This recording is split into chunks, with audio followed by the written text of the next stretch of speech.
Day 2 of Bets Dolphins, and those are the two Dolphins batsmen who have come out to the crease, Ethan Bosch and Tristan Luss, the two fast bowlers, resuming on a rather desperate 88 for 8 for the Dolphins. They were hit very hard by the Titans bowlers, having won the toss and elected to bat first.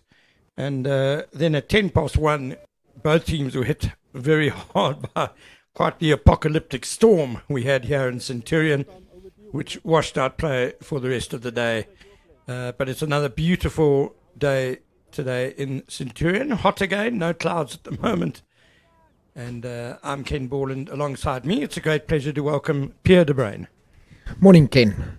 Yeah, I think it's one of those mornings, especially the first half an hour for the Titans to wrap this up, to wrap this first innings up. But that's also going to, it's got to be disciplined bowling. Duan Jansen is going to take this first over. And the Dolphins are underway straight away on day 2. Couple of runs for Tristan Luss will take him to 3. It's hot this morning, and the pitch is a bit drier than normal at SuperSport Park. But yesterday morning we did see a bit of movement early on, a bit of swing as well as seam movement. Yeah, the wicket for me is probably not going to change, or haven't changed that much from yesterday, purely because of the amount of rain, and it's been under covers for a long time. So the Titans bowlers would definitely get something out of this wicket still for a very long time, especially for the Dolphins bowlers. They would know that, with the ball there's a lot in the surface, but Titans would like to wrap this up. They've had a very good day, only 33 overs bowled on day 1, and Dolphins finding themselves in big trouble. Janko Smith, who also took 3 wickets yesterday, he's going to open the bowling, unsurprisingly, from the Henops River end to Ethan Bosch. Yeah, there is that movement off the surface. Started a bit wide, but in this format, that's where that just a meter fuller drag the batsman forward. Because this surface is one of those SuperSport Park surfaces with a little bit of extra bounce.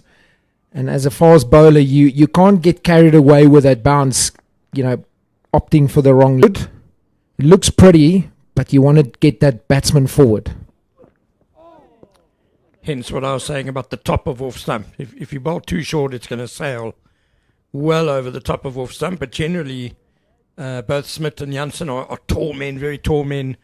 But I think they found a really good length yesterday. Yeah, that last delivery is the length.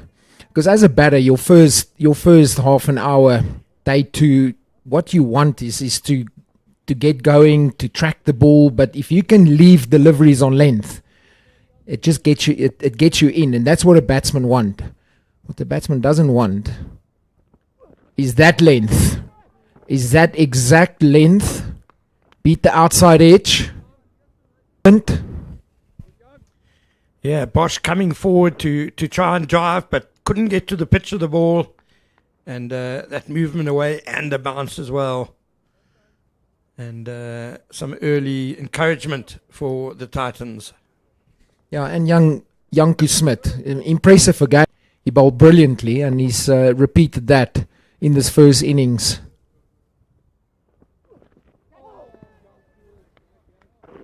Again, that length that Bosch wants to drive, trying to drive on the up. But that's just not a drive ball, really. Good bowling by Janko Smith. Good to see him back in action. He only played 1 game in the CSA T20 Challenge competition, which I don't think helped the Titans. Janko Smith is rated highly enough to have earned himself an SA20 contract with the Joburg Super Kings. Yeah. Exactly, and Ethan Bosch is a better batter than what he showed. Won't beat cover. Good sprawling piece of fielding by Dayan Khalim. There's a leg slip in place. Ravana Moonsami's there, but I'm with you. 90 for 8. First couple. a mid-wicket who's almost a square leg, quite a wide mid-on, come in under the helmet. Absolutely agree with you there. And it's that man with buckets for hands, Simon Harmer, another neat catch, and a loose drive from Tristan Lewis. He departs for 3. Yeah, not a good shot by Tristan Lees. He should have been better, especially after that previous over when he saw Ethan Bosch playing and missing at wide-ish deliveries. He's fallen in. And I watched the Titans slip Gordon warming up this morning, and their catching was really clinical, clean. And straight away, Simon Harmer, he didn't make a mistake there. Dolphins 90 for 9. Simon Harmer not just making a difference apparent yesterday. Obviously, he's a world-class bowler as well, who I think will really come into play a lot in the second innings. But just so used to having someone like that in the slip Gordon, isn't it, who catches, I don't know. Great opportunity for Duan Jansen to get a fifer here. Bowling to the tail. Great start for the Titans. That's what they wanted into the second over of the day, and already got that wicket of Tristan Lees.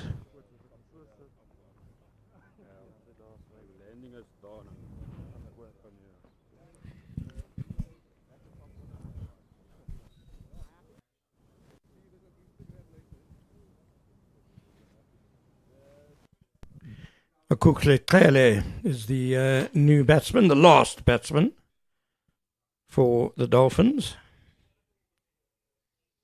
Left arm over, 3 to come. Duan Jansen has a 5 for the Titans already, earlier this season.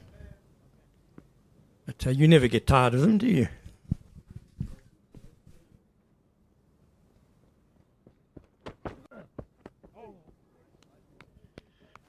Good. This time around, the short leg is in position, which I like. I like this field. Leg slip, 2 slips gully, taking the point out, and strengthen this leg side for Duan Jansen.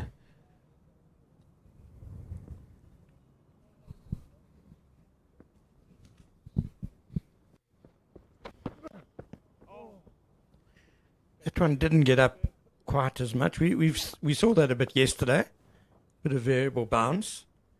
I think it's just if the ball hits a greenish grassy patch as compared to a drier, barer patch, it is going to bounce differently. To try and play a few shots. See if you can get a couple of boundaries. 9 down. Should also see a spread field with a couple of fielders on the boundary. Try and give him the one, which they won't take, at least for the first 3-4 deliveries in this over. Also important to protect the boundaries. Simon Harmer in conversation with Janku Smith. Deep square goes out on the boundary, fine leg on the boundary, and then you should think that a third man, possibly also a deep point on the boundary. Got nothing to lose really. On this bouncy, fast wicket, the ball is going to end up square.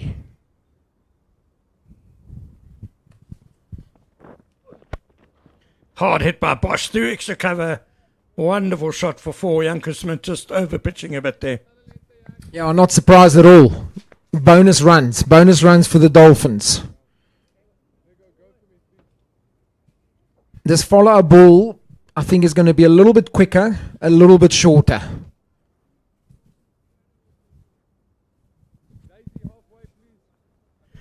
That was just way too comfortable for Ethan Bosch. Nice juicy half volley.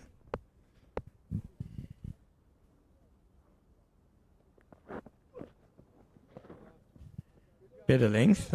You can see that Ethan Bosch is lining up to have a good slog here. Yeah, but he was also lining up deep in the crease, thinking that was going to be a bit shorter.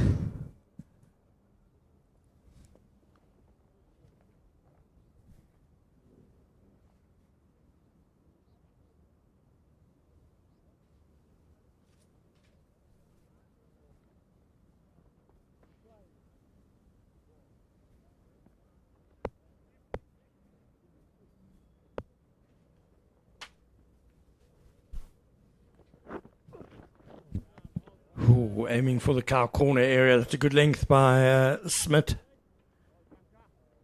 Good to see that the Titans still have 2 slips. I do get frustrated sometimes in these situations when the bowling side just stops trying to get the in-man out, you know. I do think you need a couple of catches and a bit of an in-out field. Yeah, but especially with that last delivery. If you're going to bowl that line in length, the ball is going to possibly fly to the slip cordon. Uppercut. Lovely shot by Ethan Bosch. Well played. And another boundary. Yeah, very clever. Just using the pace and the bounce of Janku Smit. Gliding it over the slip cordon. Very clever. Instead of trying muscling that straight, that line in that length, that's a great option. But Simon Harmer, he's not going to die wondering. He's sending out the first slip exactly where that ball went.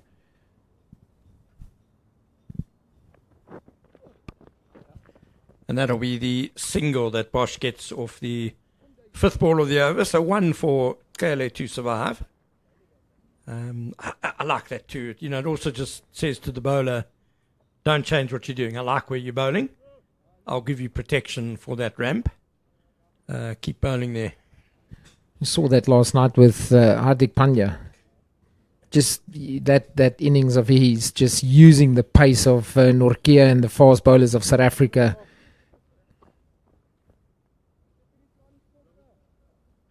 But 1 delivery to survive. Nkele, 99 for 1. Looks like a 3rd slip is coming into play. There is a short leg in place as well. The line is crucial here. You cannot afford to leave that off stump. Make him play. And he did.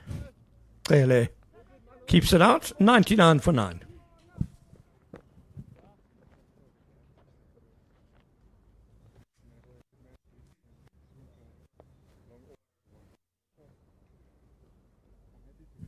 So Duan Jansen chasing back-to-back 5-fers in the 4-day competition. Took 5 for 39 against the Warriors in the Titans' previous 4-day game. There's the sorry tale of the Dolphins scoreboard. And top order after the openers hung around for nearly 40 minutes and then the wheels rather fell off. Jansen and Janko Smith and Junior Dala getting stuck in.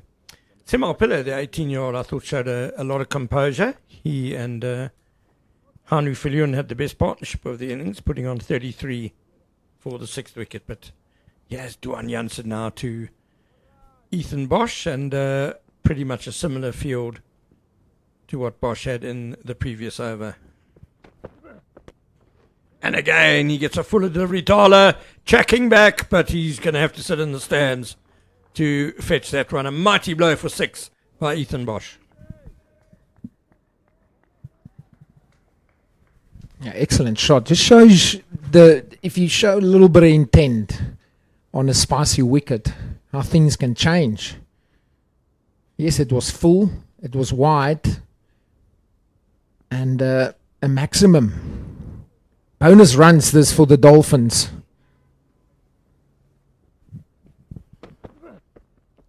Going for the Yorker, Jansen, swing and miss by Bosch.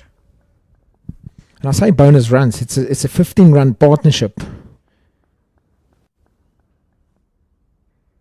Bosch 23 of 29.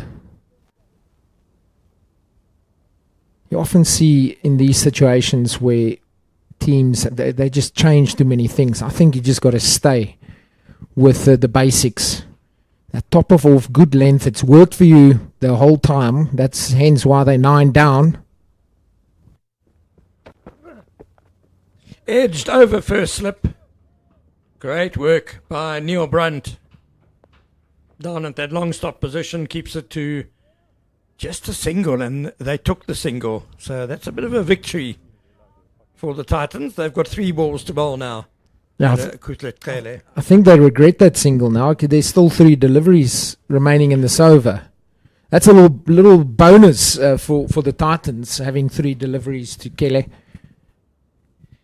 I get a feeling Bosch just ran because he thought it was going to be 4. I agree with you. Good field placing, clever. Saved the boundary.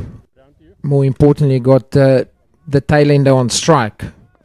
He's got to see out 3 deliveries.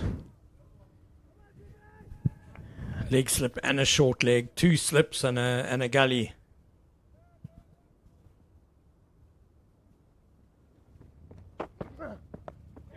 Awkwardly played, looped over the head of the gully. And they want 2 because it is heading towards the end of the over. Well, the Titans won't be too unhappy with that. I think they get another 2 balls at Clearly. That could have gone anywhere. Yeah, that could have gone straight up.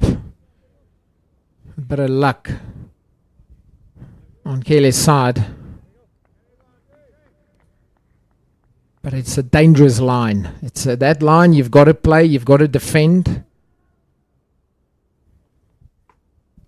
Let's follow a ball. I suspect it's going to be a touch fuller.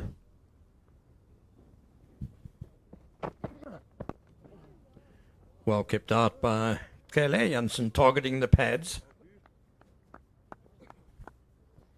It was fuller, but well played.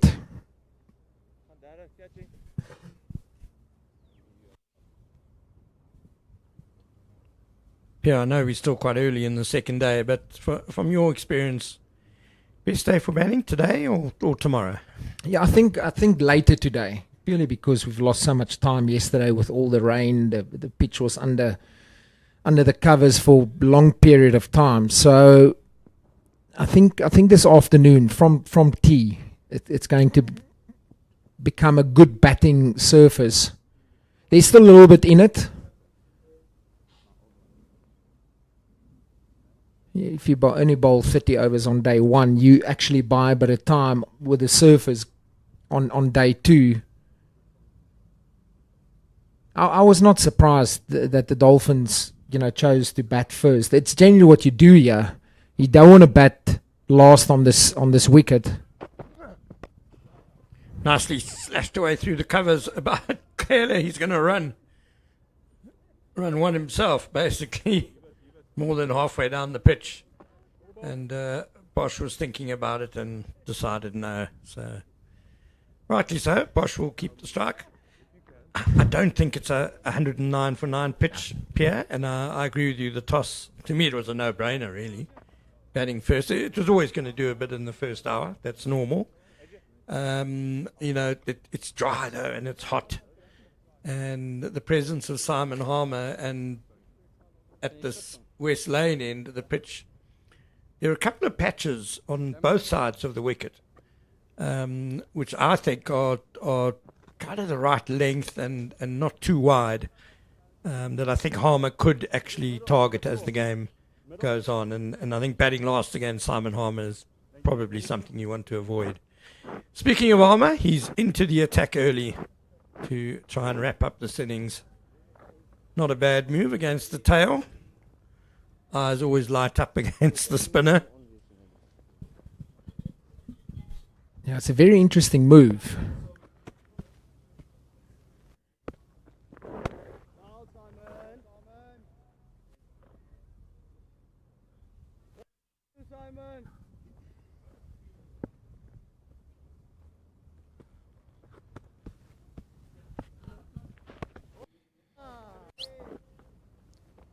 All defence from Ethan Bosch so far.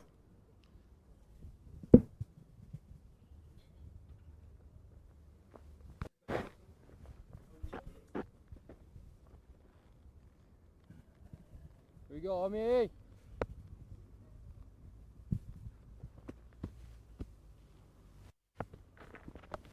Reverse sweep, but he won't beat Duan Janssen Lovely, Simon. at short third man. Happy with 2 balls at Kush here, boys.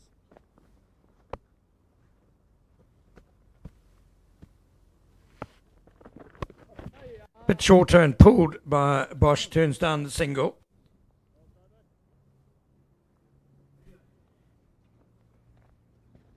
Now he's put himself under a little bit of pressure if he's going to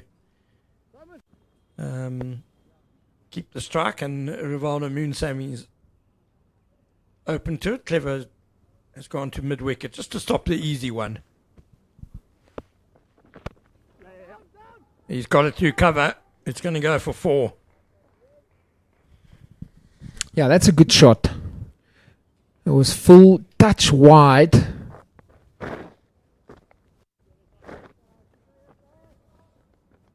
Don't expect a lot of turn as yet on this wicket, so you can just free your arms. Good placement. Bosch will look for that single now. He doesn't get it.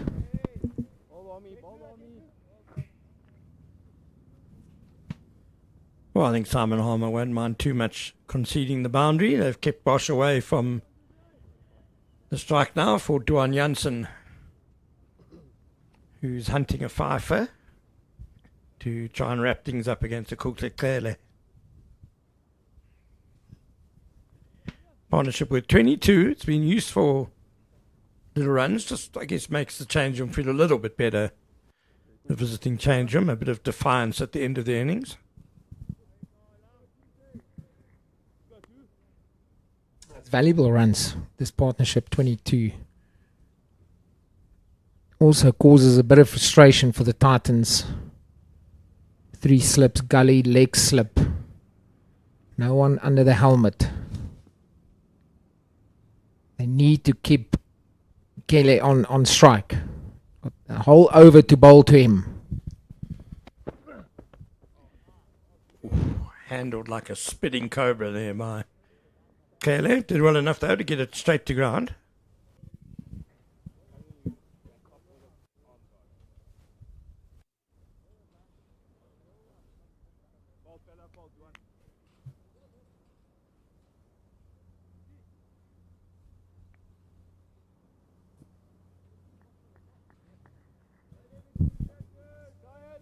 That change has come straight after that first ball that had that extra bounce.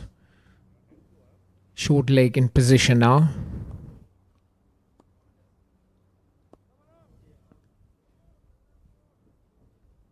Change his angle to over the wicket again is Duan Janssen.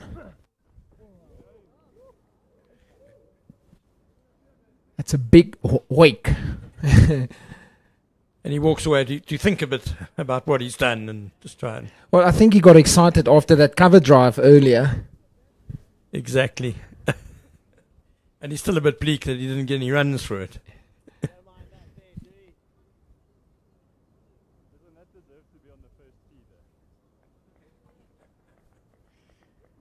Bit of droll humour there. It did look a bit like a golf shot.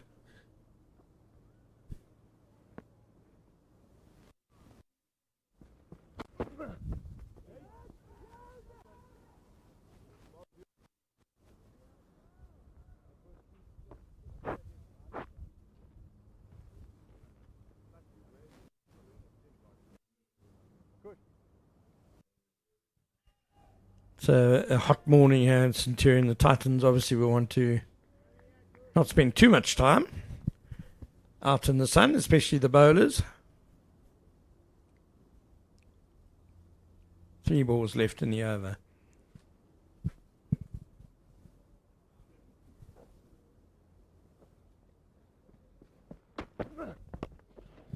That's nicely played down the ground by Taylor. Not the best timing. And it's going to be hauled in before the boundary, but they will get 2.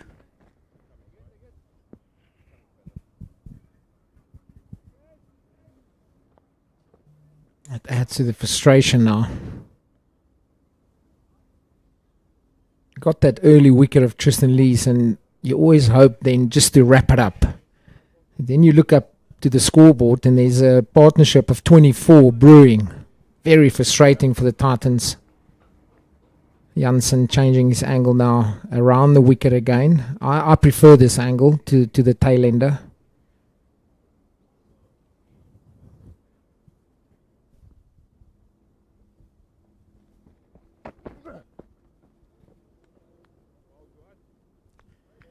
And I think Tristan Luss will be very frustrated as well, because he's handy with the bat.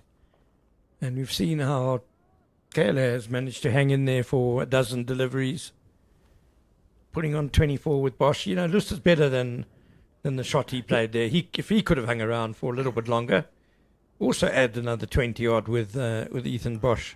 I agree with you. He's sitting up there now thinking, you know, I've missed out. I'll say that because the moment Ethan Bosch showed a bit of intent, and you know, after those 2 or 3 boundaries, all of a sudden it just looks a little bit easier, and you sit up there and you think, yo, I've really missed out. I played a really loose shot. 114 for 9.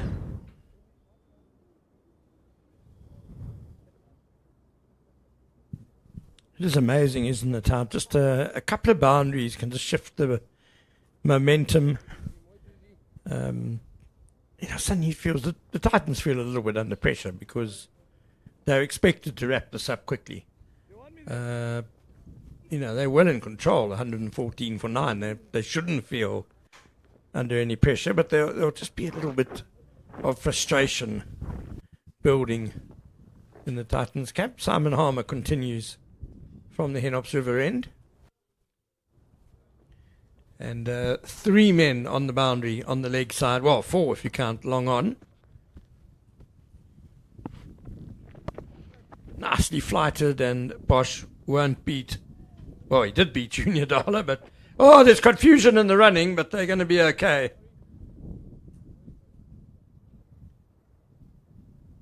A lot happening there. I think Chele lost.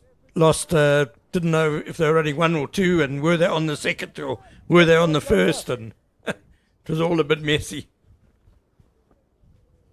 A good fielding here, Junior Dollar, because that ball keeps going away from you. Cleaned up by Peterson. They're not going to run that.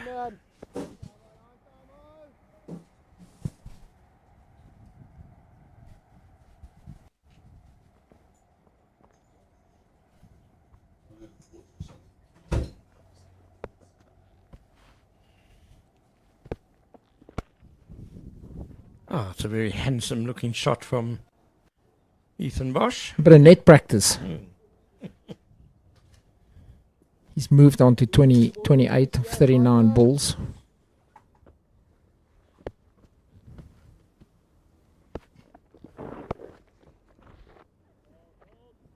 Four balls bowled, 2 balls left now for Bosch to try and steal the strike. And you hear the question asked, do you want a mid-wicket?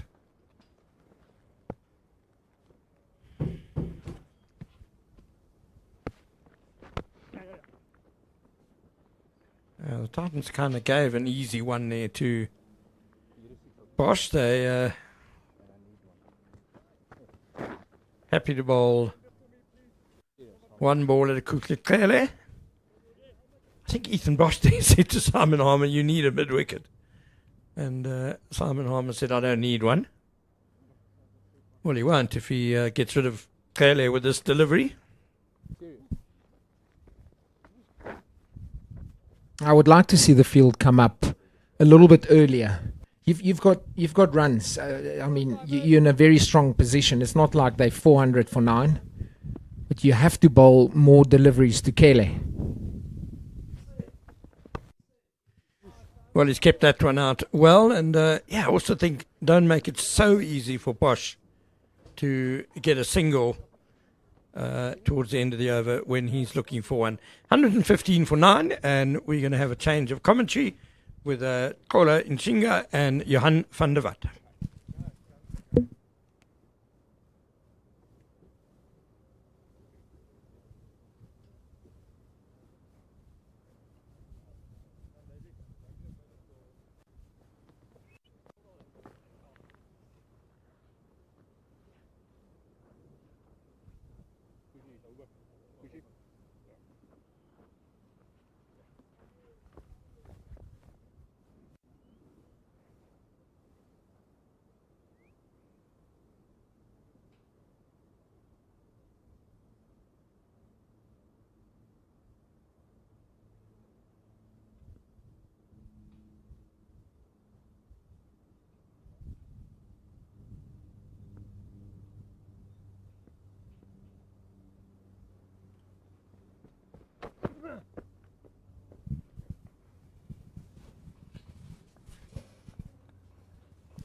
Well, thank you very much, Ken Borland. And this is something new for me, which I'm absolutely looking forward to as we resume. You're in front of in the commentary booth with me. So I'm used to being in studio, not in the commentary booth, which is why I'm saying that.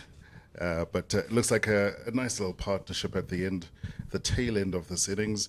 I wasn't here for day one, Johan. On a balance of things, your take so far? Crunched. I'll get to your point now, but that one is crunched through the offside, short and wide, and Ethan Bosch is playing a little gem at what looks like it's going to be a pretty low scoring ground, wicket, I should say. So just this little tail wagging. This partnership now getting close to 20. Not the line and length. I think we should start telling everybody that you're quite a well-known celebrity on the radio for people that's not in this country. Obviously, this is on YouTube, so that's a small little introduction. A radio station called Jacaranda FM. Yeah. All of our favorites. Just down the road. Yeah, but I think it looks like similar to you. I wasn't here yesterday. We had some other stuff. I was on the Protea game, but it looks like there's something in the wicket. We started the morning at 88 for 8, now 120, 119 for 9. So looks like there's a nice green tinge on the wicket. It's just a bit of a struggle now for the Titans, which has had a struggle through the season. They've had a great start in this game, but just looks like the plans for Ethan Bosch is not on par.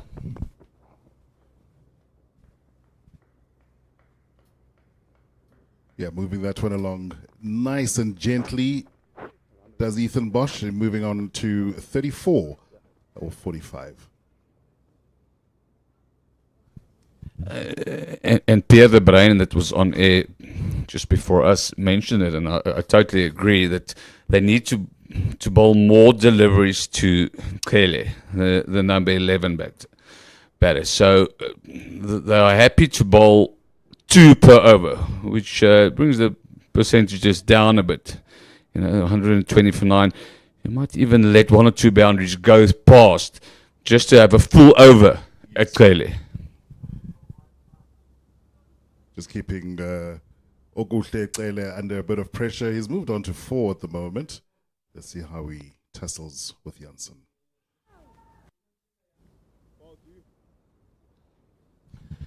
And there's one of the problems. You get 2 deliveries. The first one, sort of as a bowler, doesn't get it 100% right, so that's wasted. So pressure is on to get the last one on the line, on the length, that corridor. That length certainly did look as though it was going to cause him a little bit of problems as well, but it just sort of nipped in just before he was able to get back to it.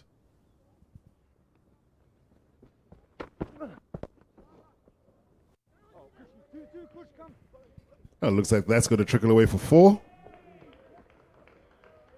I think he'll be very happy with that. Moving on to 8 of his 16, and I think if they were listening in on your comment a little bit earlier, they wouldn't be happy with the end of that particular over.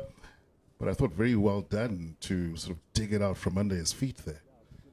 Yeah, it's a great shot from a number 11, and as a bowler, and Janssen, I think might have been his 6th over, so it might be the last. He's looking for a fifer, but now he's searching for things. You've got 2 deliveries, I've mentioned it, and that last one is also searching for things. 2 full, 2 straight. I know it's a number 11, but he still played it pretty nice. So this is getting to the stage where this is quite irritating for the Titans, this partnership now growing. Not only the runs that Kele, he's on 8 of 16. It's mostly the 16 because Ethan Bosch has done the damage at the other end.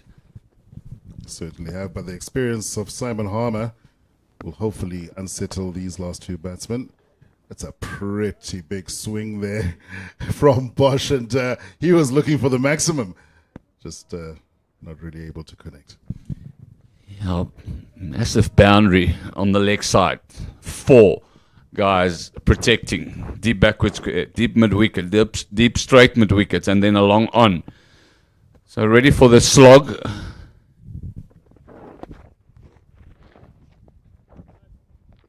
That time just tickling it away and not taking the run, as you obviously wanting to retain the strike as much as possible and see how many more runs this partnership can grow by.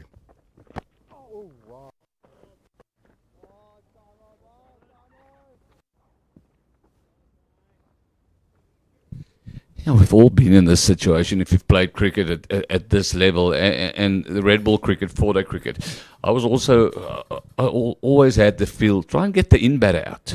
Make sure you get him out. At this stage, they're putting all their eggs in one basket and happy to bowl to Bosch, protect the boundary and bowl 2 balls to Kele, which I think the mindset should be different. Bring them up, but not all of them, but especially when the seamer bowls. Bring a couple of guys in. Let's say, take the risk.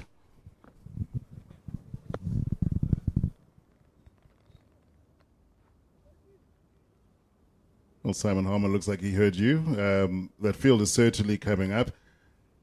Let's see what he can extract from Bosch with this next delivery. I think that proves that the danger signs are there.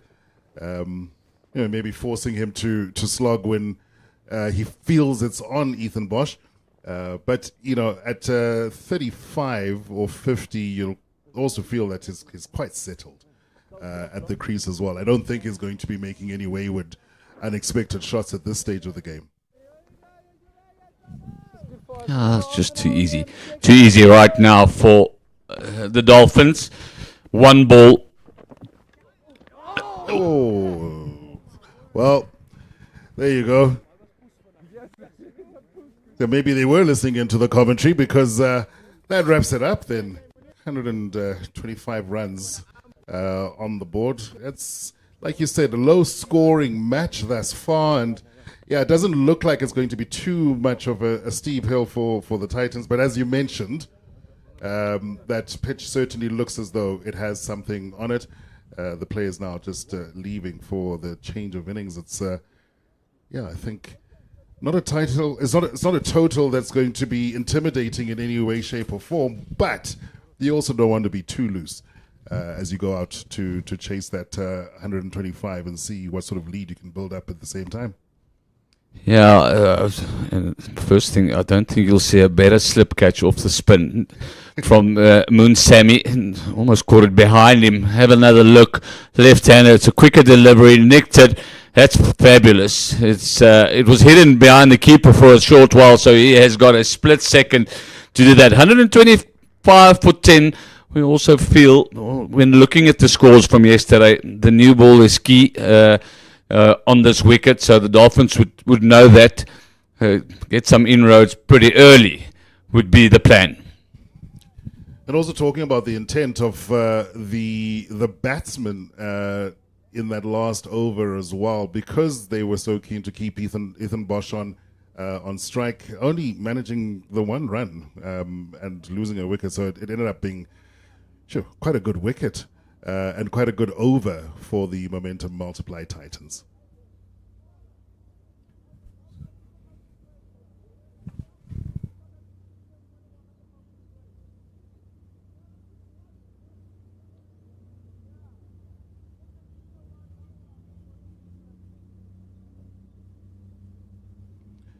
Well, that marks, I think, a low scoring, as Jan said, 125 as we go through a couple of the wickets that went down.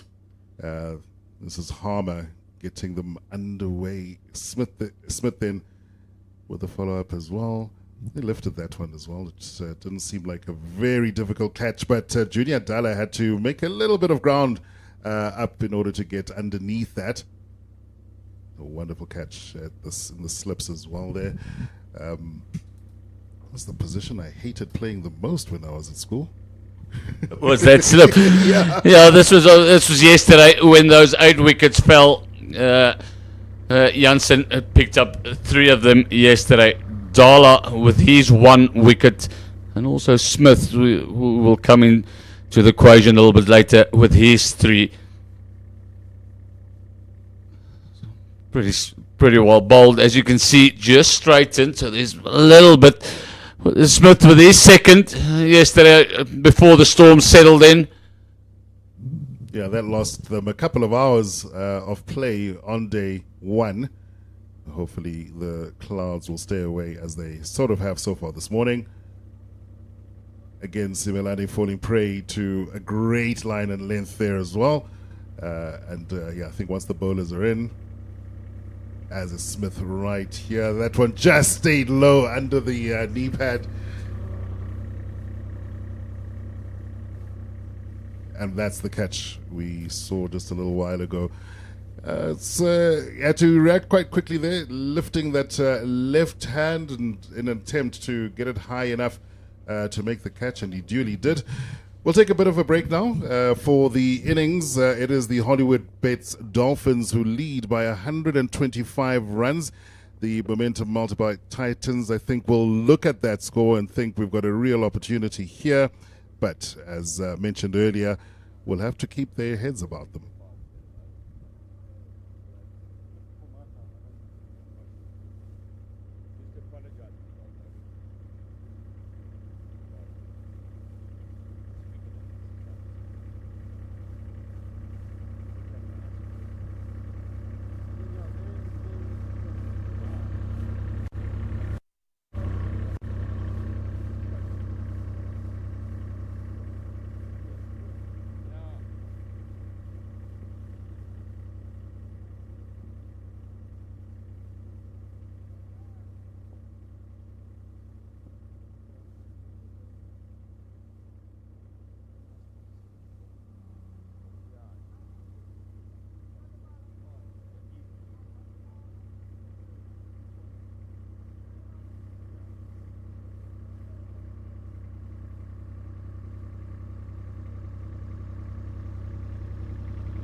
put it on here.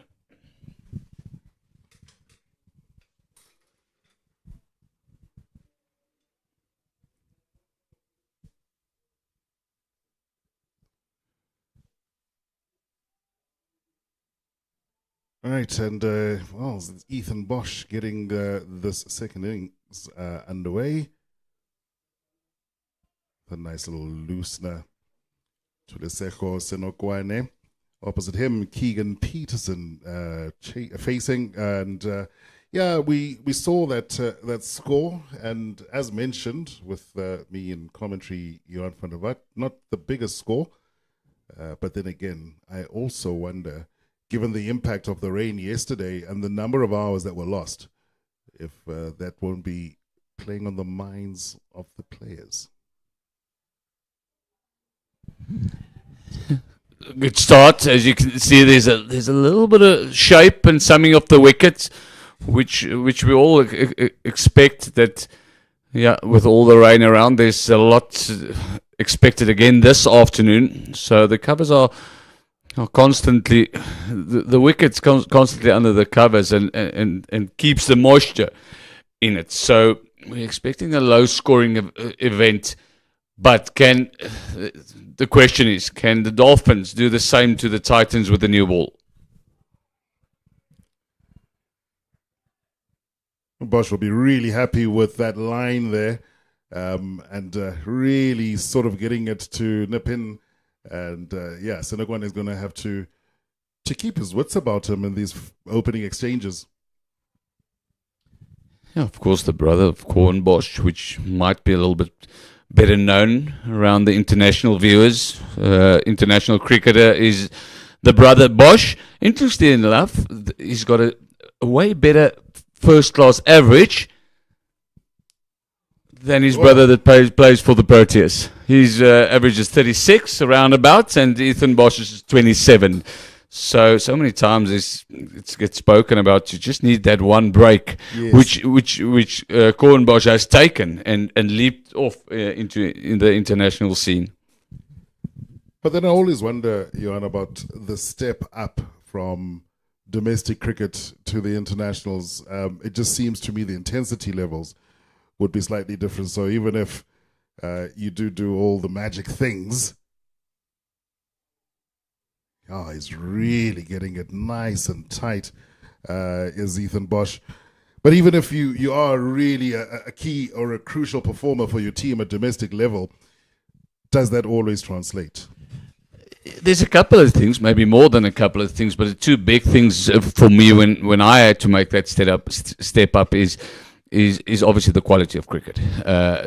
You play in different environments. You go to India, you go to Sri Lanka, so that plays a massive role.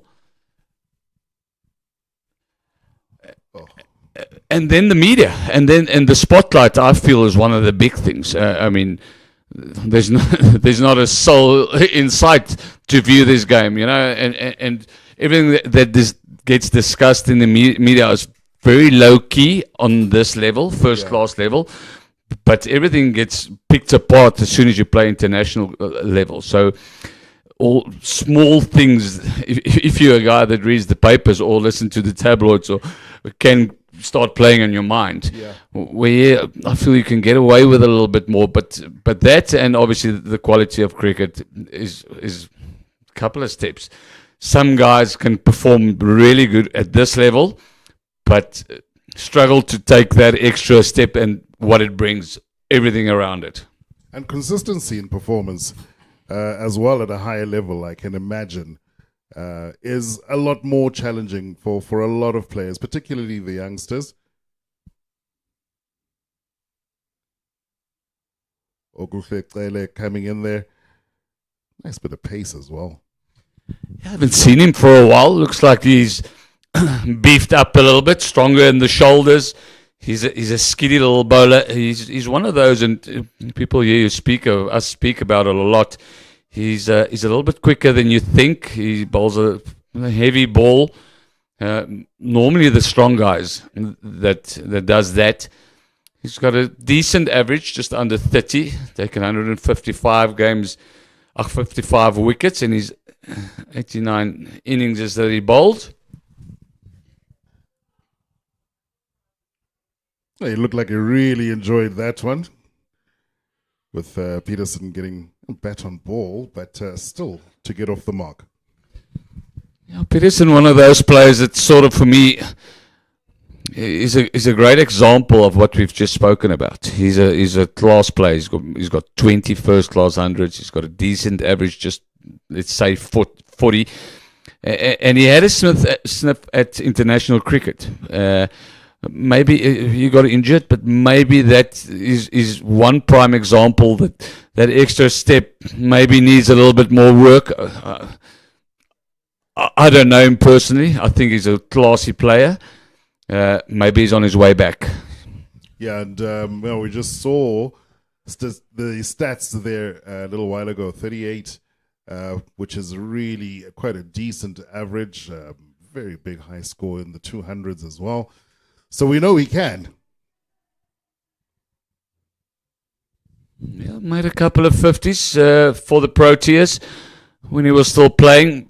You just get the feeling they're piling up to get into that international side, that national side for South Africa, which in this form, let's call it the test match, let's call it Red Bull cricket, has had a fantastic 3 years, 24 months, 30 months, playing in that final, winning the World Championship, beating India, Pakistan in Pakistan, 1-1, beating them in the second test, and then smashing India 2-0 in that series. So we feel that we've got that part of the whole setup, the three different formats sort of sorted out. So it's really hard to knock the door down to get back into that side.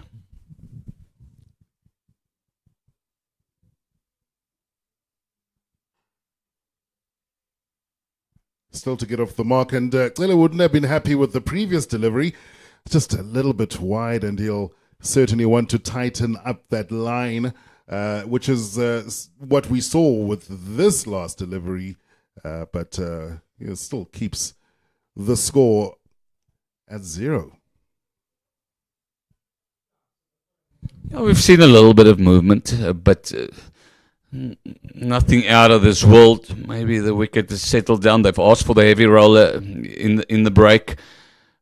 Maybe that's made a change.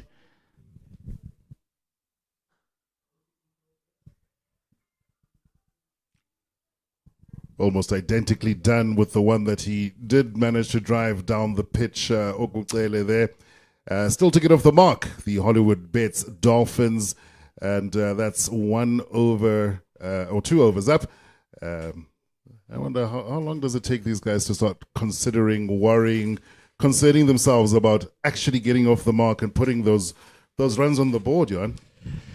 Oh, it's a game of patience. Everybody likes to feel bad on ball. Both has faced 6, and not only them, but the score has gone off the line. But not at this stage. They're looking at things and say, look, time is of a plenty, so they can have a good look. Bosch back on attack.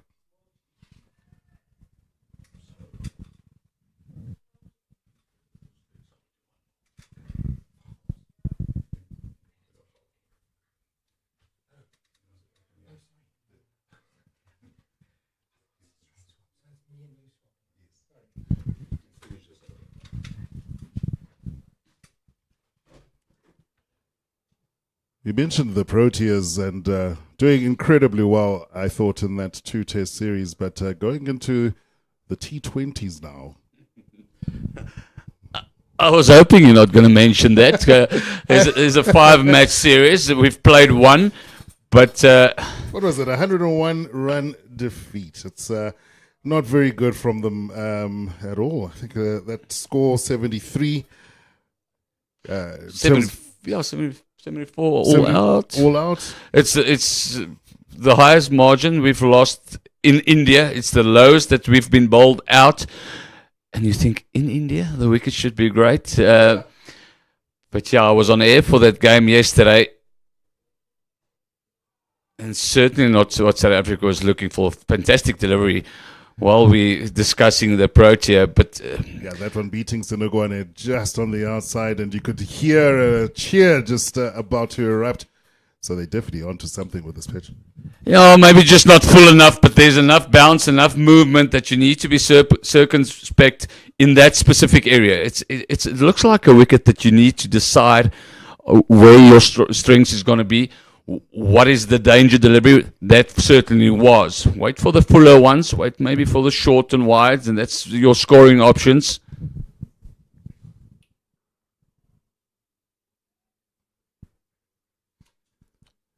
Yeah, I was also mentioned that game yesterday with the Proteas, but it is a format that we have seen in the past, that you see these lopsided games, and we're going to see it in the future as well. It can happen in more often in T20 format than anybody in any other format because of the high risk that the whole game runs at. So I don't think the Proteas will read too much into that. Yes, they'll discuss it and needs to improve on that, but it's almost water for the duck's back. There's certainly no need to panic then, because it is, and I agree, when it comes to T20 internationals, a little bit easier to turn that ship around, and you kind of feel that within the red ball format, it will be a lot more of a concern. And in fact, there's a lot of news coming out of India about them being concerned about how they went in that test series, not just this test series against the Proteas, but their previous two as well. Certainly, I think, under the caution, feeling a little bit of that public pressure.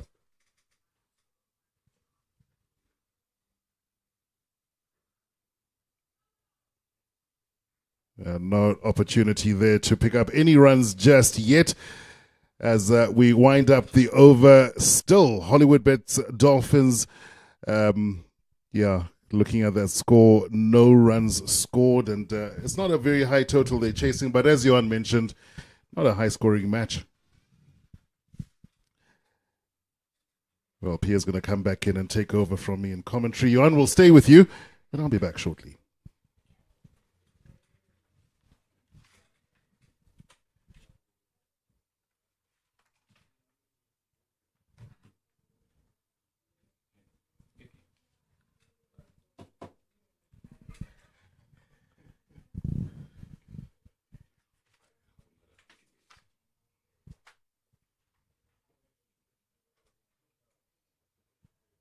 It's a nice length. Titans, they're still looking to get off the mark in their fourth over, so it's disciplined bowling from Kele and Bosch.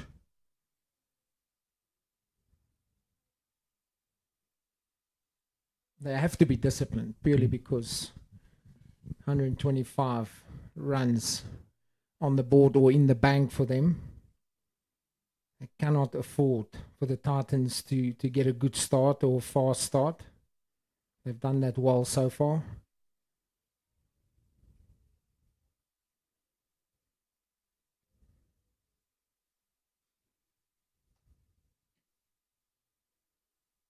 There's the first runs, but it's going to be off the thigh pad. Leg by signaled, and Titans off the mark. I think it's easy to fall into the trap when you see a low scoring, you see a wicket that moves around, to run up and just look for wickets. So they have been very disciplined. This one sort of nipped back a little bit, maybe losing his line. But so many times we've seen teams, especially here at SuperSport Park, see that there's something in the wicket, and the opposition gets away with a fast start. You're searching for too much. So there's still processes. There's still hard graft, line and lengths. Good comeback, good line, good channel. Hasn't got a lot of pace, he's Kele. So he's going to require to be disciplined, skillful, and patient. Interesting. Being trusted with a new ball when they've got a youngster. Lees, still young in his career, but who's got a lot more pace. But in saying that, Kelly has been good with the new ball. He's beaten the outside edge a couple of times. He's hit some good lengths and lines.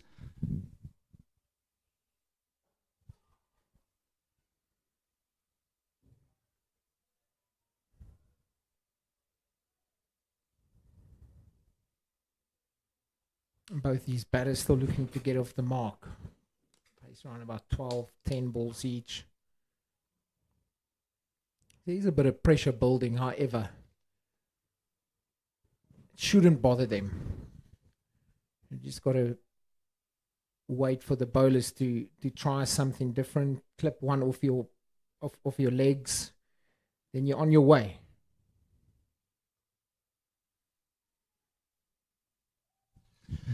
Yeah, I think it's a wicket where you need to identify where your scoring options is going to be, especially now against the new ball.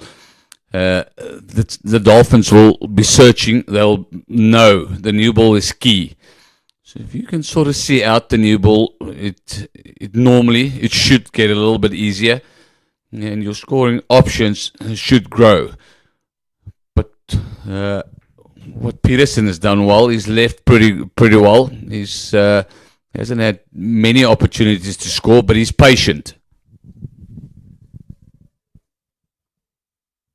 Touch wide. Had to leave that one alone. End of the over.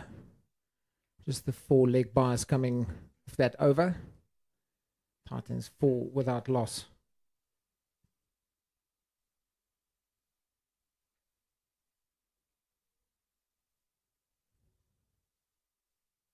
Also, the batters will think that it's got to get through this first hour, first 15 to 20 overs, and then this wicket's gonna change. The sun's out there, no cloud cover, and normally on day 2, this wicket becomes a good batting surface. But in this game, you've got to wait a touch longer because of yesterday's rain and the time lost and the amount of time that the covers were on the wicket. I think get yourself to tea time, and this wicket will be a very nice surface to bat on.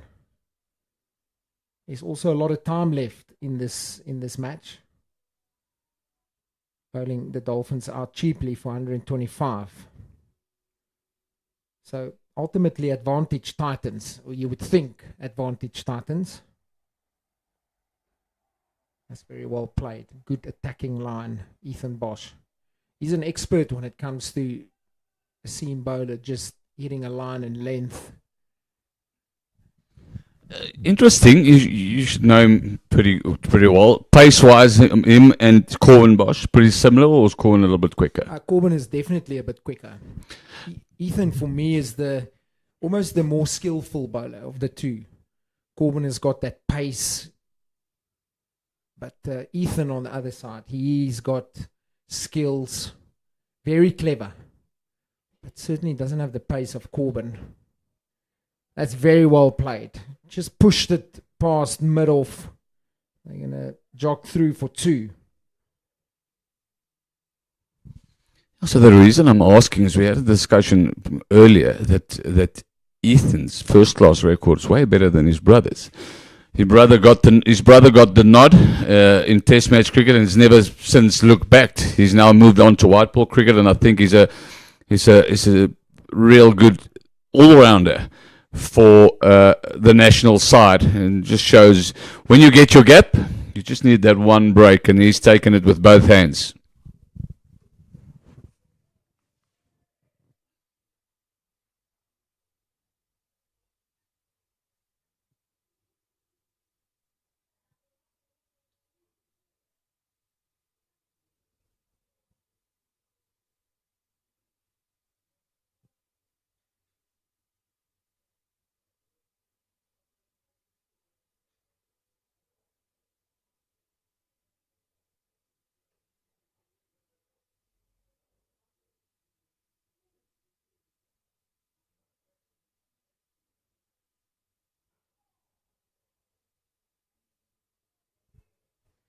The Titans got a massive opportunity to build a strong first innings, get a healthy lead, As I mentioned, there's a lot of time in this match. The wicket is getting better for batting. Dolphins yesterday won the toss. I'm not surprised they chose to bat first. It is a venue where when you win the toss, you bat first. Want to avoid batting last on the surface with the invariable bounce. But they haven't utilized that to their benefit. The Dolphins, they will be very disappointed with that first innings. Because looking at the wicket, yeah, both of us weren't here yesterday. It was a fresh wicket. It has been under the sun a little bit, but also under the covers. But it doesn't look like it's too much. Yeah, the bowlers, there's a little bit of a swing and maybe a little bit of nibble, which you expect with the red ball. But it hasn't gone around the park. It hasn't gone around corners, which brings me back to the point that you've made. The Dolphins are pretty disappointed in their effort of only racking up 125 on the board all out.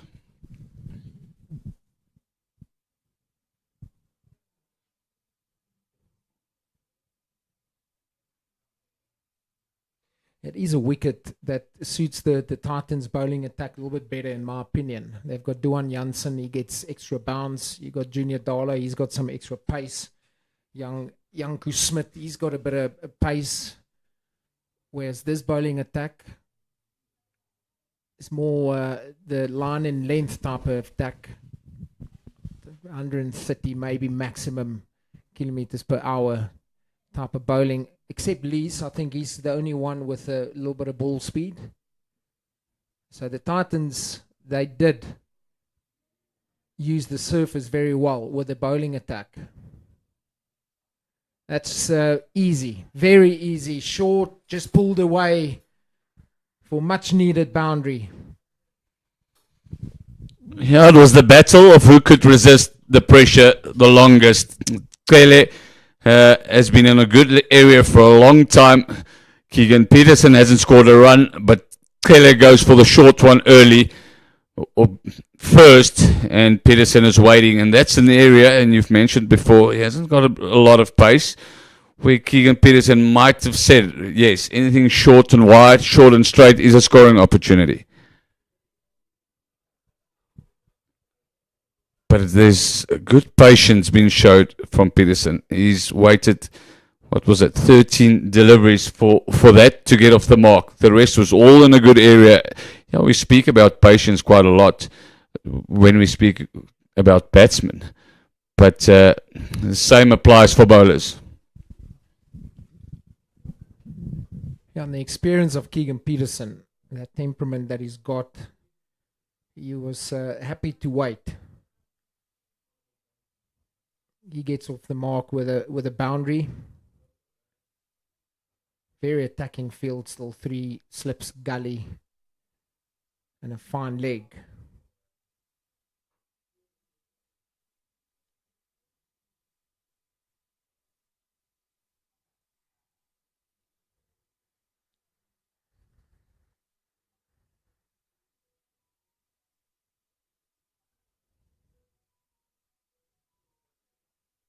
And I think that's what the Titans, they focus and what they want to achieve in this very important game for them.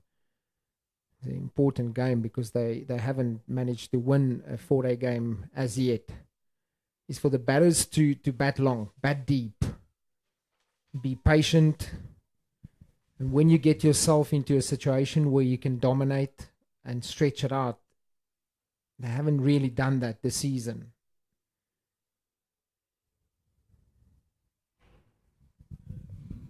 First time that they've also swapped ends, the 2 batsmen. So clearly gets a chance now to Senekwane, who's 2 off 11, also showed good patience. Maybe not the same amount of skill or knowledge regarding the wicket. He hasn't played for such a long time. The experience yet to build.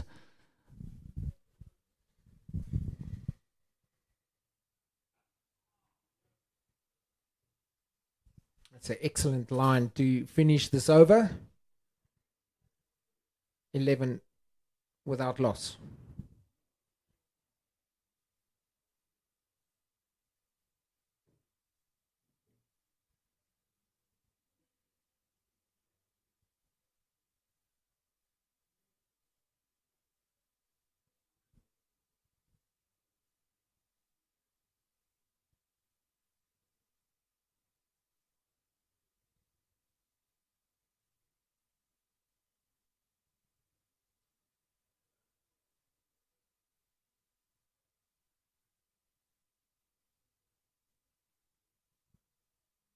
Yeah, approaching the first hour and a half of day 2, and only 2 wickets have fallen in this session so far, in this first session.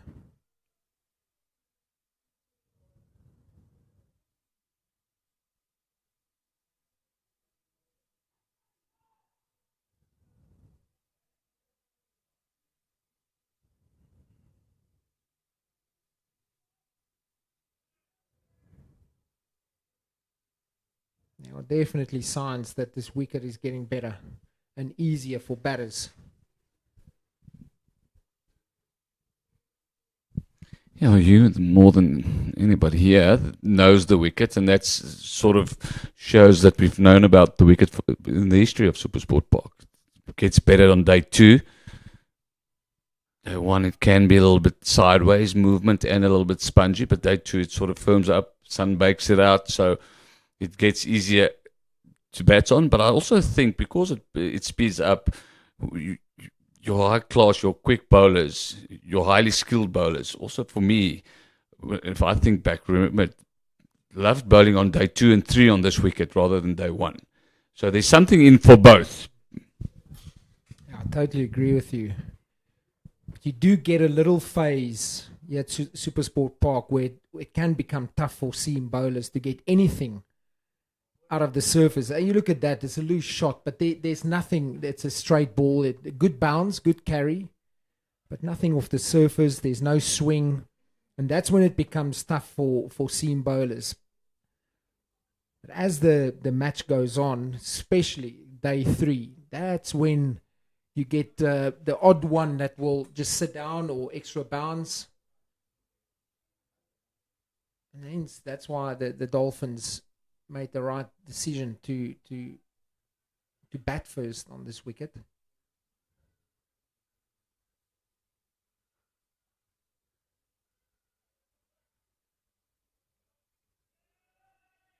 What will be interesting for the Titans is in the back of their heads, they know that this is almost a must-win match for them to get back into this competition. It's their 5th match. They haven't won a game. They've lost all their matches, so they need points. So the batting approach with the surface getting easier is the interesting one that I'm going to look at, especially that last shot there. You look at its good true bounce. Can you do more with those type of deliveries in punching it into the gap rather? So that scoring rate at the moment, yes, it's slow. They're getting themselves in, but to speed up the process for the Titans to get a healthy lead and to stretch it out is that scoring rate. Yeah, their bowlers have put them in the position where they are going to bat, as we say, on the best part of the wicket, and if they apply themselves, they are going to have the opportunity to maybe bat once or get that lead and don't have to chase that much in the last innings, which is what you want to do if you lose the toss and are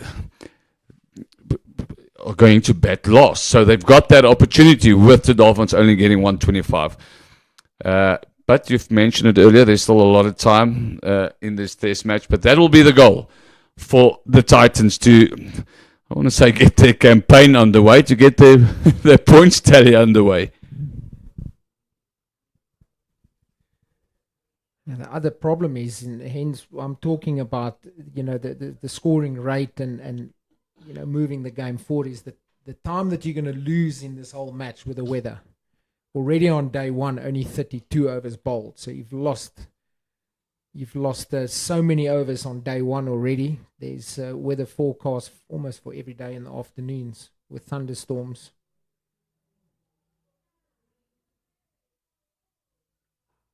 There's an opportunity. Those type of deliveries, you've got to try and do more with those. It's easy. It's a leg stump half volley. What they are doing well here, apart from not scoring at a good rate, is they're getting through this new ball to set up a good foundation for players like Brand, Pretorius, Moon Sammy. They naturally, aggressive, positive types of batters. And with an older ball on this surface later on today, that's when those type of batters can cash in.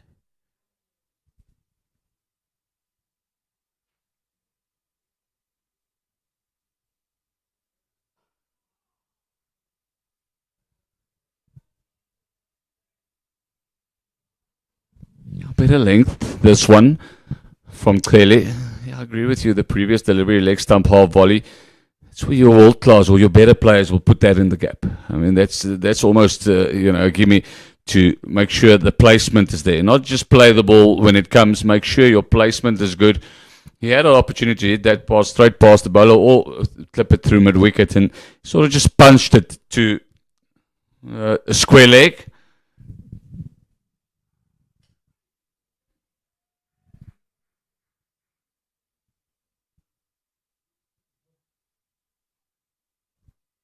And really into the 8th over, that third slip has been moved into a cover position, extra protection.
I don't mind that. It's a message to the batter. Yes, too high, but that prevents the batter just to get into a forward defense position the whole time.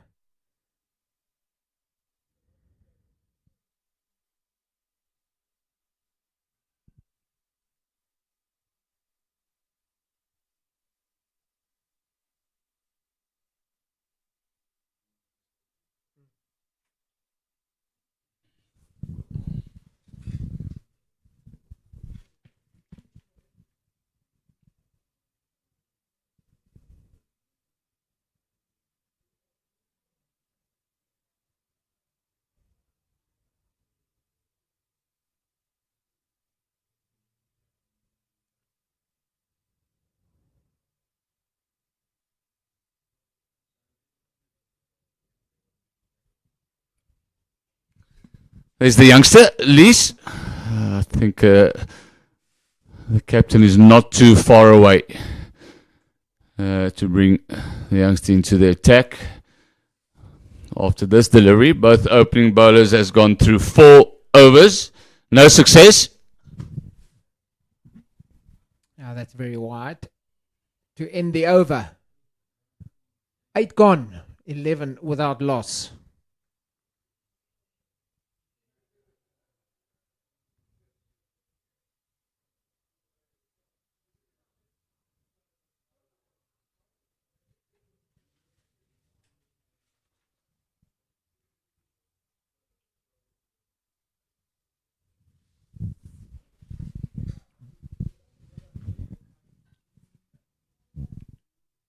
There's going to be a bowling change.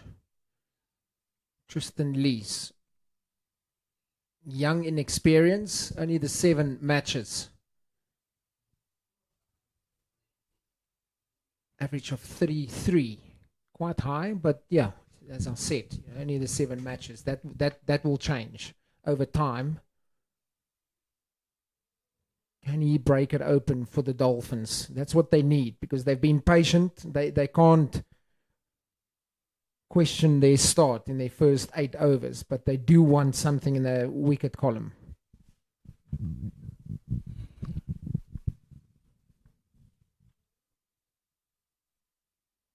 Short wide, but there's protection on the point boundary. Yeah, interesting field placement. They've got 3 men on the boundary, deep point, which in these days we see quite often. But straight away there's a deep backward square. He has been expensive in his start of his career, Tristan Lees. He goes almost to 4.5 and over. So the captain knows it, but he has got the ability to take wickets.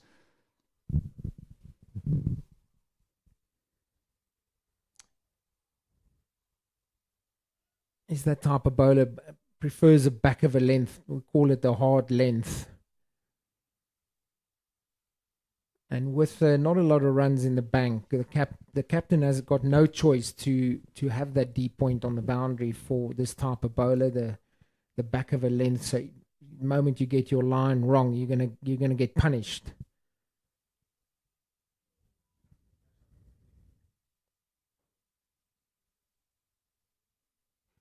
That's a fuller one, just guided to the fielder on the boundary.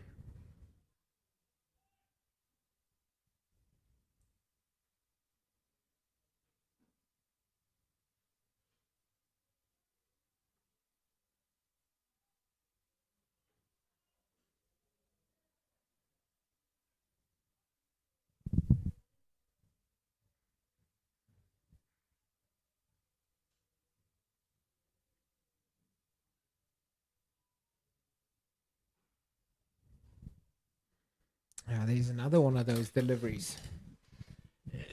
We've known a lot of them, and especially when they're youngsters, you get these bowlers that's got pace, and you've mentioned the hard length, back of a length, and you get the bowlers, it's got 2 lengths. It gets spoken quite a lot. Maybe a little bit too short, maybe a little too full. So what he needs to learn, and the quicker you can learn, the better for you, for your career, but then you need to find that natural in between those 2 lengths.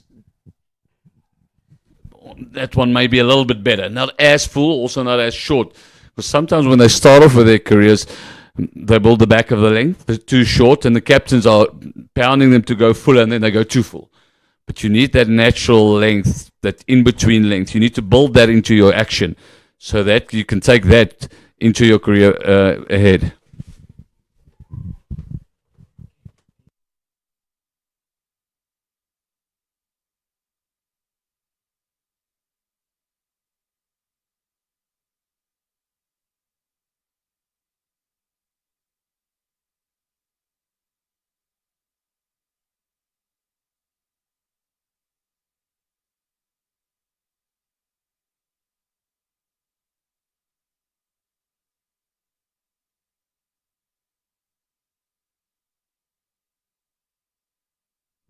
That's the end of the over.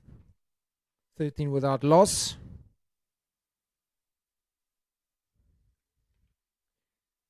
Yeah, some hard work here at SuperSport Park. All the lights are up and, well, can I say up and running? They're all up. Will soon be tested. One of the pylons, one of them been tested a couple of days ago. It's going to be incredible to see what impact these new lights will have in night games.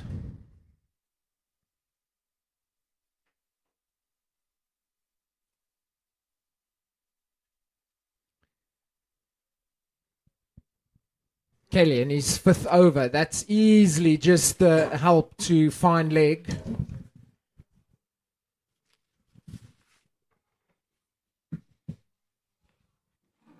Apologies, that's a bowling change. It's Similani in the bowling attack.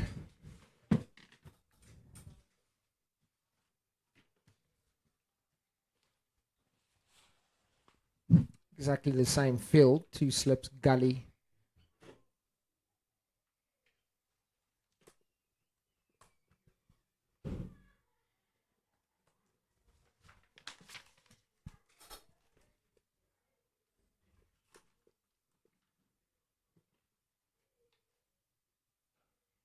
That's a better delivery. Just that top of off stump line and length.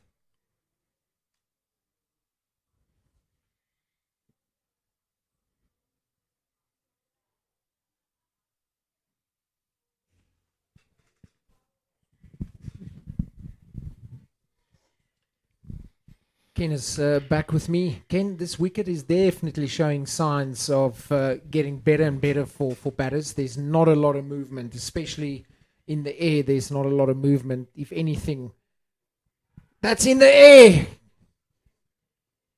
They're going to still get the 2 runs, but almost a chance for the Dolphins. Now, if anything, I think the bowlers will look to use that seam, maybe a little bit of 3/4 seam, to get something off the surface. But the signs are there that the wicket is getting better. I must say, you've got to give credit to the Dolphins bowlers. 9 overs, only 16 runs. So they've been patient. They've not let the Titans get a rapid start. That's outside edge. That's going to be a boundary. A bit of luck on the side of Senekwane. No, that's Peterson. Peterson is on strike. Wow, probably a bit of late movement here from Andile Simelane. Peterson was totally squared up. No, I think he just went a bit too square. Peterson trying to play that too square. But, yeah, 2 things. I mean, I don't think it's a 125 all-out pitch. Even yesterday, there were a few soft dismissals. And I did always think that today would probably be the best day for batting. And as you said earlier, especially this afternoon.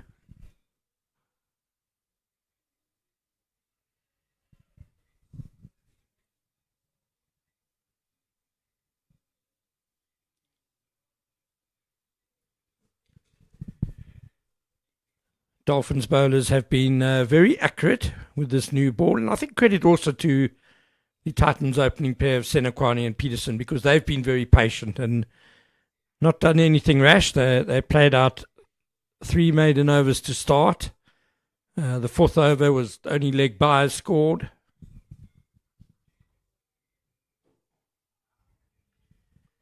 So it took them 4 overs for them to get off their individual marks. But they've just been patient and set out their stall to not lose early wickets. And that's the vital thing for the Titans in this innings. Yeah, they are busy laying a foundation for the rest of the batters, getting through this new ball. I think that's key. The likes of Luandre Pretorius, Munsami, both in very good form. On a flattish batting wicket with an older ball, they could be dangerous later on. You get yourself to lunch with no wickets down. That will then become very hard for the Dolphins for the rest of the day. Still a lot of overs left. 85 overs left on day 2. Hopefully we can get all the overs in. That's short, wide. But that protection is there on the boundary. Not a good delivery by Lees. And then you get yourself through day 2 with 2 or 3 wickets down. Both these batters are set now. You now have got to tell yourself that I've got to bat the whole day. And that's when the Titans can get that lead. And that's when they can start accelerating when they want. And, giving themselves enough time to bowl again. So it's all set up for the Titans here. They've done all the hard work in that first innings to set all... Seen off the new ball pair. Tristan Luss has the ability to bowl wicket-taking deliveries, kind of out of the blue, so he is a threat. Andile Simelane is very much a change seamer, if you like, holding bowler almost. That's well bowled and also well played. And so the opening pair have kind of done the hard work now. Now they need to make sure they cash in. Don't give it away. Don't do anything loose. It will become steadily more easy for them to bat out there. And as you say, Pierre, they should be looking at lunch, which is an hour away, and just be determined to be there together when that break comes.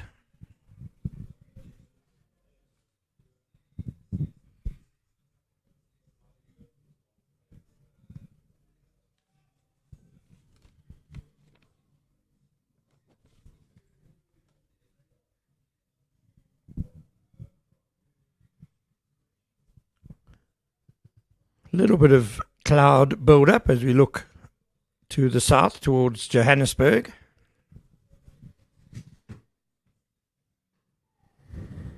Very well played into the gap.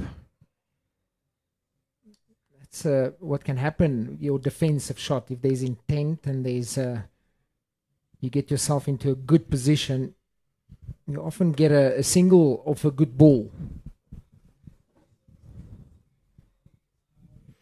Yeah, I like the way Keegan Peterson is playing within himself.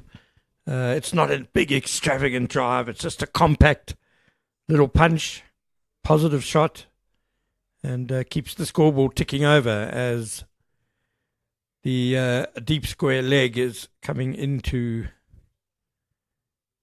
traditional square leg position. At least he needs more of those deliveries. That last delivery was a good channel.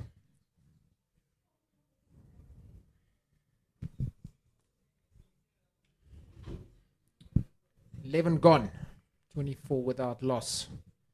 It's a bit of an arm wrestle going on at the moment. The Dolphins, they're looking for that first wicket, that first breakthrough.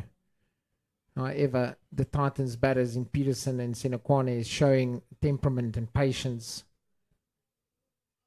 13 of 36, 5 of 31. It shows that that patience.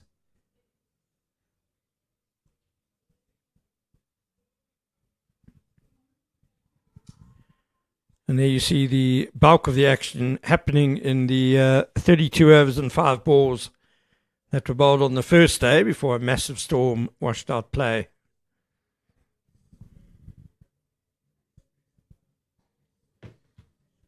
Nicely played off his legs. Peterson earlier tried to play 1-2 square, got the outside edge through the gully area, this time looking straighter. Yeah, he waited for it nicely, didn't he? Just held back a fraction.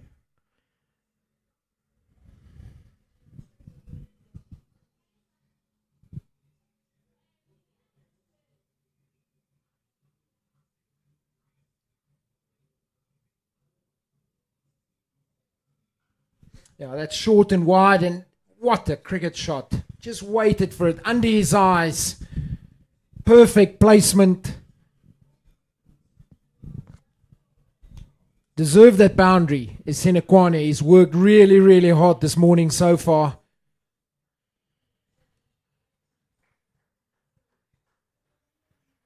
Well, as the fourth seamer, you can't be bowling deliveries like that, really. Too short, too wide.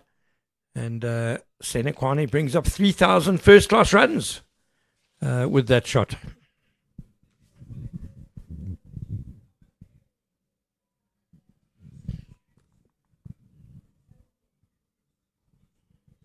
Not a good delivery. That's a leg stump half volley. Fielder does well on the boundary. But the timing on that was exquisite.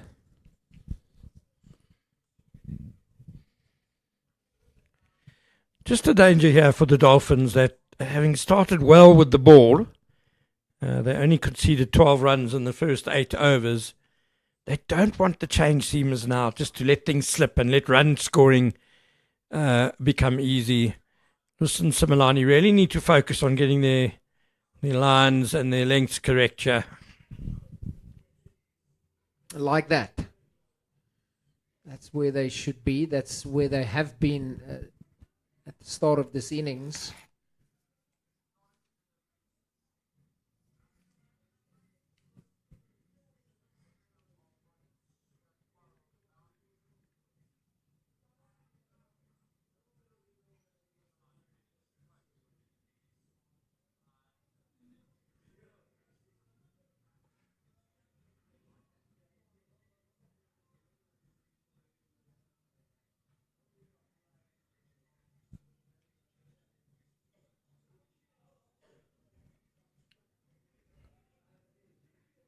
again in that channel.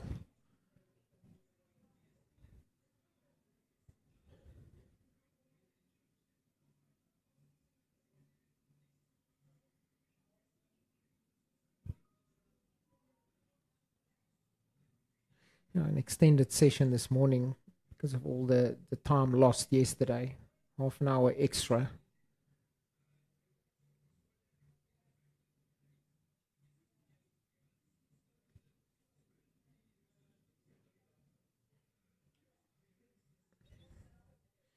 Still around 55 minutes left before lunch.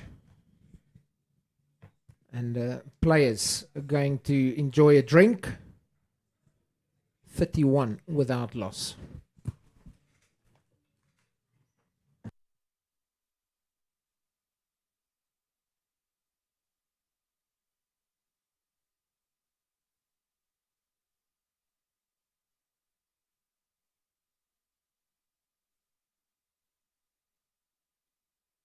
Formula. Mitcham, true to you.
As the players return to the middle from the drinks break, we mentioned Niseko Senekwani reaching 3,000 first-class runs in the previous over.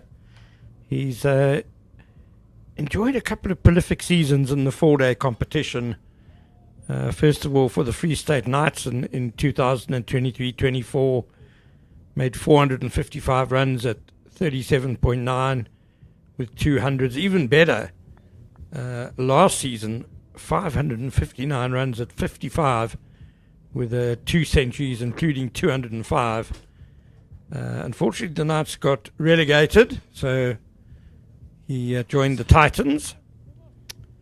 And it's made just the 1.5 century for them this season. But he's got a start here today, and he'll be eager to capitalise on that. First ball after drinks. A good delivery by Tristan Lees. What do you think during that drinks break, Ken? The discussion was in the Dolphins camp. Well, the importance, they started well with the ball. The importance of maintaining pressure just through discipline with the ball, through accuracy.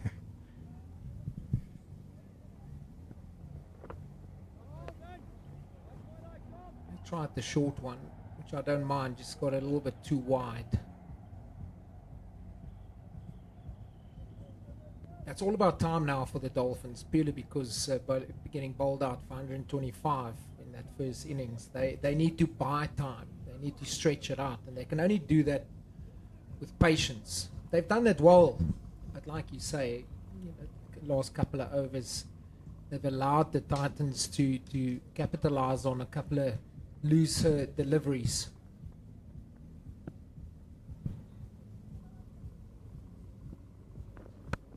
It's short. Nicely played. Very nicely played by Keegan Peterson. He's a short man. And as we've said, there's always a bit of extra bounce here at SuperSport Park. And it was quite tight to his body as well. But just the way he got up on his toes and really well-controlled stroke. No risk involved in that as well. Keegan Peterson really, when you watch him bat for any long, lengthy period of time, he does just look very classy.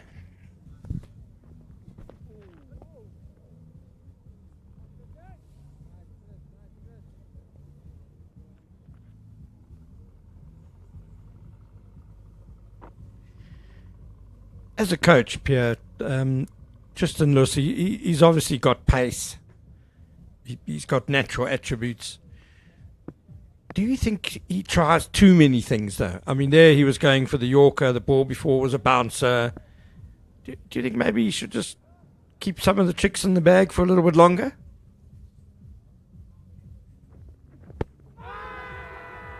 They're asking the question, but that's what's going to miss the leg stump. I must agree with you. You know, he's only played 7 first-class games in his career, so he's very young, very inexperienced. But as a young bowler, you want to establish yourself in this format by having a consistent area. That's where you need to start.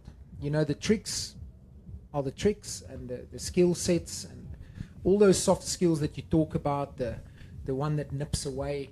But as a young bowler, the first thing that you need to learn and get under your belt in this format is a relentless area.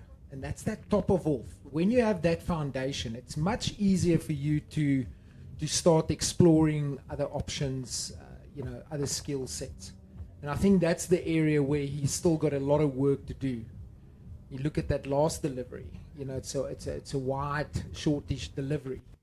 He needs to settle into a very tough area for a batter to operate from. He hasn't got that yet. Yes, he's got that pace, but your pace is one thing, and any batter will tell you that you can bring me the pace, especially when it's loose, because I know that I can score them. That pace in an area which is relentless is where the world-class bowlers are just so good.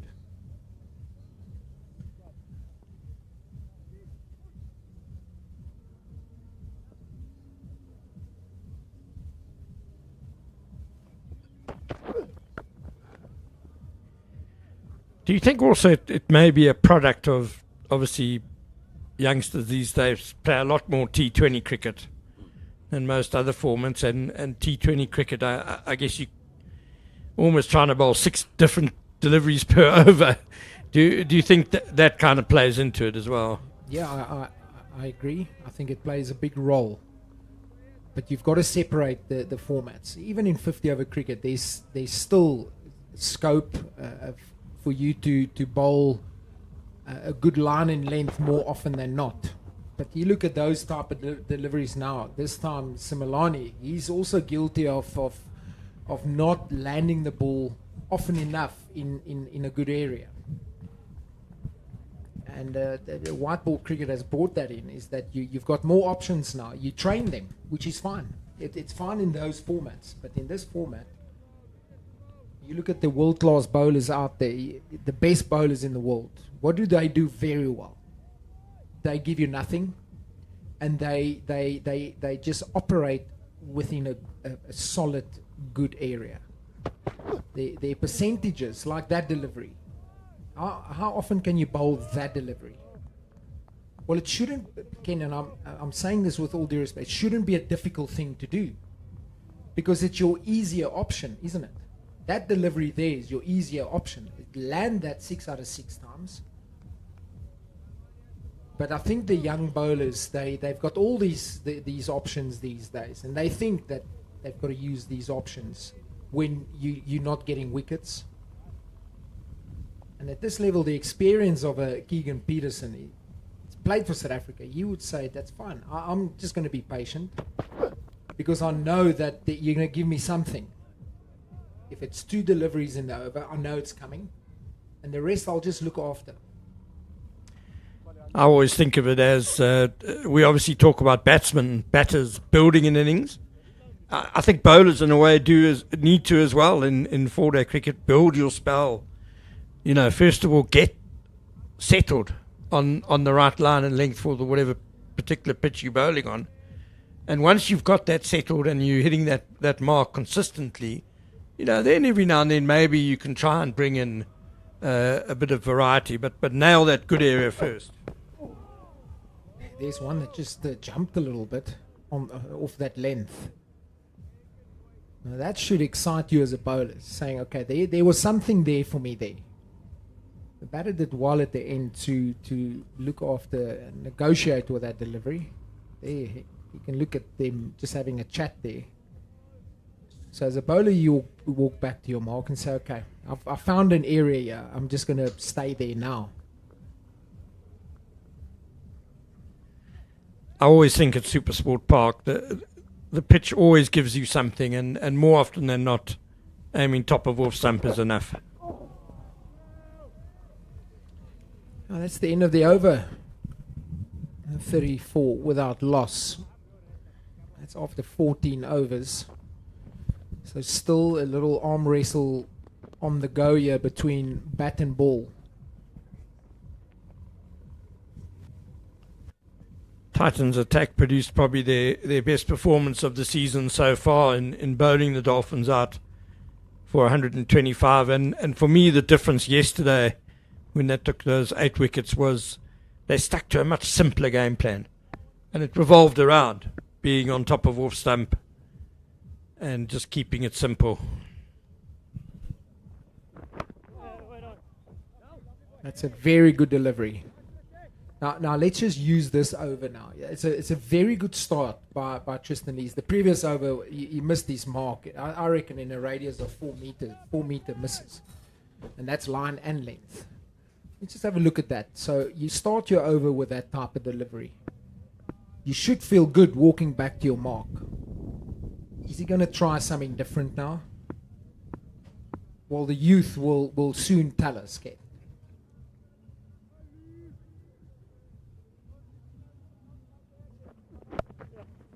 Nicely worked off his hip for single.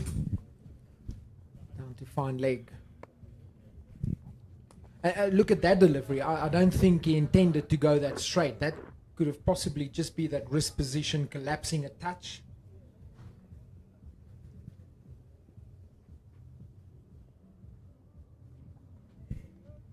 Yeah, not too bad. Just got a tiny bit onto the pads. But let's see if he backs up that idea again and just tries to get back onto that off stump on that general sort of length. And going back to these young bowlers with raw pace, they get overexcited with the pace. What? Nicely punched, well fielded. I think he saved the boundary there because it was straight enough. They get overexcited with the pace. In the days of I was fortunate enough to face Dale Steyn and Morne Morkel while I played with them, and then eventually played against them. That pace was used in a very intelligent way. There was strategy behind it. And you remember the days when Dale Steyn just backed off with pace in certain spells in Test cricket. Very well driven. That's going to find the boundary. Too full, too wide. Well, it bears out your point, Pierre, about the batsman just waiting and knowing that probably at least once in the over they're going to get one that they can comfortably score off. And Lesego Senokwane put that away beautifully. It's worth another look. Very nicely played.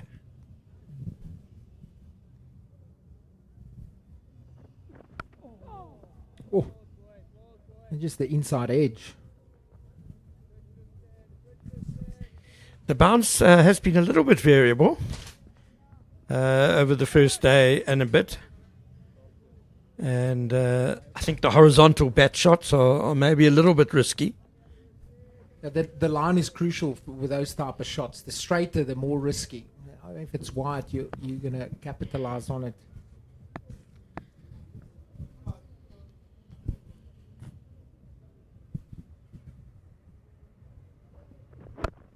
It's nicely played, nicely bowled. But with that point on the boundary, you're going to have to pay the price, giving away a single. That's the end of the over. Titans 40 without loss.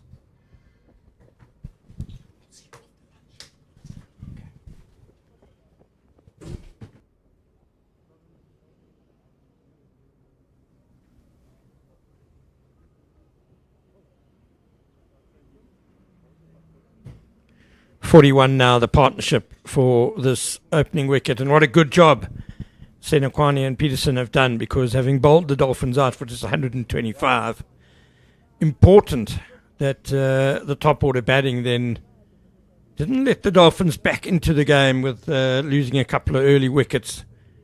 And Senokwane and Peterson, growing in confidence and in comfort, have done a great job. And also doing very well to rotate that strike. You can sort of see batting at pretty much a similar run rate as Similane comes in.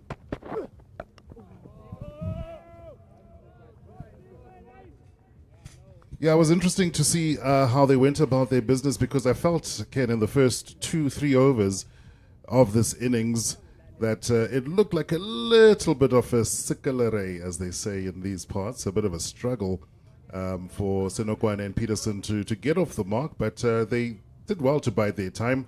No score, I think, in the first 3 overs before they were able to get going. And they're going at, I think, a really good rate at the moment. All of a sudden, trailed by only 84. Yeah, and we just saw in the picture there briefly, Henry Davids, the assistant coach of the Dolphins, had a very long and successful career here at SuperSport Park. Captained the Titans on many occasions. But yes, Kolo, you did right. I mean, it took them more than 4 overs, these two batters, to get off the mark individually. There was a 4-leg bias in the 4th over. But that's the sort of patience and the determination not to give the Dolphins any early reward that I was talking about. Made really good contact there. And, yeah, it looks like it's going to go all the way to the boundary. There's another 4 runs there for Senokwane. And really sort of opening himself up. Similane, I don't think, will be very, very happy with that. What we have seen very much this morning, even at the end of the initial innings, very good sort of line and length opted for by the bowlers on either end. So, you know, he I think will be disappointed at letting them pick up a couple of free runs. Yeah, that was a poor delivery on any pitch. Short, way too short, way too wide. Real gimme runs.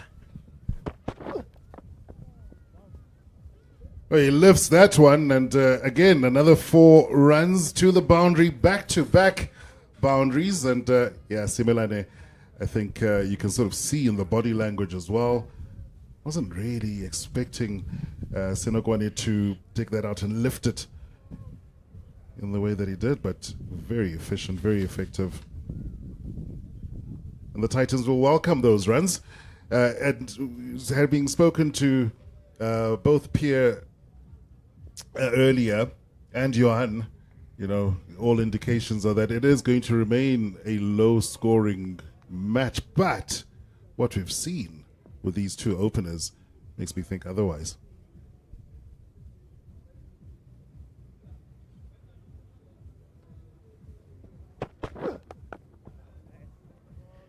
Well, Kola, I think today is going to be the best day for batting. And I think if the Titans keep going with this solid platform, get to lunch without losing any wickets, that sets them up really well for the afternoon, where I think they can cash in on tired bowlers. Dolphins already have a problem with Simalani's bowling both sides of the wicket. They might have to bring on another medium pacer like Ramesh and Pillay. But it means Bosch and Clearley are going to have to probably come back for second spells sooner than they would have liked. And, I think the Titans ideally would like to maybe even just bat once in this game, put up a big enough first innings.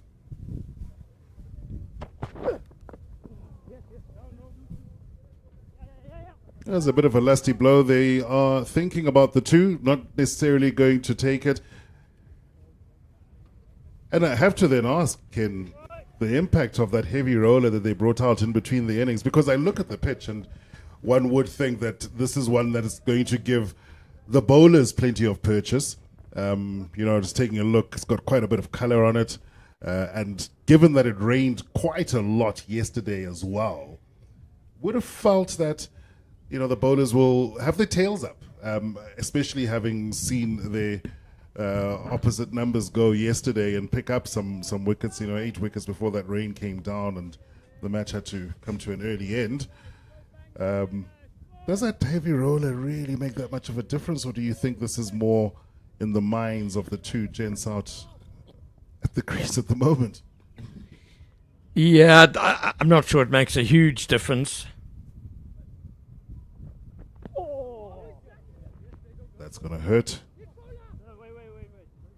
It's still early days in terms of the pitch. It's not going to start breaking up, so maybe before the Titans bat in their second innings, if they do, and if they have to chase any sort of substantial target, then maybe the heavy roller would be useful to break up a service that is already deteriorating a bit, as we see Senokwane just wearing that one.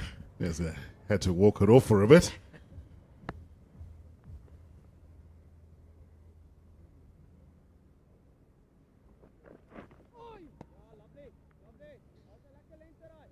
It was almost a similar type delivery by Tristan Lees.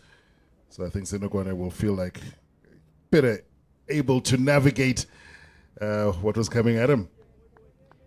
Too far down leg from Tristan Lees. Mustn't waste what's left of this new ball and of his own energy. No problem with the occasional short delivery, but it needs to be better directed.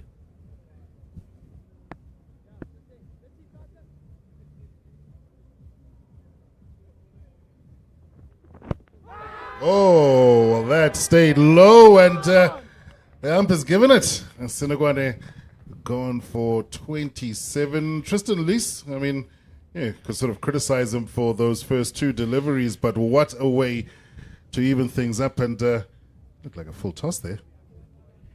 Well, that's where Tristan Lees is dangerous. Out of the blue, he can produce these wicket-taking deliveries. An excellent Yorker from Tristan Lees. Blasting through. No, it wasn't a Yorker. Oh, no, it did get a bounce in before. Your initial call about it keeping a bit low is probably true, but it was a bit of a loose stroke, really. I fancy, let's see how square Senokwane was trying to hit this. Yeah, you see, he's trying to hit that almost through square leg instead of getting it maybe wide of mid-on. It's a well-pitched up, pretty straight delivery. And I tend to agree with umpire Jale. That looked very out to me. Well, it certainly took Senogone by surprise. You could see in his reaction that even after that delivery had been bowled, he didn't think that he was out. Maybe he felt like he'd come down far enough down the pitch. No, I think the shot that he played, trying to hit it through square leg, indicates that he thought it was more outside leg stump than it was. He thought it was going down leg. But it was straighter than that, and he needed to produce a straighter bat to this delivery. There, you see the face of the bat is facing square leg by the end of the shot. So it ends a 50 partnership for the opening wicket. Senokani will be disappointed that he fought so hard for 75 minutes, made 27, got a start, did a good job, but hasn't been able to carry on. And now very important that the vastly experienced Neil Brunt, there you see over 100 first-class innings, averaging 37. That's a pretty healthy average for someone who's opened quite a lot as well. 7 centuries and 23 50s.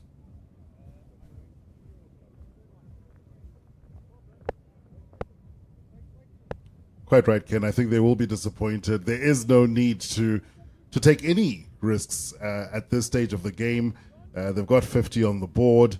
And, yeah, I think the experience of Neil Brunt hopefully will help just, if they need to, slow down the run rate. There's no need really to go at a cracking pace, just evading that delivery by Tristan Lees. Again, trying to, looks like get a bit of bounce going, but it's sort of staying quite low. The bounce has been a bit a variable. Not every short ball has really taken off. Been a bit of tennis ball bounce as well, but I think as the hot sun dries this pitch out and the green grass dies off, it will become quicker and the pace will, the bounce at least will become a bit more consistent.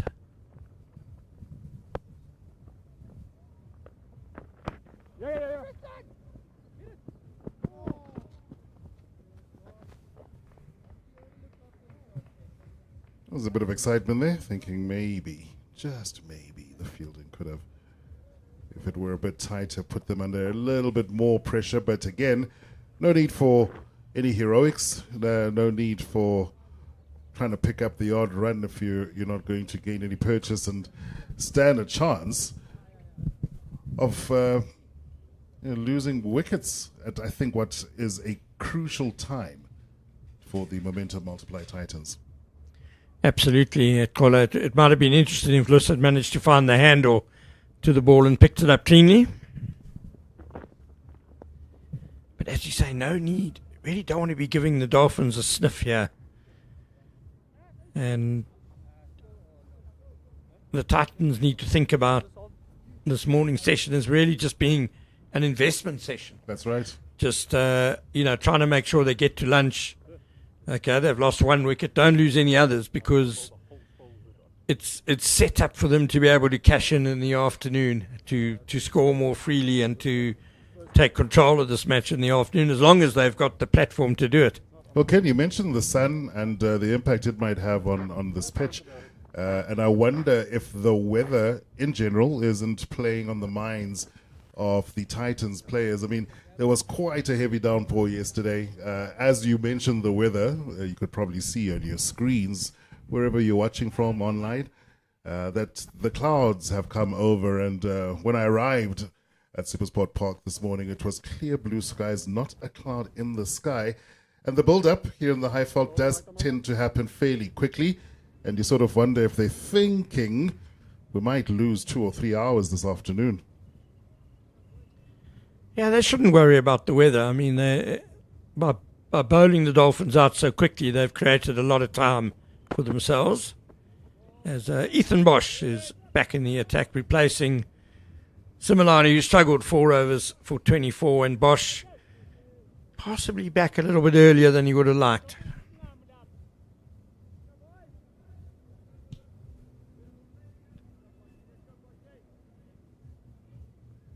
But again, I think the experience will certainly count for his teammates. Ethan Bosch, you pointed out the experience that has also come on in the form of Neil Brunt. He's also off the mark with 1.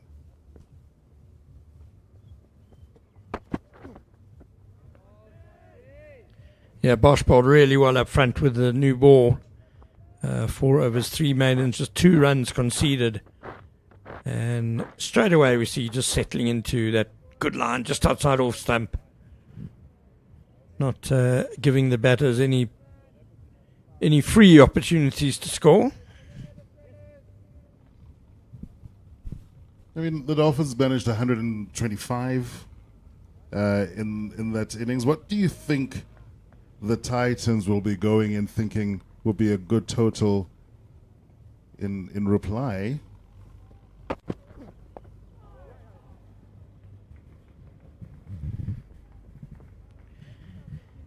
I think it's not so much about a score today. I think it's about batting all day. I think just trying to bat as long as possible today. Try and keep wickets in hand and just grind the Dolphins' attack into the ground, really. There are 78 overs left today. So if you scored 3 to the over, it's what they're going at the moment. Then that's 240 odd. You know, they'll already have nearly 300 on the board, which is already a big lead.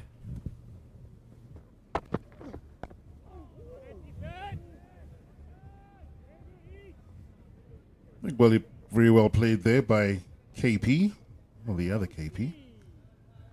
And that's probably what the guys in the coach's box will want to see from the Titans.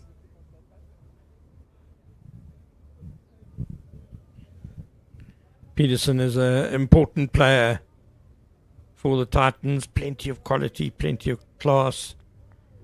Knows how to play long innings. Oh, well, lifted that. And it will run away to the boundary. So picking up what looked like fairly easy runs in the end. And here I have been talking about them not needing to put in any lusty blows. And one feels that was well-managed risk by Keegan Peterson. Yeah, I'm not sure he meant to edge it quite through the slips like that. Picked his gap well. Look, it was there to hit. A bit of width from Ethan Bosch.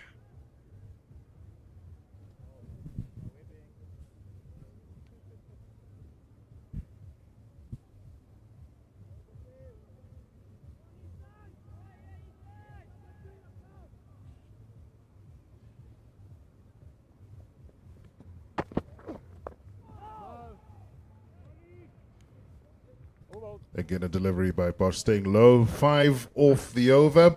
56 for 1. Keegan Peterson seems to be fairly settled on 20. Opposite him, Neil Brandt, 2 not out. And Ethan Bosch, just the one slightly loose delivery in the over going to the boundary, but he's still got really good figures. 5 overs, 3 maidens, none for 7. Kele was also very good up front with the new ball. 4 overs, 2 maidens, none for 6. Tristan Luss, the wicket taker, 1 for 14 in his 5. And Andile Similani, the one bowler to have struggled a bit today, going at 6 and over. Yeah, that is quite heavy in comparison to his fellow teammates.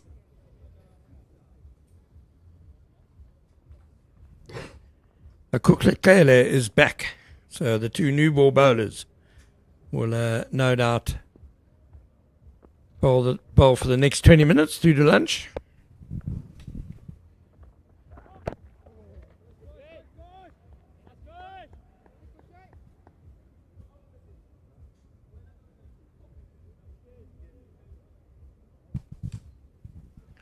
Starts with a no ball.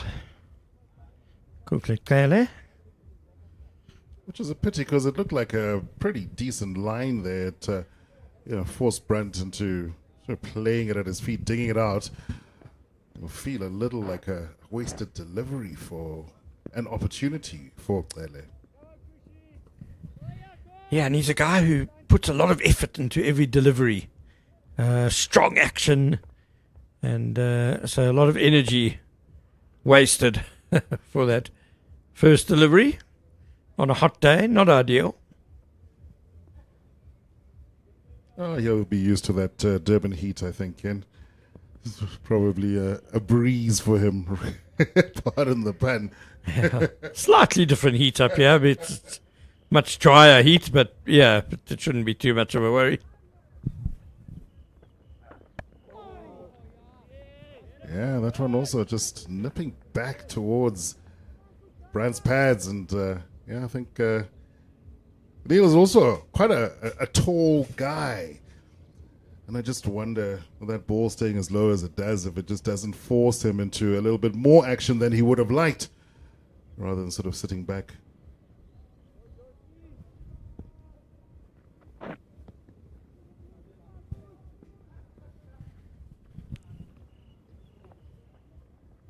Brunt just with all his experience keeping the bowler waiting a bit.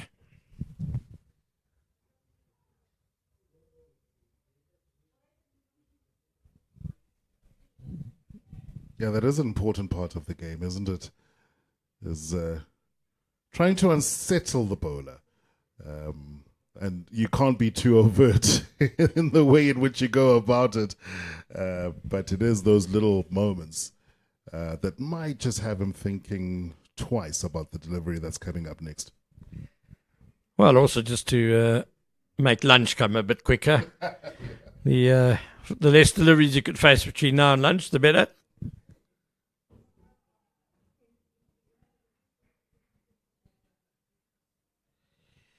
Good cricket there. Good delivery from Clearly asking questions just outside off stump, but Neil Brunt, a very good leave. Yeah, very brave.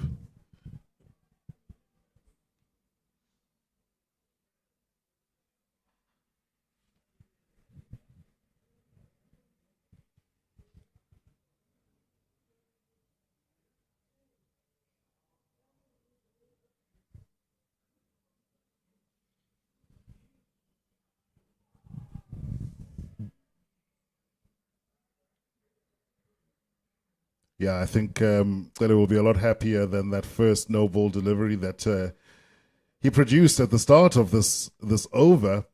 And yeah, it looks like, I mean, fair enough. Neil is the new batsman in. And obviously will want to get his eye in before doing anything really, really risky. But so far, pretty good over by the bowler. Well, you mentioned it, Caller, that although it was a no ball, that first delivery was bang on target. Yeah. And that's good to see. A guy, the first ball of his new spell, comes back, having bowled really well earlier, straight back into it. First ball, no loosener, right back, bang on target.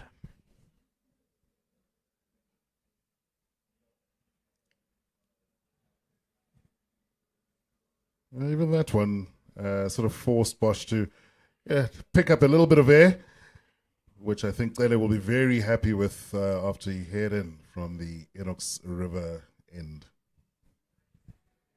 Yes, it was not a bad line at all from Kele. Got Brunt to play. Nicely played by Brunt, but Kele won't mind if he's playing rising deliveries outside off stump all the time.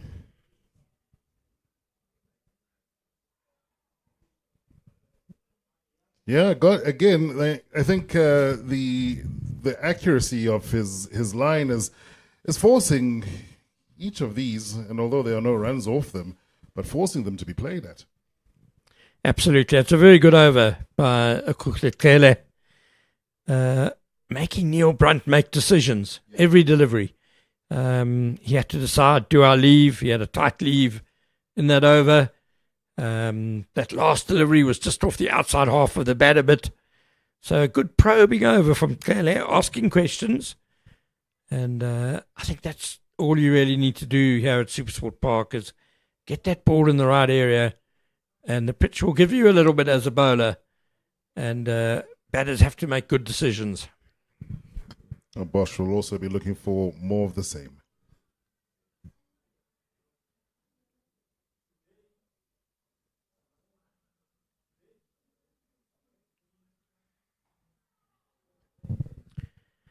Spoke about Keegan Peterson being a key man for the Titans today with his ability to bat for a long time. He's got 100 this season, a real defiant effort against the Dragons in Potchefstroom.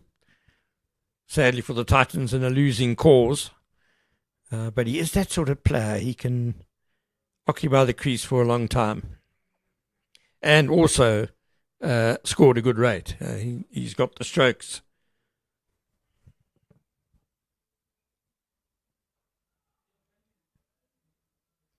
Yeah, I think the Titans will have a look at this tournament overall and be quite disappointed, because I do think that they have the personnel to not find themselves at the foot of the table.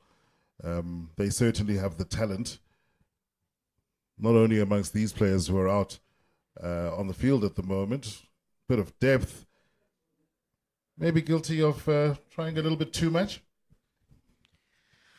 Look, I think they did lose a lot of players to the SAA and Proteas sides at the same time. But as you say, Gordon, they've got the depth in their squad.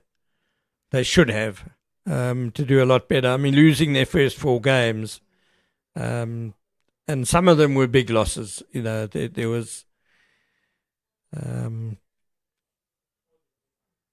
bit of a lack of fight, really, that you normally associate with the Titans. And so you're right, a disappointing start to the campaign. But after a break from 4-day cricket, they've come out in this match, and it looks like they have renewed energy.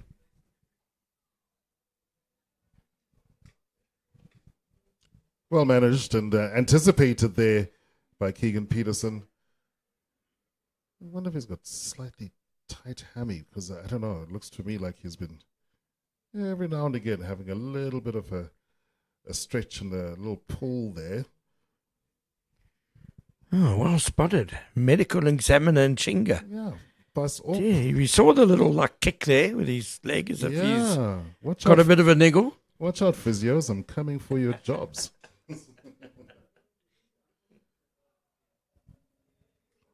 Another really good delivery there, I thought, by Ethan Bosch, and another good leave by Peterson. Yeah, both will be happy. I think Bosch putting the ball in a good area, and there was a little bit of a wave shape there as well, even though in the 20th over there should still be a little bit of shine on the ball. And Keegan Peterson showing good judgment, just leaving it alone.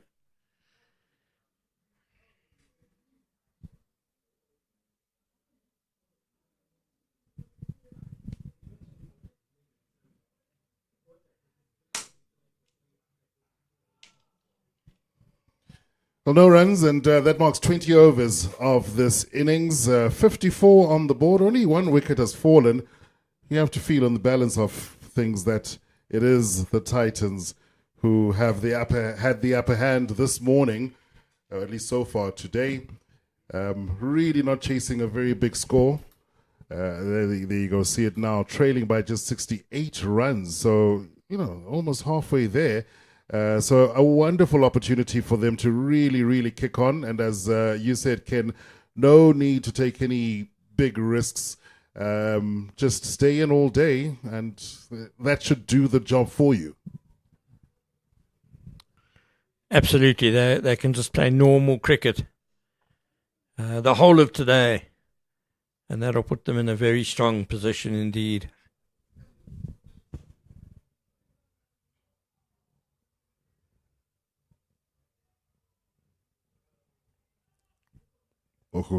Oguhle is back in, and he really started off that previous over. Well, he wouldn't have wanted that one no ball, but even then showing really good accuracy. And again, just no runs coming off him. Yeah, Bosch's previous over was a maiden. Clearly before that, the only run off the over was the no ball. So these two, once again, are really just pulling things back for the Dolphins.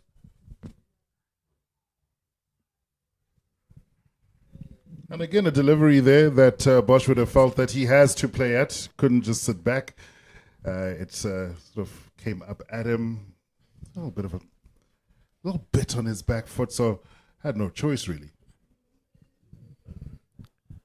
Yeah, well, that's clearly the plan from around the wicket to the left-hander is to test him a bit outside off stump. Happy if he leaves a few, but then also got the delivery that comes back into him, like that one, and maybe try and see if he can go through the gate. It was a bit short though, and Brunt able to work it away.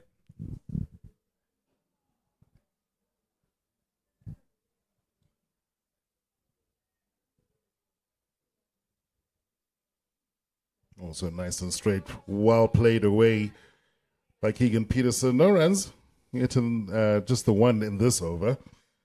The score 58 for 1.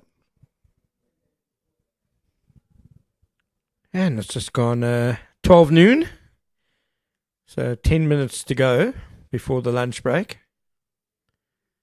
I doubt we'll see too many expansive strokes by these two before lunch, especially since the bowling is good at the moment. And again, just clearly made to wait. Keegan Peterson. Maybe that's one less delivery he has to face before lunch. Before lunch, yeah.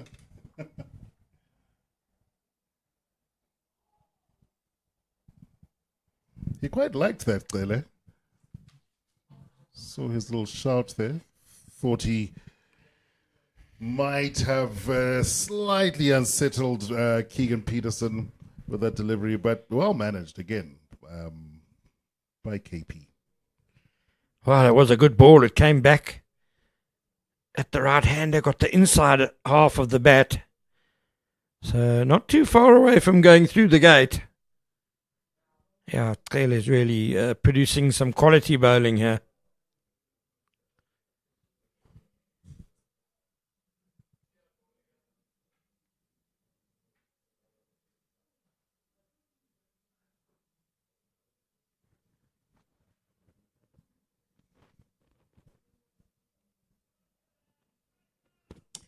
Neil Brunt has come to the crease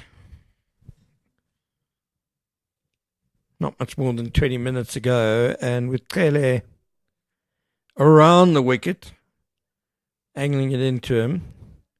I'm not sure I like the mid-wicket being on the boundary. It seems that the potential too easy for a 1-through mid-wicket. Let's get that mid-wicket up into the ring. That's fair enough, especially considering the almost defensive mindset that the Titans are employing. As you mentioned, Ken, not too far off from lunch. They won't want to lose any wickets. They won't want to play any lusty blows towards the boundary.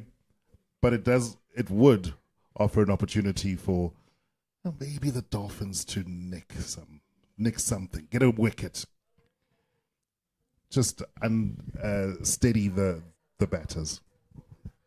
Well, from a Dolphins perspective, having been bowled out so cheaply, and now the Titans 59 for 1, the Dolphins need regular strikes through the day just to keep their spirits up, just to keep them encouraged and feel like they're still in the game.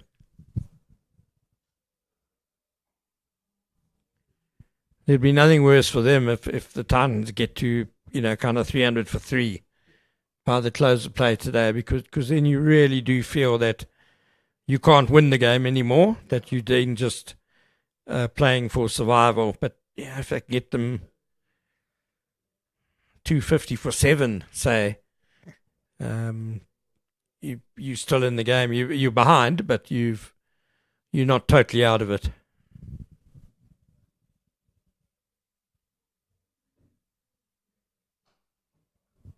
Well, he advanced, and down the track he comes. That's going to run away all the way to the boundary. Is another 4 to the boundary. It's another 4. Keegan Peterson he slowed down a little bit after that change of partner. It looks right back into. He saw that one nice and early. Advanced to beat it. A pretty beautiful looking straight drive. Wonderful batting by Keegan Peterson. I said these batters wouldn't do anything too expansive before lunch. Down the pitch he came, but there was very little risk to it. He kind of knew where Bosch was going to bowl, got into that channel, and then just a lovely straight bat all the way along the ground through mid-on. Glorious stroke.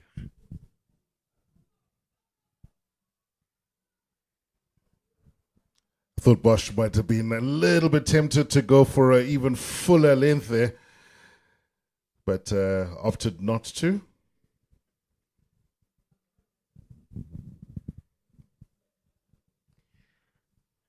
It's a strong point of Keegan Peterson's game, his driving. Really good driver of the ball, so Ethan Bosch will be well aware of that. Peterson, of course, played a bit for the Dolphins a few years ago. So he won't want to get too full, will Bosch? Except when you're trying to bowl the Yorker, of course. There we go. It always fascinates me how many of these guys have applied their trade. They trade in different parts of the country. And Keegan Peterson is a Bulland man. Yeah, he's been around a bit, has Keegan Peterson. Hails from the Bulland. Obviously played a lot there. Did he have a stint at Western Province? I think he did. Certainly the Dolphins. Been at the Titans a couple of years. Let's just get up his career record and see exactly who he's all played for.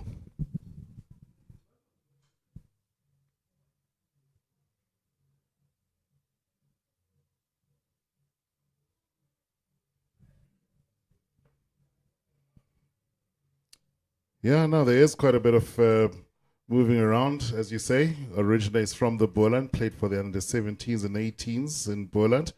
And also represented the Cape Cobras.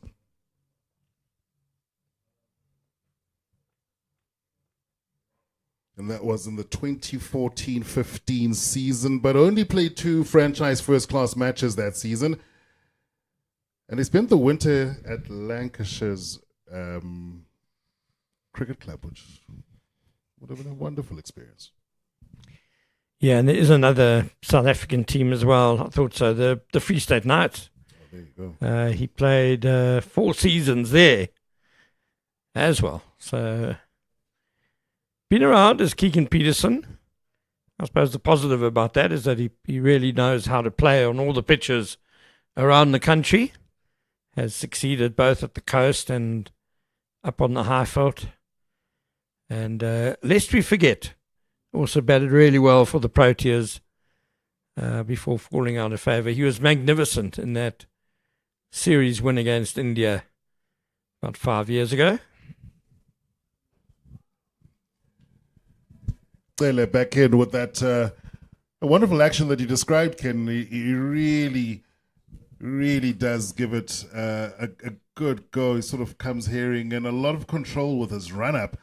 But when he unleashes, kind of feel like the batter knows that if I have to react, I have to do it quickly. He's got pace. There's Akuhle Kele. He's probably lost a little bit because he's had a rough time with injury, but he certainly bowls a heavy ball.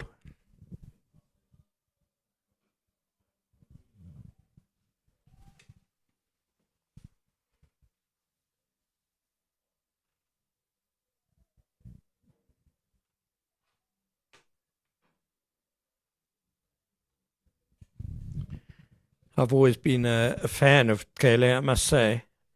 Disappointing that he's had so many injury problems. Otherwise, I'm sure he would have played for South Africa by now. He's been in a couple of squads without actually getting a cap. But it's just good to see him injury-free and bowling so well. That's right, and the best way to be noticed by the national selectors is play plenty of cricket. So true that.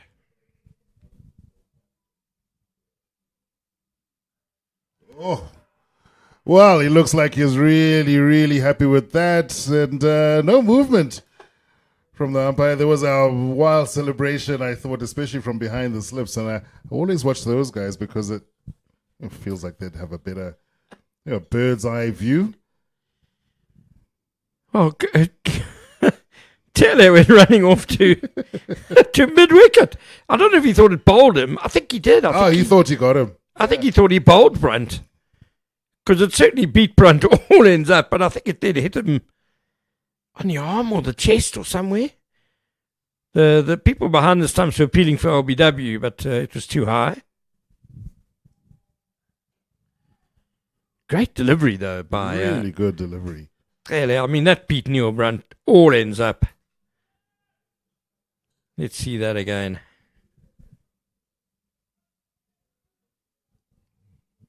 Oh, he knew nothing about it, Neil Brunt. But Taylor obviously didn't take a look at the stumps there, did he? Poor guy. I mean, you're ecstatic. You're running off. You think you've got him out. Ken, you're allowed to celebrate a good delivery. I'd hate to see him celebrate when he does get a wicket then.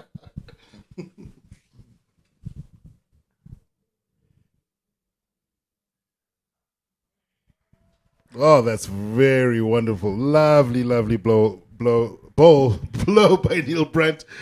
Another 4 on the board. He'll be happy with that because I think he will feel like he's been pinned back quite a bit at the crease, not really able to get the runs under the going. And yeah, I think we'll be very happy with this wonderful shot. Yeah, beautifully played by Neil Brunt. Just a little too short by Kelly and didn't get up a huge amount. A comfortable pull shot for Brunt. Very well put away, though.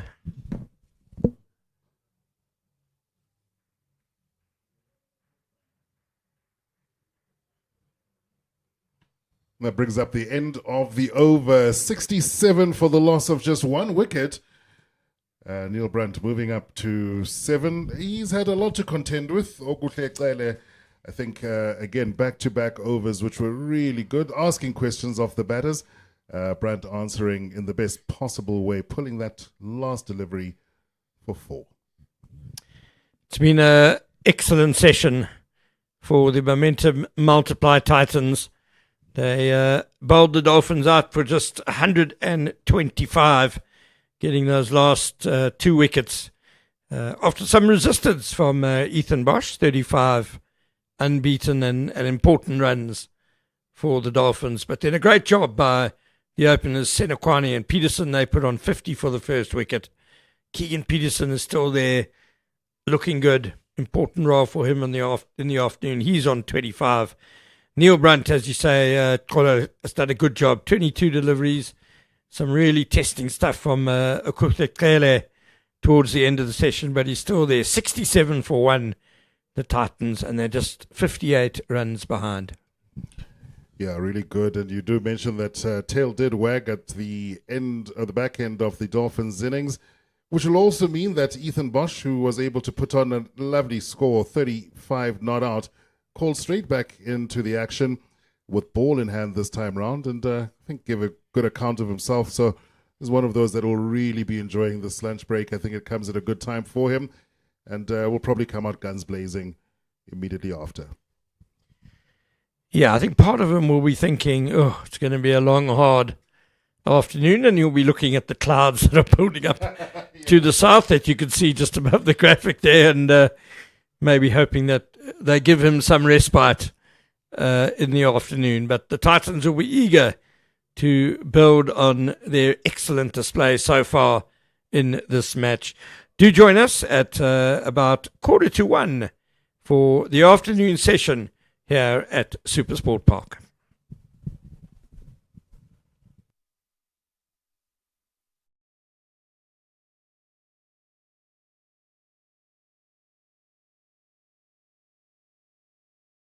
New Mitchum Ultimate 72-hour odor protection with skin breathable formula. Mitchum, true to you. You got my head above the clouds, my feet above the ground, and I'm not coming down, down, down, down. Got my speakers pumping loud, I'm feeling every sound, and I won't turn them down, down, down, down.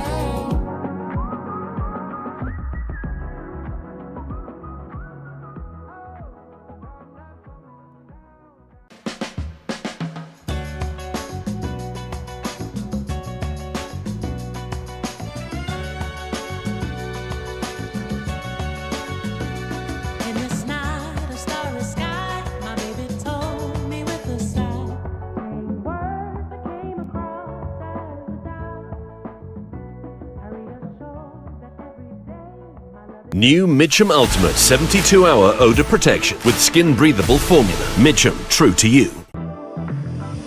Now he's thinking about me every night. Oh, is it that sweet? I guess so. Say you can't sleep, baby, I know. That's that me espresso. Move it up, down, left, right, oh. Switch it up like Nintendo. Say you can't sleep, baby, I know. That's that me espresso. I can't relate. I'm ready.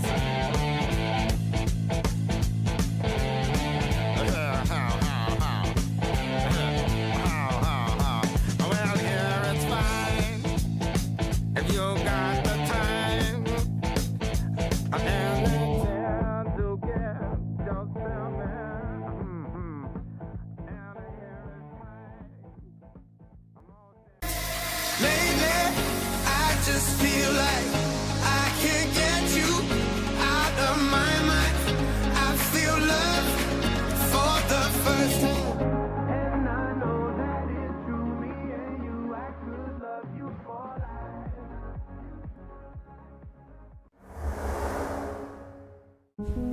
What is purpose? If it only lives in your head, a boardroom, a promise. What is purpose if only an idea? If it does not become what it can be? You see, where purpose finds passion, when it takes action, the world is a better place. When it becomes real, when it delivers peace of mind, purpose becomes a force for change. It changes circumstances. It changes livelihoods. It changes futures. It comforts. Because when you are there for someone when it matters most, when you take a stand for the vulnerable, when you invest in education, when you put food on the table, you're not just talking. AFBOB, here for you in more ways than you can imagine. New Mitchum Ultimate 72-hour odor protection with skin breathable formula. Mitchum, true to you.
New Mitchum Ultimate 72-hour odor protection with skin breathable formula. Mitchum, true to you.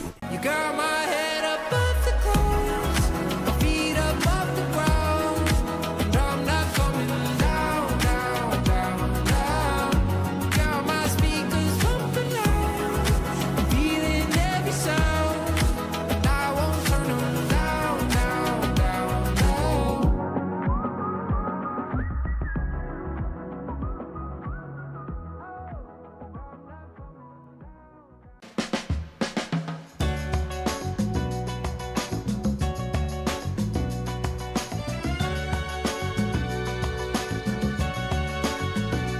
In this night of starry sky, my baby told me with a sigh, words that came across as a doubt. I reassured that every day my love New Mitchum Ultimate 72-hour odor protection with skin breathable formula. Mitchum, true to you. Now he's thinking about me every night. Oh, is it that sweet I kiss so? Say you can't sleep, baby, I know that's that me espresso. Move it up, down, left, right, oh, switch it up like Nintendo. Say you can't sleep, baby, I know that's that me espresso. I can't relate. I'm racing.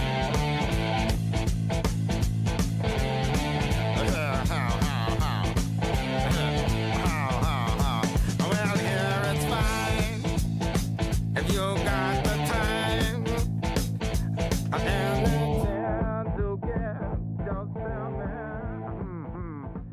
And here it's fine. Lately, I just feel like I can't get you out of my mind. I feel love for the first time, and I know that it's true. Me and you, I could love you for life.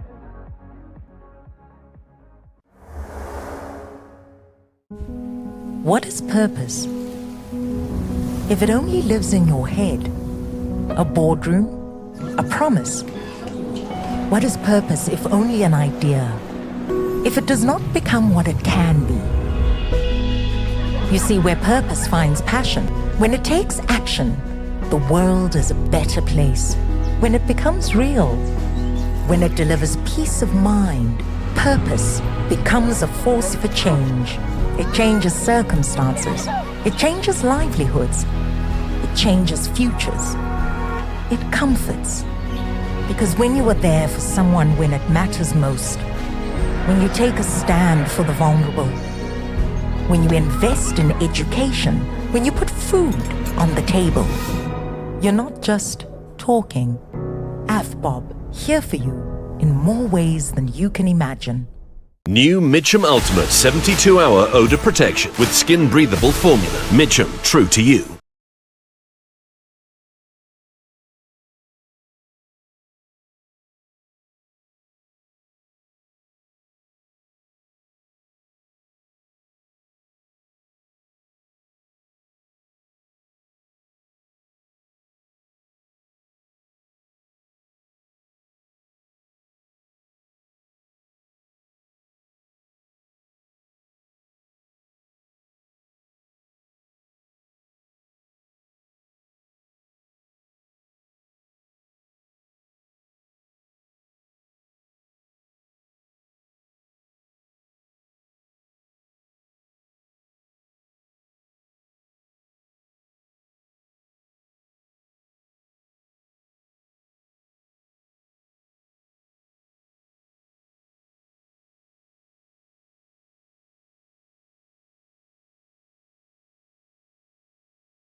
Welcome back to SuperSport Park, and it's been a pretty decent start by the Momentum Multiply Titans. They seem to have been pretty steady, 67 for the loss of just one wicket in their first innings reply. It was the Dolphins who had managed to post 125 all out as the action resumes.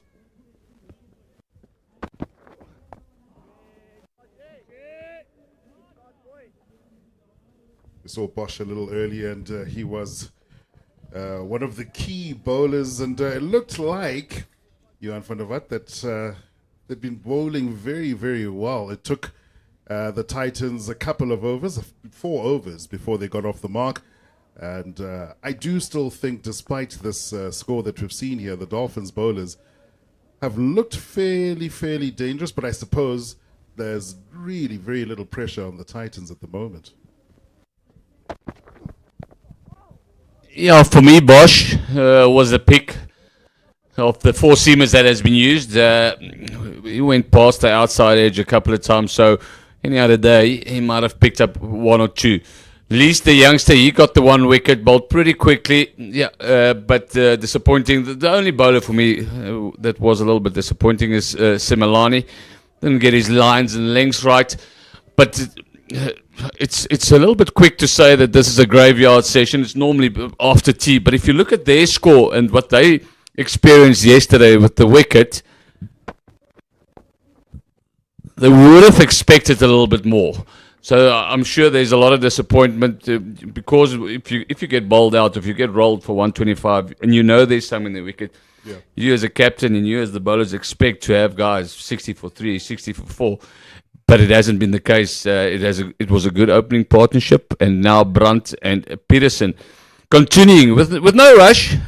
They know they're going to lose some overs during this game, but they'll be trying to build a lead. If they can get up to 250 and have a decent lead, 200 lead, you're in the driver's seat. So there's still a lot of time.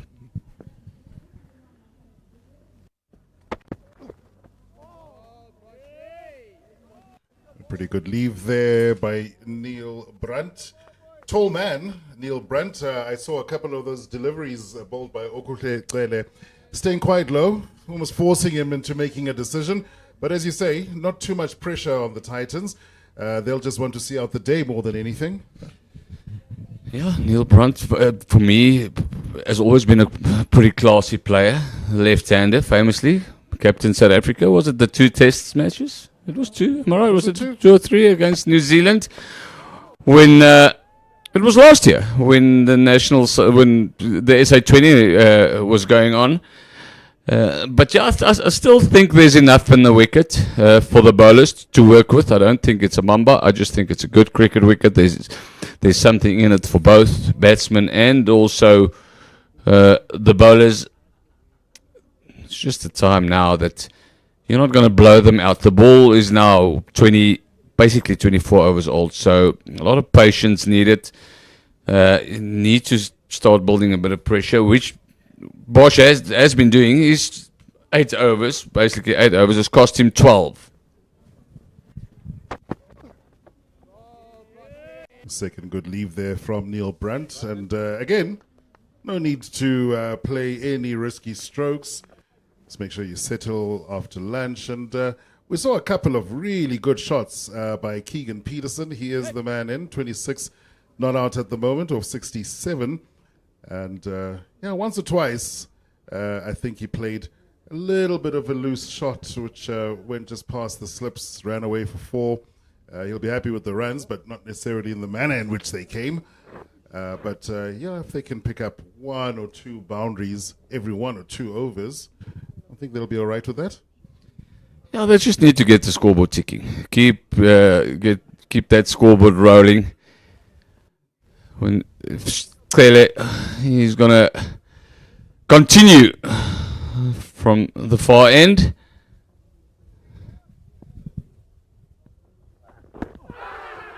What? There we go. And we saw a couple of really good deliveries before lunch by Cele. He's got a really good bowling action. That one staying nice and low. He'll be very happy. There was one that he celebrated, thinking that he'd taken a wicket, but umpire was unmoved. This time, Oguhle Cele removing the valuable wicket of Keegan Peterson. He is the man with the runs on the board. And that senior batting role now is going to have to be taken up by Neil Brunt.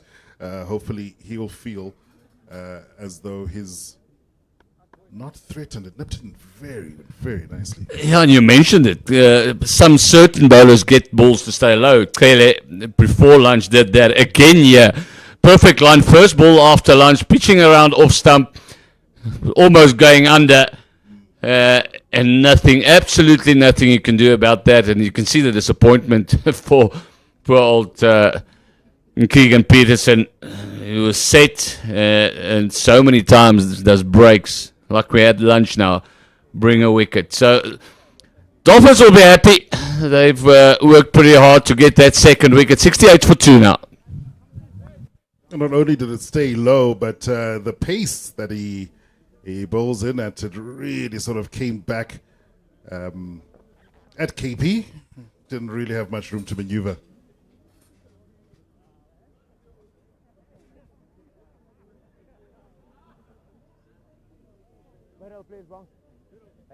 Sbonelo Makanya now taking over. He's a really good cricketer. That average is probably one that he will want to have increase.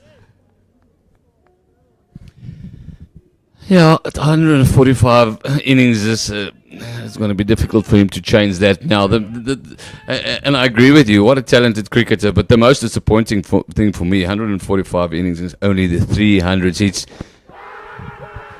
Well, immediately into the heat, and Oguhle is absolutely on fire at the moment, and it looked like there are similarities between that delivery and the previous one as well. Makanya will be incredibly disappointed with that, and stood his ground there for a moment, sort of asking, what just happened? Yeah, not great from Makanya. He feels it's a little bit high. He's shown the umpire, no problem. There, for me, that's hitting top of middle stump, not a problem. So only the one ball faced in the space of 2 deliveries. All our chatter about getting 250 and 300 is basically, well, it's not gone out the window, but it's gone with the lunch. it's quickly changed, and we've said the bowlers has been good. Clearly, that was for me no problem. Don't agree with Makanya for hanging around for about 20 seconds before he wants to leave. But what a start from Clearly. Yeah, there's on a hat-trick as well. And you're speaking about the wickets that hadn't fallen in that earlier session. And Cele was one of the bowlers who hadn't managed to get any wickets under the belt. And all of a sudden, finds himself on a hat-trick. Yeah, so many times we speak about investment sessions, and maybe that one before lunch was that. And now something started to happen. The sun is baking on the wicket. I doubt if that one stayed low, like the Peterson just nipped back. It's just a very good delivery. They made the change in the batting lineup to send in Makanya to keep left-right combination. That didn't work out. Now the Luanda Pretorius finds himself at the wicket. 2 left-handers. And clearly on a hat-trick.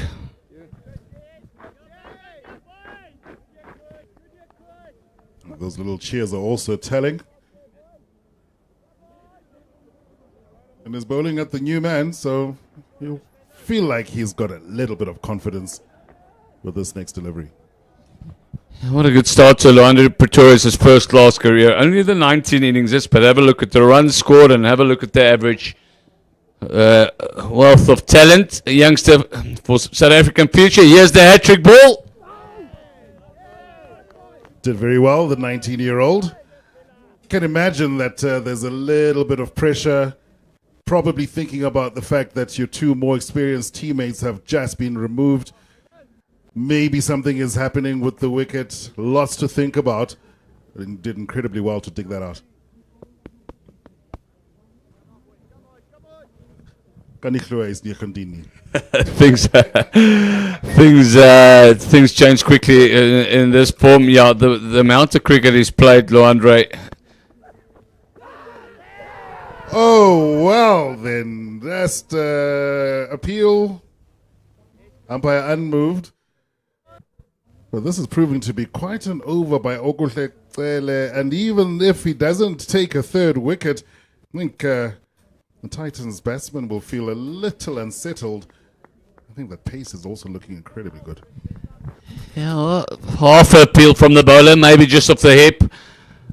But I was going to say, you know, as a batter, lunchtime, one down comfortably, batting comfortably, maybe 5, 6, and 7, getting ready to get their feet up, have a look at the cricket, and all of a sudden, the whites is on, the pads is on. He's moving across a long, long way. Hele, maybe just a tad too straight, but it's the first time I've seen him almost, we'll probably have another look, almost exposing that leg stump. He wasn't happy there, and hopefully there weren't any kids listening. But here's the question, especially when it comes to the breaks in the red ball matches, the lunches, the teas. Just interested to know what it is you guys think about. The good delivery, and it runs away for 4. So he'll be very happy with that, Pretorius. Getting off the mark, especially after that hot opening 3-4 deliveries by Cele. I'll be a little bit relieved, I think, the Titans camp, that we managed to get some runs off that over. Cele has his tail in the end. I think he'll still be coming back at it. But what process do you go through to make sure that you're back in the game and not distracted? Yeah, there's obviously a couple of drinks breaks. A drinks break during a session, and then you've got lunch, which is a 40-minute break. Second session, there's a drinks break, but it's the longer breaks where you leave the field and go off, and it changes the momentum, and it just changes the pace of the game. It's almost if it's a restart. But not totally, but it's a restart as a batsman, sometimes for the bowlers, but mostly for the batters, just to get the focus, get your feet again, and so many times these breaks produce wickets because of that.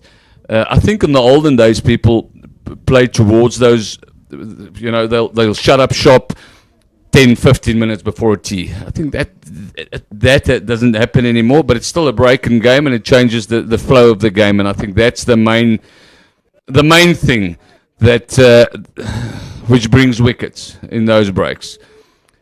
Everybody knows it. Everybody speaks about it, but it's something just keeps on happening. Sometimes on one-day cricket, drinks breaks, just the 5 minutes where it stops the flow of the game, can produce a wicket.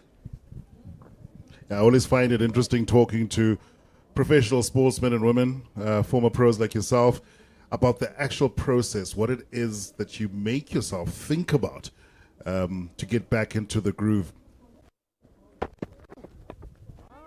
Well, the first delivery from Bosch, which we actually didn't see as we were playing a little bit of highlights there, did elicit a little bit of an appeal from some of the fielders, who's especially looking towards the slips there, but no danger in the end. Also looking like he's maintaining himself a pretty good line and length. No runs off the over so far. But Pretorius, he'll be happy with that 4 runs under the belt, but it is all on Neil Brandt as the senior partner to try and put some runs on the board.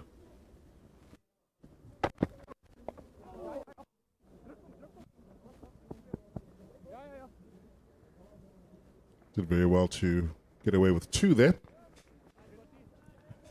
Very good running between the wickets, and that's the kind of game you want them to play. You're not necessarily going helter-skelter for the boundaries, but if you can pick up the singles, if you can pick up a couple of 2s, and you can sustain that for the next few hours, then those runs should come. Yeah, and I think we'll see that if or when Pretorius stays for a little bit longer. He's a way more attacking player, maybe, than Brunt. He'll keep the scoreboard ticking. He'll try to exert the pressure back onto the bowlers, which the bowlers are putting massive pressure now with those 2 wickets. Ethan Bosch has been superb during his bowling spells, first one and this one. So there'll be a little bit of a cat and mouse game going on. Brunt is old school. He'll see it out. Pretorius is your typical youngster, new school, no fear whatsoever. So it will be interesting to see how he approaches it. I doubt if it will change. He will, without taking ungainly risks, he'll just play his natural game. Which is not necessarily the worst thing in the world. I mean, I think every team needs those attacking-minded players, the more high-risk players, and sometimes just is what you need to get out of the rut and get some runs on the board. So it'll be exciting to see what the youngster does. Well, the English, they've got 11 of those, and it's not going well. But I agree with you. You only need one of those, maybe one or two, but the English is taking us overboard. And look, I'm not fond of the Aussies, but geez, I'm glad the English are getting hiding. That's been good to watch. Yeah, and I think that we almost missed their whole conversation a season or so ago about what they mean by baseball, and I think now you're starting to see the impact of when it goes without any handbrake. You know, you can't just go out there without necessarily thinking about the nuances in the game and the ebb and flow of any test match. Yeah, and I think South Africa has proven a great point in India. Both those victories were pretty hard work and pretty slow going at some stages, acknowledging when to absorb and acknowledging when to take a step forward, which they've done so well. Stepped across to meet that. Young Pretorius didn't quite run away to the boundary, but I think already there you could see a little bit of intent. He's going to go after that ball. Yeah, that's how we've seen him play. That's how he's been successful. He's close to a 58 average in his first 19 innings. So that's a fantastic start. And I feel he's a massive talent, massive prospect for going forward in South Africa in all forms. And that's what excites me. We're not only going to see him in Test match cricket. I feel we might see him in white ball cricket more often. He's a keeper. He keeps for the Titans. He has kept for the Proteas, I think, in a one-day game. But he's got that versatility and strong mind. And a strong body as well, proving that there. It's going to be a good chase for the boundary. It'll get there. Another 4 runs on the board. Pretorius is not going to wait around. He's not going to hang around at the crease. He's going to play a couple of lasty blows. And again, looking at that last one, not really high risk. Playing his natural game. He's a big, strong lad, and it comes in handy. Yeah, a shot of the day for me so far. Not a lot of risk, just a proper quality cover drive. And that's where Skele and the Dolphins needs to be careful, especially team that can take the game away from you. Keep your disciplines, keep your pressure, keep building, don't go looking for it.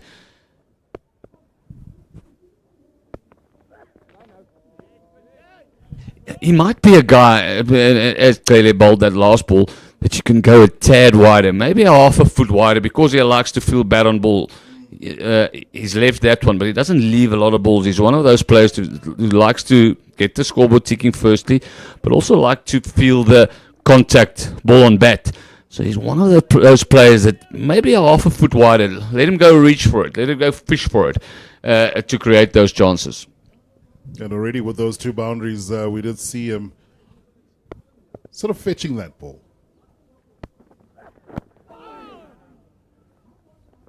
Really liked that one.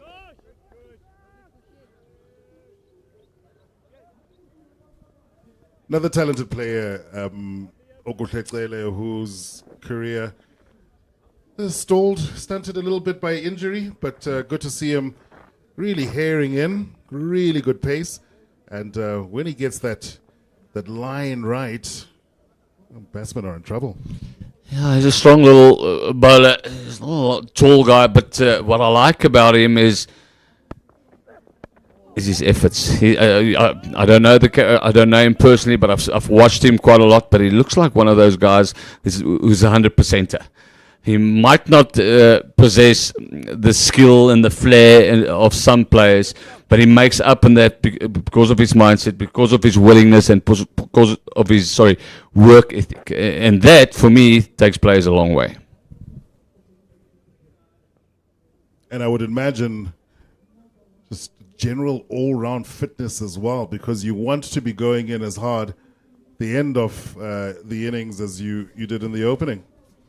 Yeah, it looks like he's packed on some pounds, but in muscle. It looks like his shoulders are pretty strong. He's a strong guy. He tries to be as fit and strong as he can. Stay away from injuries. He just came back from one. Nicely turned away for just the single there. 6 runs off the over. Pretorius already on to 11, and that's just off 10 deliveries faced. And it didn't look like he'd put in much effort. Yeah, and that signal brings up his 1,000 runs in first class competition very, very quickly for Pretorius with an average close to 60. So, yeah, he's a classy player. It's a good example, the last delivery that he's faced, where maybe a Neil Brunt, nothing wrong with that. We'll just punt that back straight back to the bowler, dot ball. He's got the ability to just step across, because it wasn't a bad delivery. Work it into mid-wicket, keep the scoreboard going.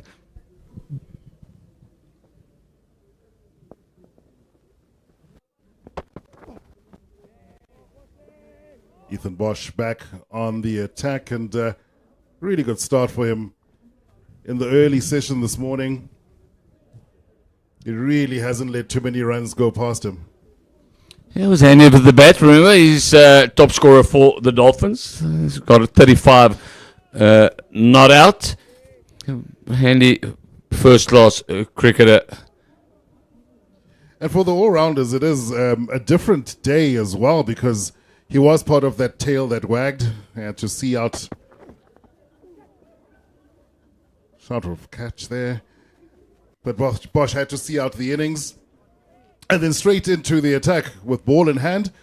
I'm sure that also takes quite a bit of mental strength to immediately switch mode and understand that as much as you were holding up the runs being scored at the back end of your innings, a lot of the responsibility with that new ball lies in his hands.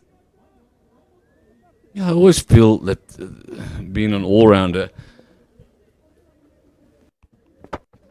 maybe takes a little bit of pressure off, because I'm speaking in my case, I could not only be a batter, because I think your success rate is obviously, it depends on who you are, but if you're gone, you're gone. If you're an all-rounder like a Bosch or like a Janssen, if something doesn't go well with the batting, you've always got something to fall back on. You can improve, or you can correct it with the ball. So, and that's what they teach kids at school these days: is to do at least two of the three skills, two of the three to get yourself into the game. I felt batting got me going.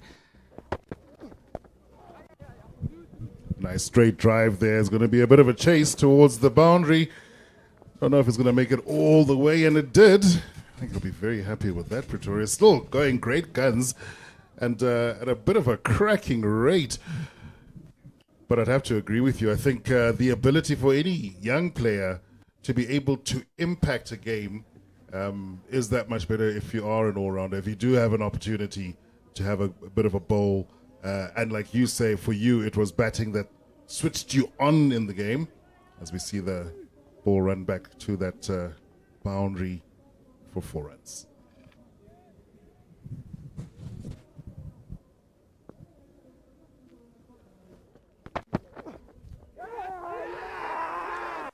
Well. Here I was, waxing lyrical about Toulon Pretorius. Really is always eager to have a bit of a tickle at the ball. This time not necessarily out wide or chasing it, but it nicked it and, back it went, and he's out. That's a good score. I think he probably would have been slightly happier getting to the 15 off 50 deliveries.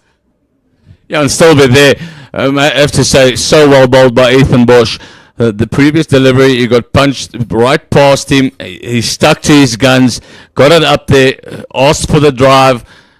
Certainly something there. Umpire agrees, and Andre Pretorius, after we sung all his praises, but we knew he was going to play like that. He sometimes, players like that offer opportunities. This time, only the 15 runs, 15 beautiful runs, but he's got to walk back to the change rooms, the pavilions, and how quickly the Titans are all 4 down all of a sudden. Yeah, they are. They've lost a couple of wickets, but again, it's not necessarily reason to panic. I mean, they aren't necessarily chasing a big first innings score by the Dolphins, but I think that the challenge will be to stay calm, to manage expectations, to manage the match, to not necessarily go out and chase runs, and they can still finish this day on the front foot. Yeah, I think the Dolphins are fighting back. The key is you don't want to bat last. We've seen a couple stay down. We've seen a couple.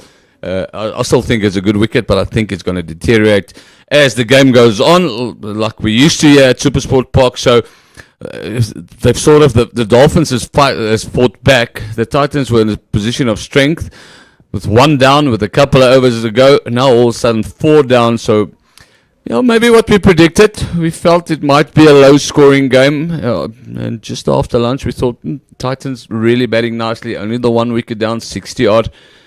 But the Dolphins has fought back through Clele and also through Bosch, both of them has been really superb with the ball. That's right, 2 wickets from Clele, 1 from Bosch. Those 3 all falling almost immediately after the lunch break, as Rivaldo Munsami now takes to the crease, and 120 first class innings, and a pretty decent average at almost 38.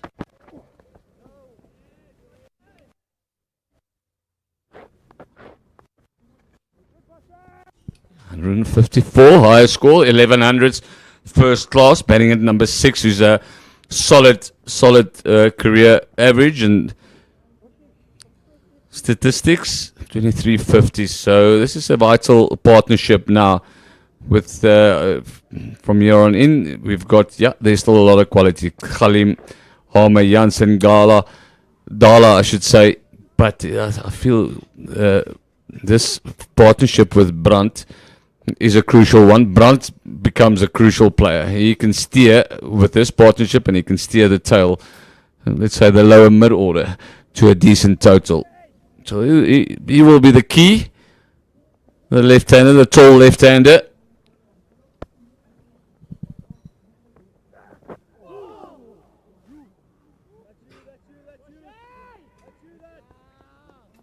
Definitely has his tail up at the moment. You can hear the shouts, the encouragement from his teammates.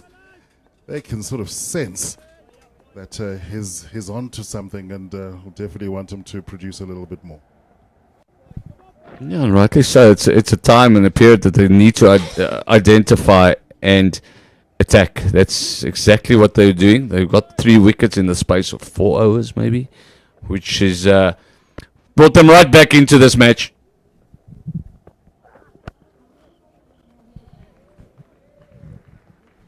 Well, that's a lovely drive to the boundary for 4.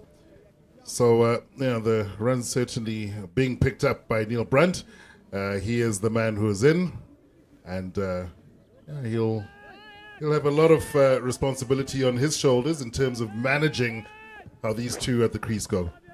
Yeah, it'll give him a lot of confidence, punching it off the back foot. Maybe just a tad too short and too wide, but nicely played from Brunt. Waited for it.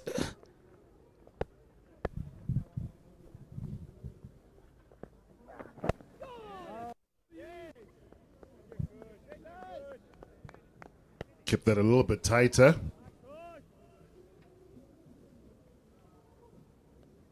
And I think he'll like that third delivery off the over.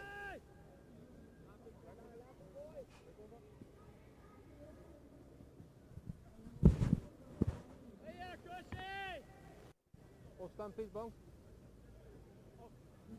Thanks.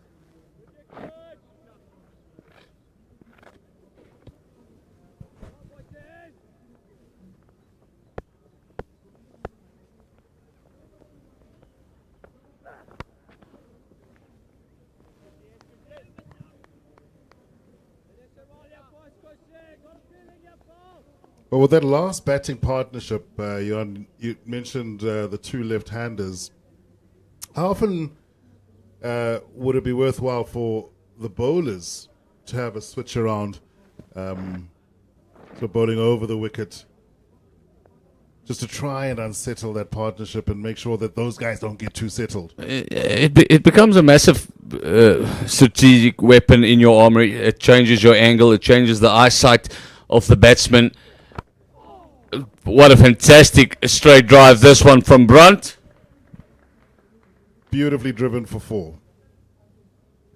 Yeah, Phil Brunt will feel comfortable with these two, but it changes angles. It changes the release point. It also bowlers has to be comfortable with that. Depends on what type of bowler, but you tend to see it a little bit more these days. So everybody prepares for that. So I'm not sure exactly how much it bothers the batters, but it is certainly something to look at. Well, Taylor strikes again. Umpire unmoved. There's a lot of celebration there. I thought for a moment he was having the most incredible 3 overs after lunch.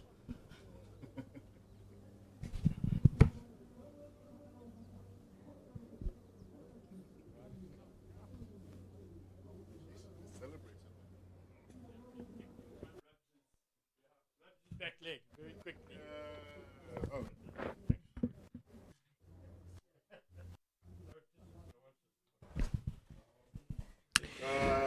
Yeah, I think it's a good decision that by umpire. Really, that's we can see from this angle. Yeah, they definitely clipped the top leg. Did it find a little inside edge? That we don't know. I just love the way Neil Brunt straight away, just surreptitiously, not too obviously, rubbed his back leg, just in case the umpire was at any second. Oh, such another beautiful delivery from Ethan Bosch.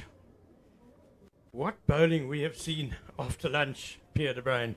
Yeah, very good little phase. Yeah, for me, it's the hard work and the patience that they're getting rewarded now from that first few overs, that first hour and a half this morning.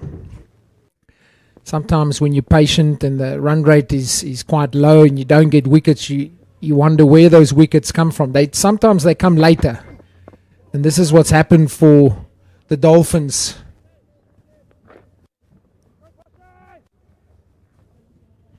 And it has just clouded over a little bit more since the morning session. That would probably help the bowlers a little bit.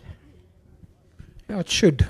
And the lacquer of the cricket ball as well, that's off now, so you are now managing to shine one side of the ball. So there's a little bit of more movement now for the bowlers, for the seam bowlers.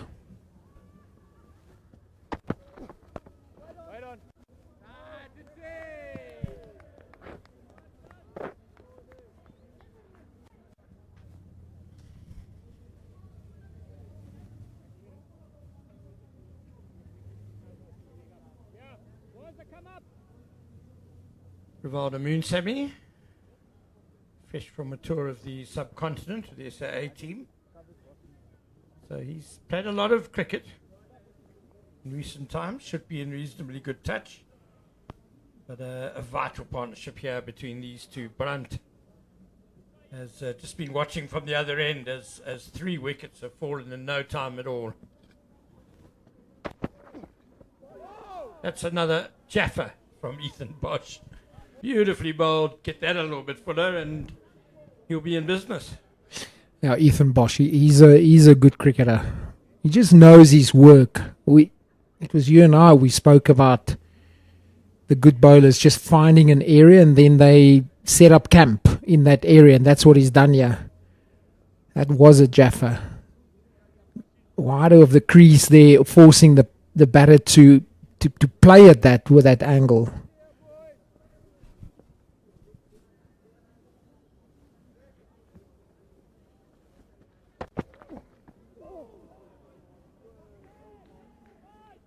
Bosch thinks that was a very tight leave.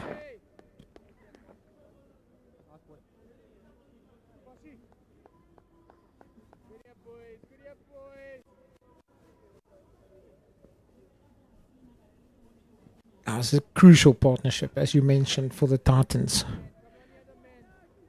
Brunt has been there for 37 deliveries, and Munsami has just joined him.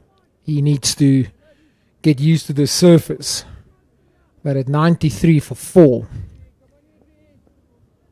it almost seems like it's the pattern of the game, is that these wickets are coming in clusters. Lifted away off his legs and over the fine leg boundary for 6 by Rivaldo Munsami. A bit of a no-look shot there. And he didn't get all of it, but he got enough of it. Now the ball flies here. Altitude, smallish boundary. That's just too straight, and Munsami helps himself.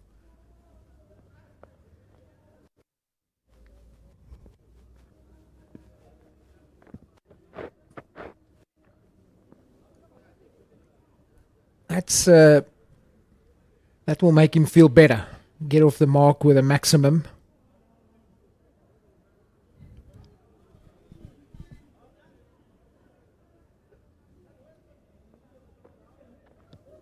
Taylor to continue from the West Lane end.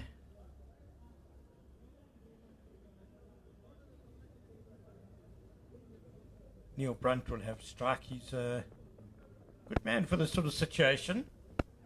Very solid, determined player. Taylor again is hunting those pads. We've had 3 LBWs already in this innings, Pierre. It might cause a bit of nervousness. Team batting last. What I do like about Neil Brunt here is that he's been nicked off this season. Most of his dismissals, and where he finds himself not in a position where he's committed to that length on the front foot. What I do like about that previous delivery is that position he got himself in. Gone to ground and has gone through the slip cordon for 4. Brings up the 100 for the Titans. Yeah, and you also need a bit of luck. Found the outside edge through the slip cordon.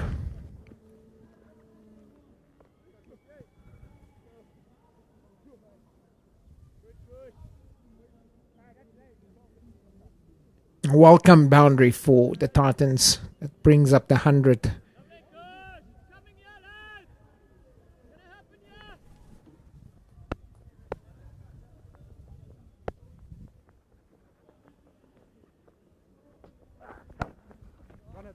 Nicely played off the back foot this time through the covers by Neil Brunt for a couple. He does, to pick up on your point, Pierre, he does seem to be very secure in his footwork in this innings. He's gone forward, he's gone back, and he seems pretty sure about the timing of those movements. Yeah, it's a standout for me. He's moved on to 22, so he's got to start. The 2 top order batters in Senekwane and Peterson also got to start. In the 20s, they were dismissed. Important phase for Neil Brunt in his innings.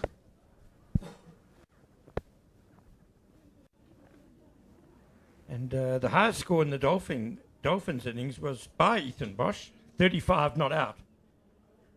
Which does suggest that batting has been pretty difficult so far.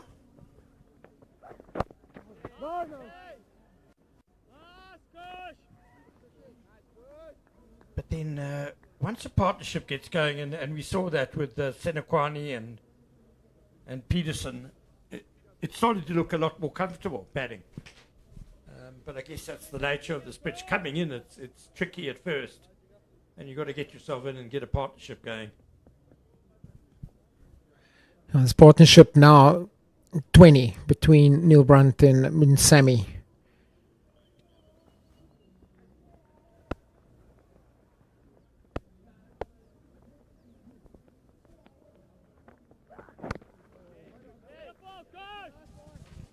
And you'll see from the picture that the entire field is now in shadow. That's because of the clouds that have come over. It doesn't look as threatening as it did yesterday.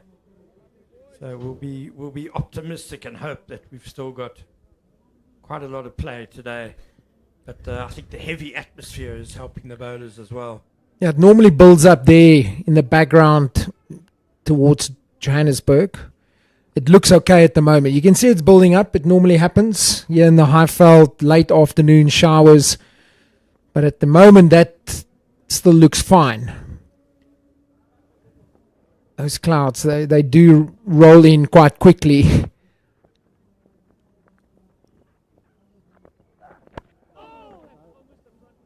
Playing across that one a little bit, Neil Brunt. But Kuklekele continues to probe and ask questions, and Neil Brunt so far seems to have the answers to most of them. It's been an absorbing over, 105 for 4. Nice to see a bit of a crowd in today. A few spectators scattered around. There's a function going on in the entertainment area next to the scoreboard. They are sharing their area with a tree that was knocked down in yesterday's storm.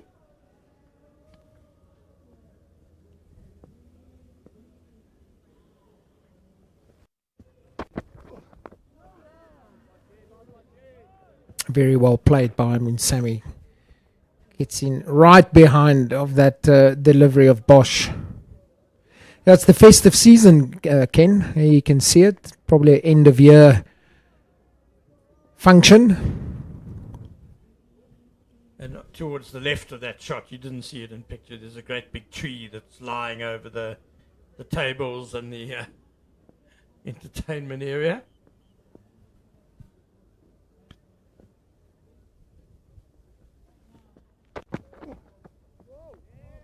Ethan Bosch, he's just been so consistent today with the ball. Just we'd love to be able to give you a pitch map, and you just see 90% of the balls just outside that off stump. Now, the captain has got to be careful here because Bosch and Kelly has done the bulk of the work here. It's the seamers where Lees has only bowled 5 overs. So Milani has bowled 4. So you would expect a double change coming soon.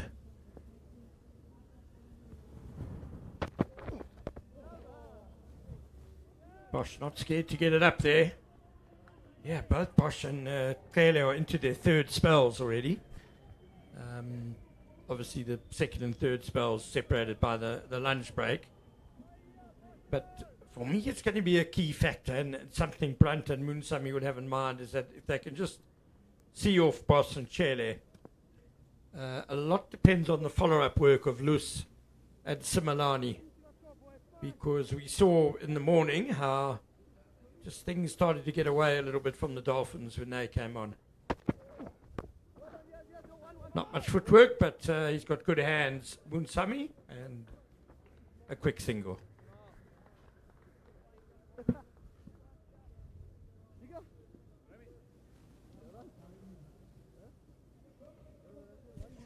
Titans 19 runs behind that deficit.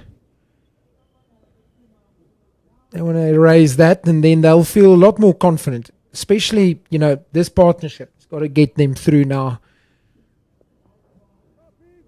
Erase that deficit, and then you're in control. You're ultimately in control, and every run then for the Dolphins is going to be huge.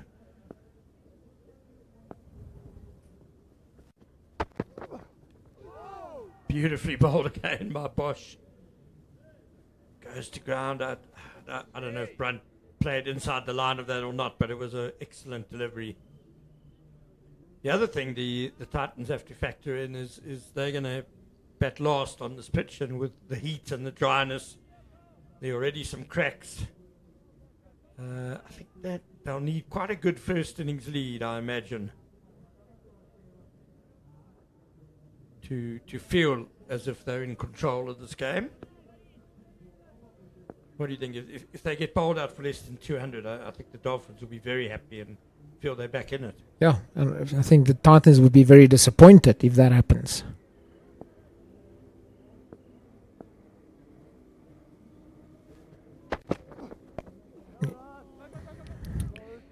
That's a quick single. Made it comfortably at the end. Directed by Tristan Luss, but very well judged by Neil Brunt.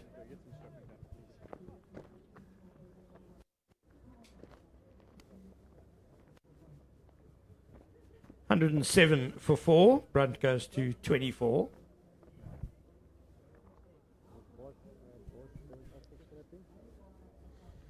Overnight, the Dolphins 88 for 8. They managed to scrap and scrape to 125 all out, and that was thanks to Ethan Bosch with that 35 not out. Duan Janssen worked hard for his 4 wickets. He would have loved to walk away with a fifer. And the Titans, after that first innings, would have thought that they're well in control of this game. However, they're finding themselves in a little bit of a predicament at 107 for 4, because you just sense, you've just got this feeling that as a batter, you're not really in on this wicket. Anything can happen. You just got to keep yourself honest. There's just something in this wicket at times, and you can easily find yourself 120 for 6. Big spell coming up, and Dile Semelani changes ends to the Henops River end. 4 overs for 24 in his first spell. Can he be tighter than that?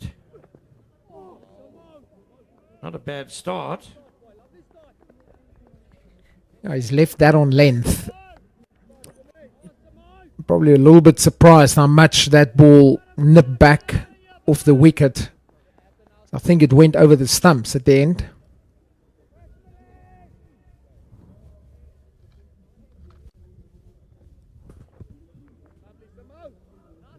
That's the 12th man, Slade van Staden, on the field.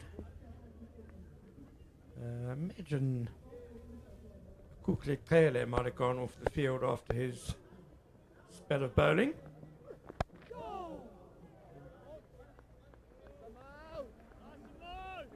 Brunt looks very solid, doesn't he? Technically, that's all very good. Yeah, that was good. Nice little press into that delivery.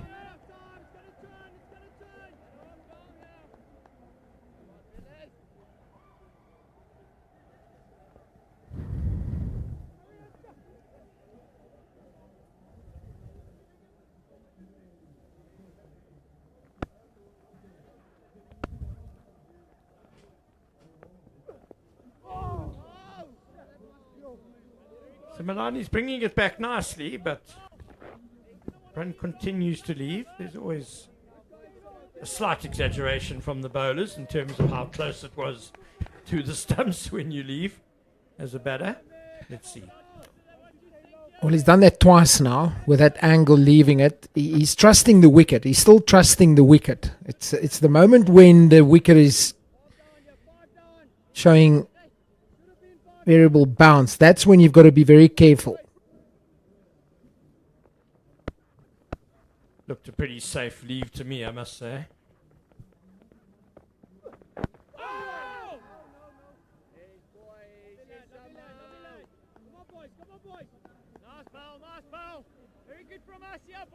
Lots of noise out in the field now. The Dolphins have had a magnificent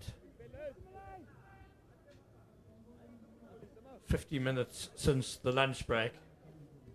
Titans took lunch on 67 for 1.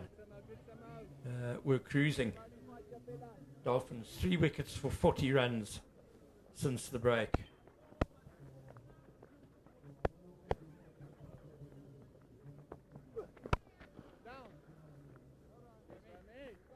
Come on, boys. Go, boys. Keep bowling, yes, Sammy. Off Hollywood, gotcha, boys. We'll take that, lads.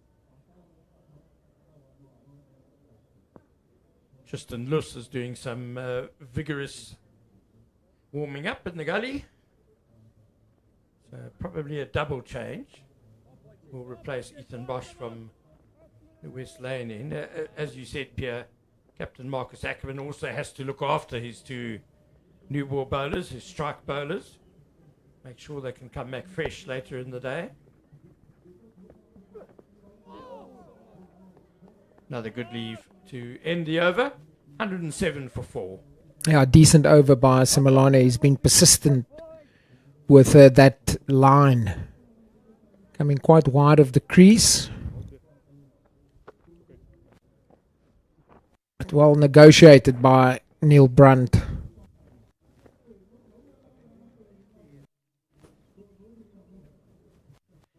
So there we have the top run scorers so far in the CSA 4-day series this season. Gavin Kaplan of Borland. What a great campaign he's having. 300s, top score of 238. Connor Estesen has got a double 100. Daniel Smith has been a revelation for Western Province. Tapang Detoli in this game. Only managed to add 12 runs to his tally. And Malcolm Nofoul of the Tuskers. Strong season for him as well. Tristan Luss is back and he's pushed away down to deep backward point for a single by Moon Sammy. I'm not a huge fan of that fielding position, but I think for someone like Tristan Luss it maybe does have value because it, to me, is a little bit like a spinner that you want to give them a little bit of protection, not put him under undue pressure, and he, you want him to run in and bowl fast. Yeah. So if he does go too wide, he does have a bit of protection. I agree, because if that fielder was up, that was 4. So immediate pressure on him then.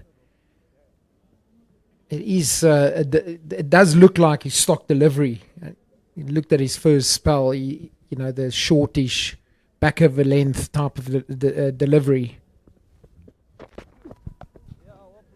It kept a little low, but Brunt has got his iron nicely now. Gets it away for 1 to the same area, but the leg side for him, of course.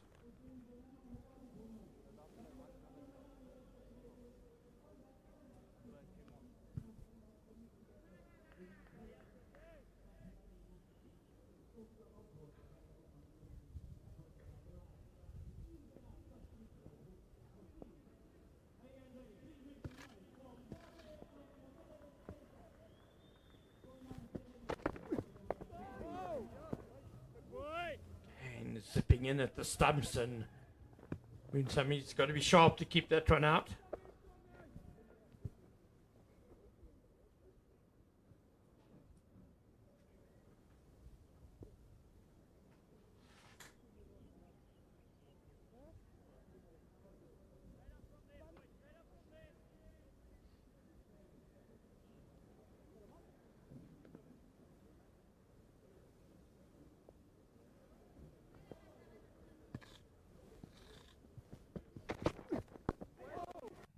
Nice shape back into the right-hander.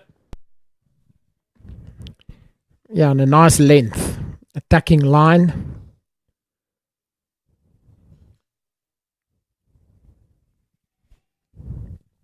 Tristan Luss is only 19 years old. I think we need to bear that in mind. He's obviously a lot of potential in this guy. He can bowl fast. He's the skill and the control will undoubtedly improve with age. Moon Sammy, what a almost arrogant stroke that is from Rivaldo Moon Sammy, just standing in the crease all the time in the world and puts him away, threw him on for 4. Yeah, there's the rawness that you're talking about. The youngster, 19 years old. Bowled 2 good deliveries prior to this one. and then just drags it down, and you can't drag it down to someone like Moon Sammy. He's going to punish you, and he did.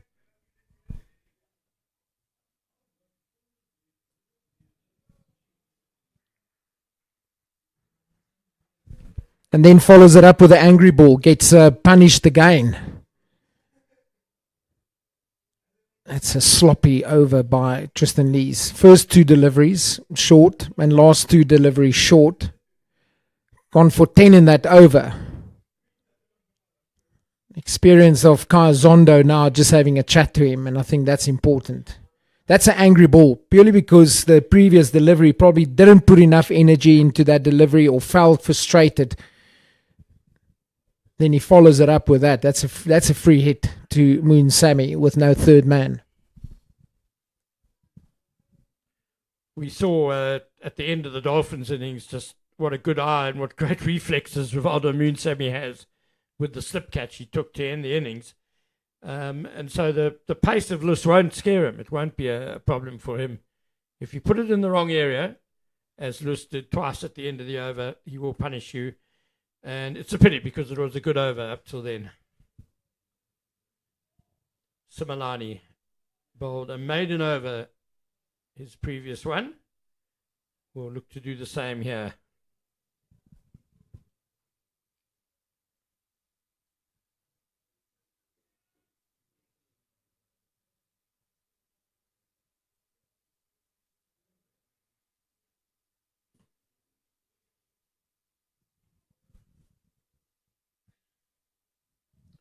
Dolphins do have another seam option in Ramesh and Pillay.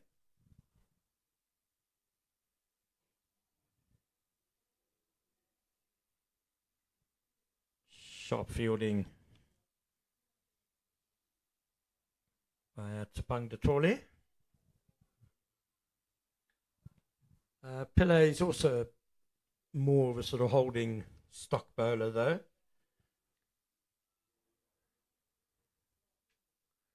Simalani so far has come back well in his second spell.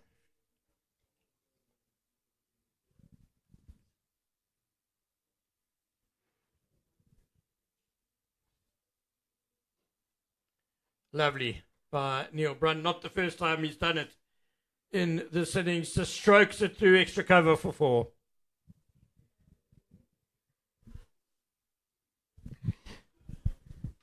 Three boundaries in the last 5 balls for the Titans. But this time around, it's Brunt with a classic left-hand cover drive. Always good on the eye when the left-hander plays that shot. Overpitched.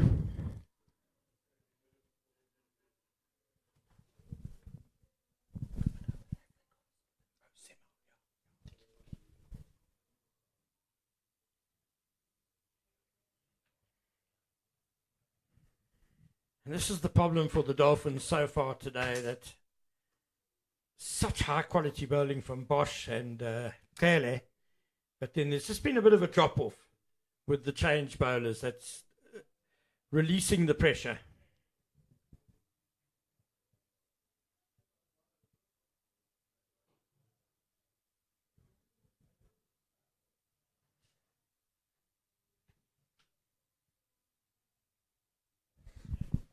Yeah. Neil Brunt is looking in control. Very organised.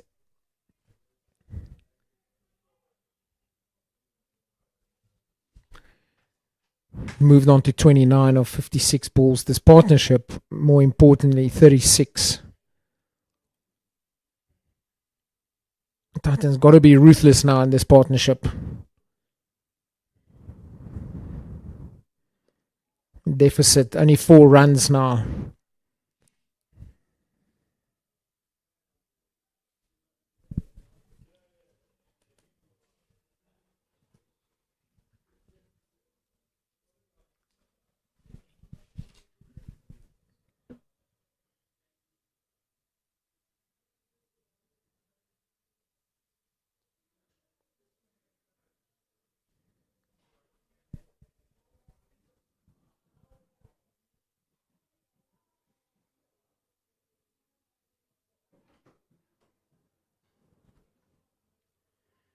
just a little surprised that Similani switched to over the wicket to Neil Brunt.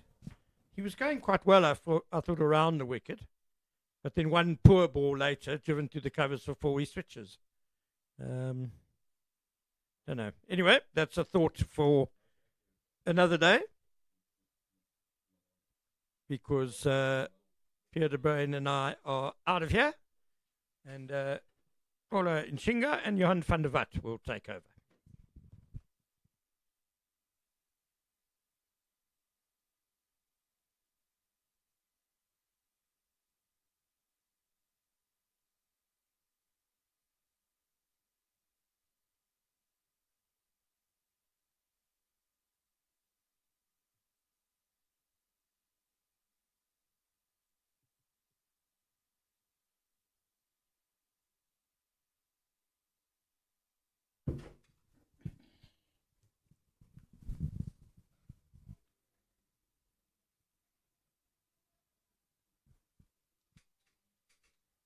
Rivaldo Munsami certainly giving it a couple of lusty blows there and finding the boundary on a number of occasions. Looks a really good batter.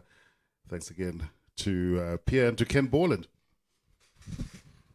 He's moved along quite nicely, and it's almost as if he's inflicted it on Brandt, who's also looking a little bit more positive. That deficit only 2, so this partnership is fighting back.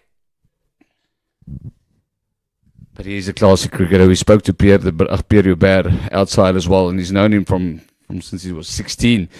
And it shows in his average, high 30s, close to 38. He's really talented and a handy man to have in your middle order, coming at number 6. Has he always batted around 6?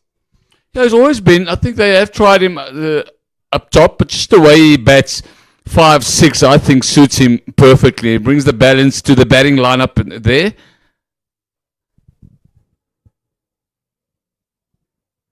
A bit of a misfield there. They'll only run for 1, though. Again, not needing to overexert themselves, given that both of these batsmen are really connecting nicely with the ball. The Dolphins needs to be on point, and I feel that's the problem. That's been the problem this whole bowling innings. Bosch and Kele has been good. Lise has been all right, but yeah, he's been decent. But Similani has leaked a few. So in saying that, the follow-up bowlers just could not withstand the pressure that the 2 openings bowlers gave to the Dolphins.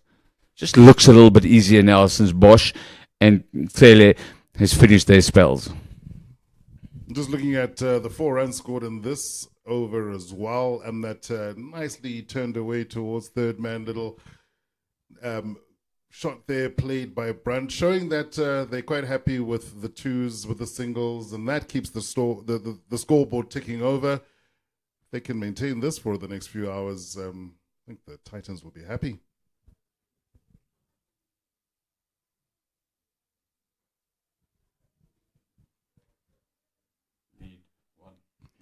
Well, there you go. And they surpass the first innings score, which was posted by the Dolphins. 125 for 4 now. That first innings tally by the Dolphins, 124. So they got that 1 run lead. And with only 4 wickets down, certainly feel like it is the Titans who have the upper hand at the moment in this match. Whenever you're a batting side and you get into a lead, in the first innings, you feel now we starting to gain. Runs coming pretty easy. That's just a defensive shot. Pretty good batting from these 2. That brings the end of the over, and the partnership within a blink of an eye is up to 42. So it's a real strong partnership, especially straight after the Titans has lost those 3 quick wickets.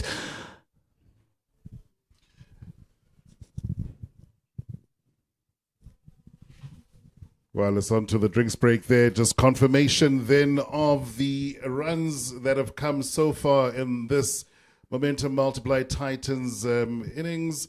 And you can see there the bowlers who've had some purchase as well out on the pitch. Senogwane with a 27, Keegan Peterson 26. Those were the two who opened and did so very well. Neil Brunt has stuck around, currently the top scorer with 31 not out. Sammy also looking incredibly good. And just to look at the bowlers, Ethan Bosch, he had a wonderful start, and you can just see there, only going at about 2.17 per over, which is a fantastic economy. Has taken a wicket for 26. Oguhle with those two quick wickets after the lunch break. And going at about 3.5 or 3.4 and over. Tristan Lees also has managed to bag one.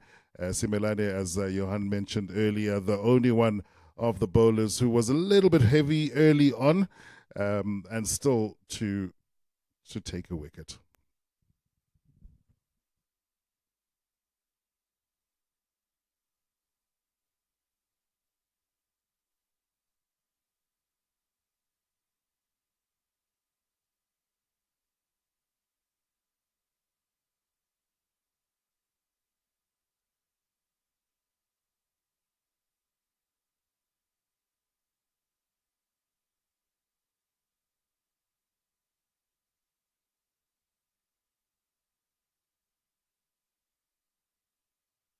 New Mitchum Ultimate 72-hour odor protection with skin breathable formula. Mitchum, true to you. You got my head above the clouds, my feet above the ground, and I'm not coming down, down, down, down. Got my speakers pumping loud, I'm feeling every sound, and I won't turn them down, down, down, down.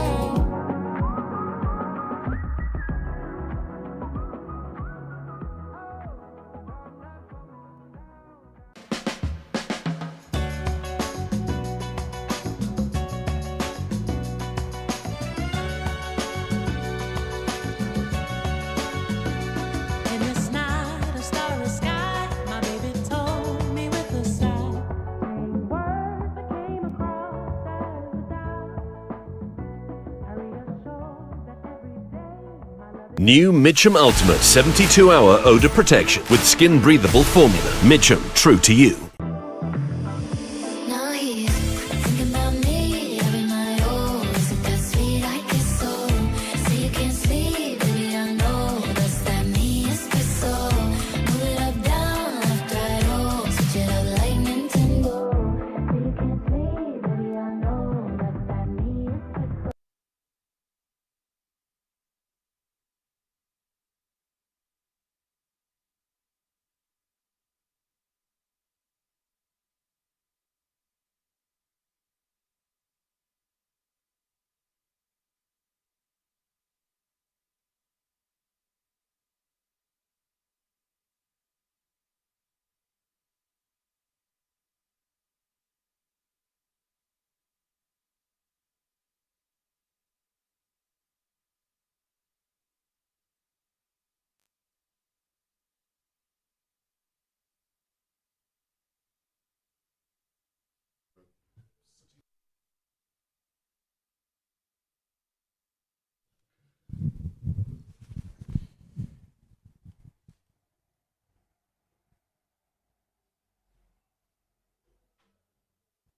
A little loose now after the drinks break. That's a proper loosener. Barely got to the keeper. Those are the ones that you get after tea. After you've had a nice piece of cake or whatever they get these days. In my days, we still got sweets and cakes and stuff. And I remember the best place ever to go have lunch and tea, Yeah. Lord's. You had a menu which you order from. You could order fish, steak, lamb, whatever you wanted. So if you're not bowling, you were racking it up. Yeah, big time. That's fantastic. Very good shot. That beautiful drive, and I think I love that going to the boundary. And this is my question then as well. Now that the Titans have surpassed that first innings tally posted by the Dolphins, What sort of mindset does Neil Brandt and Rivaldo Mansami have to adopt? Because you don't want to change too much because this is working. And I think the tempo they're going on, 3.5 runs and over, 3.6 right now. So they've picked up the tempo. They'll tell themselves to keep piling it on. Keep piling. No need to take risks. Similani is giving us a lot. And Lees, they're going to have to make a bowling change at some stage. If he doesn't take a wicket here somewhere. But it just looks easier. The ball doesn't get to the keeper. Every ball looks a bit like a stiff one. So it's now that you got the foot on the throat and keep growing that lead. Have a target. Let's get it to 30 and then gets to 50. And before you know it, the Dolphins look up. It's 100 lead, and their batters start thinking about, geez, I need to get 100 before they bat again. So it's a massive psychological advantage when you start getting to the lead. Absolutely, and the bowlers will also be tiring a little in these afternoon sessions,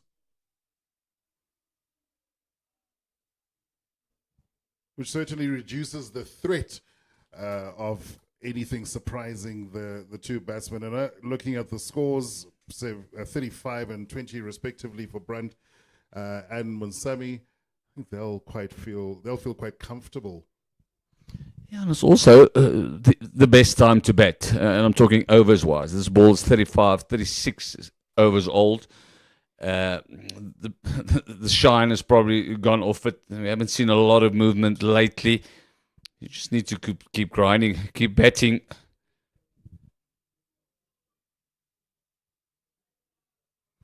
Yeah, and you can see Similani's body language, and that will start changing in the Dolphins setup. They'll see the lead is growing, and the heads will start going. Similani doesn't look like he's wanting. Obviously, it's not coming out nicely, so I think there might be a little bit of frustration. But batters will feed on that. I don't think as long when we're going to see a change, maybe the spinner is going to come into the attack just to change the tempo and the momentum, see what's happening.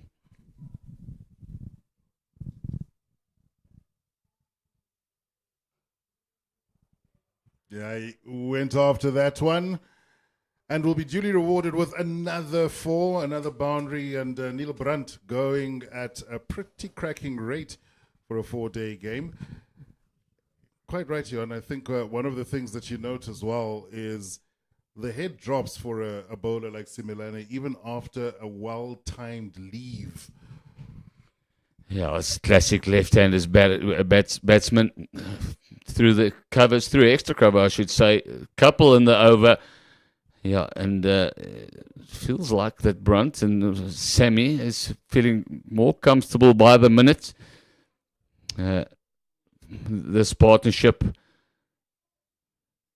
yeah, I'm almost certain it will be time for a change from that end, from the Henops River end for the Dolphins. Similani is not feeling well. Maybe he doesn't like this at the end. He's a little bit wayward and his length isn't there. Maybe sometimes you give a bowler just a half a break, bring him back, and things change. Well, the youngster Lees now taking over the bowling again. Let's see what Mansami wanted to do there. Certainly has an eye for the boundary and, well worth the risk. Yeah, he's played one of those uppercuts to Lees a couple of overs earlier. So when he gets that length, feels it's a low-risk shot. There's no third man. Deep backward point, but he's not real in play for that shot. So it's something he's looking at, especially with the lengths that Tristan Leeds bowling.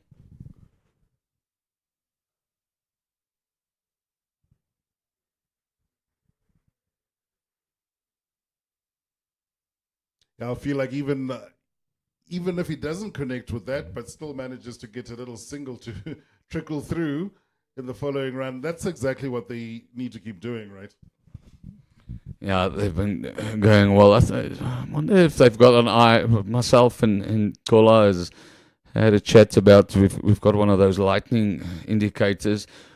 I wonder if that's in the mind, because as we sit here and we are looking south, there's it's building again. Well, like the threat from Lease also building. And I think there's quite a nice little cheer there from the Dolphins players, and you'll understand why. And that's because these two batsmen have gone on to put together a pretty decent 51-run partnership. Neil Brandt, the top scorer so far in this match with 39. And certainly has been a key part of the Titans game. Yeah, I want to say well bowled, but it's a little bit loose from Brunt. He's been looking so good. He's been playing in the bubble. This one way wide, and he chased after it, and the outside edge found in timely wicket for the Dolphins. Just when they felt things are sliding away and slipping out of their control, they got the youngster Lees to get them back in the game. It's his second wicket of this innings. And I'm sure they'll feel like if they can mop up this tail at the cost of even a 50-odd runs, I don't think they'll be too unhappy with that. Yeah, the one thing, I think we've mentioned it earlier, the Titans do bat deep. This is another fantastic all-rounder, Dalian Khalim. He's been at the Titans for a while now. Many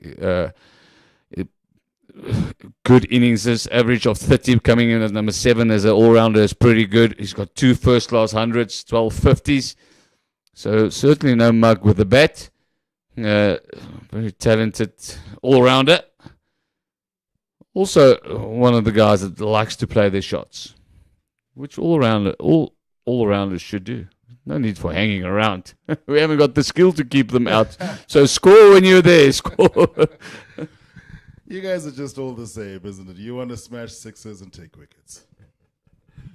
Yeah, get LBs from umpires. Raise that finger.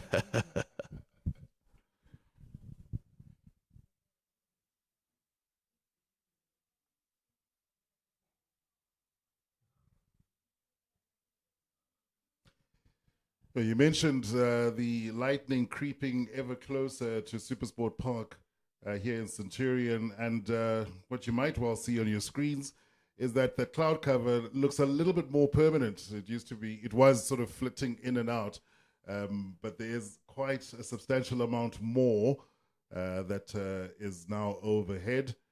And the one thing about the Highveld is you hear the storms before you feel them.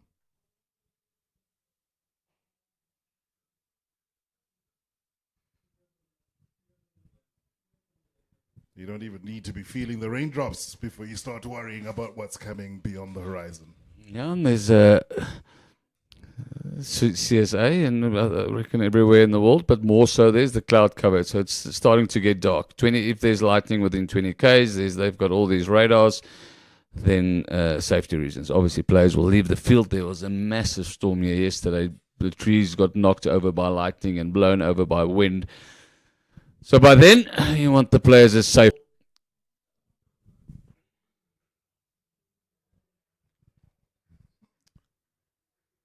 Well, that was a wonderful shot, and Dayan Khalim off the mark with a boundary, and that's exactly what he would have wanted, walking down to the crease.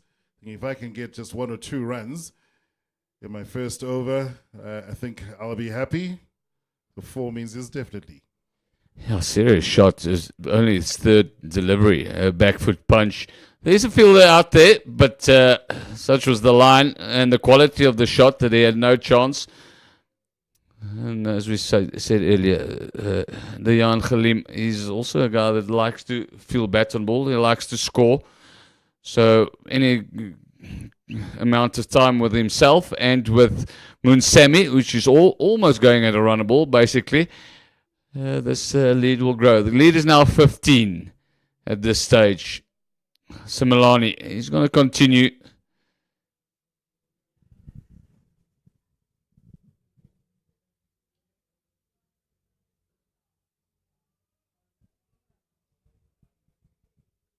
The boundary also being hit towards the direction of a tree that suffered as a result of that storm that you mentioned, Johan, yesterday. Parts of it falling down and having to be cleared this morning as we arrived at the ground. There was a bit of a mop-up operation, a bit of a clean-up after that massive storm. And we are in the season, if you are watching from outside of South Africa. Big rain storms which happen almost daily in the afternoons. Let's push that away for a single. It reminds us of the old days, the old summers, because we haven't had really summer this year. So, I mean, we're halfway through December almost. We've had a couple of weeks where we haven't seen the sun. It was pretty chilly. This is more what we get normally. It's a sunny day, it's warm and hot, and the thunderstorms, it clears after, and it's a clear morning again tomorrow. But there's been a lot of rain, and a lot of cricket matches been cancelled, and a lot of things being cancelled because of that. Oh, that's going to run away all the way to the boundary for 4. You could sense the disappointment there in all of the fielders as that ball beats the wicket keeper on the outside. Just a poor length. There's shouts of catch it, but it's just no chance whatsoever. Khalim only has to tickle it down to fine leg. So it's a poor line from Similani. He's pretty expensive. 41 in his 8th over. Going almost at 6s.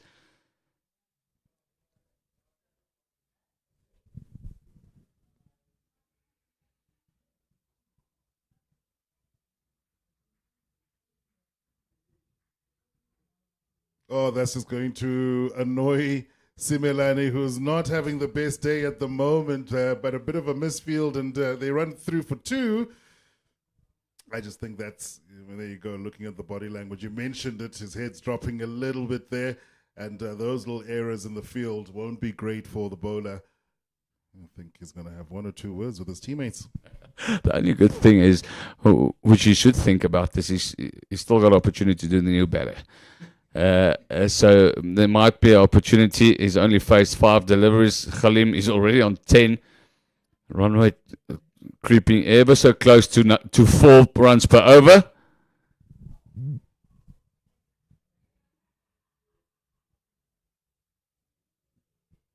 Yeah, that trickled all the way towards the boundary, and that's another 2 runs. This is really proving to be a good over for the Titans batsman. That's 7 runs, those first 4 deliveries. Sometimes if things doesn't go your way, because that's probably, that wasn't a bad delivery. One of his better ones in the last few overs, but still gets the outside edge and runs away for 2. So there's sometimes that momentum can build against you and you just can't seem to stop it.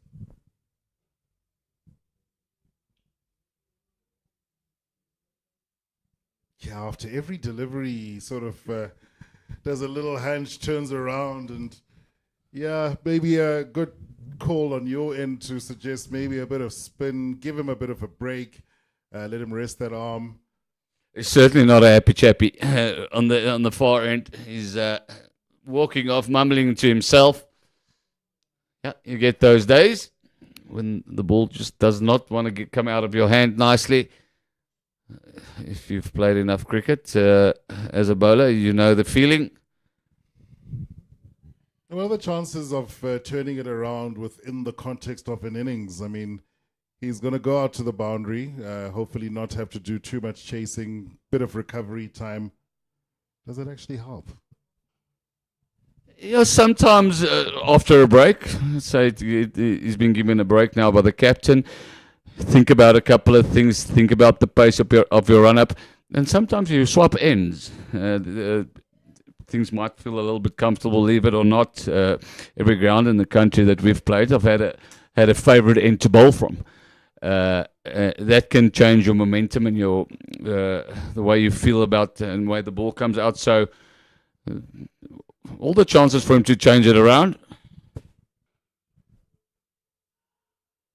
It looked like a bit of a risky one to go for a quick run there. And also, I assume, Johan, you might also pick something up in the batter's behavior, in something that he might do, not do, maybe as a little bit unsettled, something you might spot that you're not if you're thinking about the next delivery all the time. Yeah, but first of all, he needs to get his rhythm right. He needs to get the ball going out of his hand nicely, so he needs to get the ball in the right area. I mean, you can spot something in the batsman, but if you can't get it in the area or consistently, so you got to try and control what you can control. After you take your break, change. Maybe speak to your bowling coach. Maybe your timing, something is off. But then also there's days that the harder you try, the less you accomplish. So, and that's what brings. What's the word? Your more experienced bowlers will know. You've bowled so many, you know what to look for when you need to fix something. Twice and it's over. It's gone straight back to Tristan Lees. And what can the teammates do to try and help out a bowler who's clearly flailing and maybe not quite having the day that he would want to? The wicketkeeper, do you perhaps take a step in just to make sure that the ball comes all the way through? Yeah, I think the biggest part in there is the captain can play a role.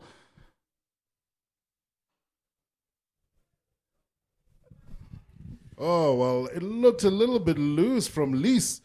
It's a great drive straight down the ground. It's going to go all the way. It's 4 runs and looked to me like Lisa's head turned right the way around. I don't know if that was just a little lack of control. Almost that. Lees didn't expect this one to beat mid-on.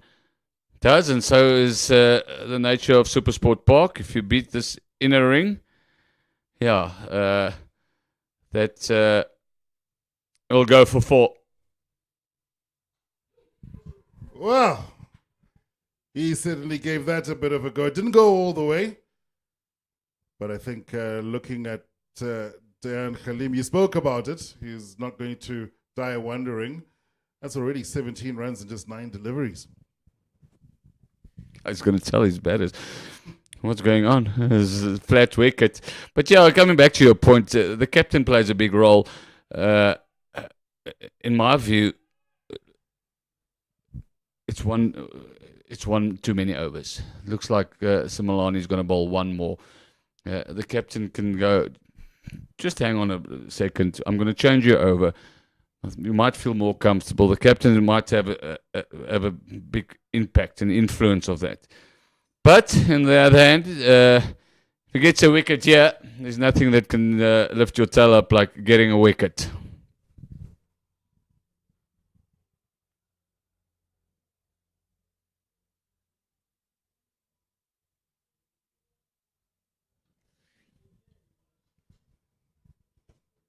Absolutely, he'll be really eager to try and get another. He came out firing immediately after the lunch break. That one, though, just tickled down to third man, somebody there. Well, we have seen in the context of this match what he can do.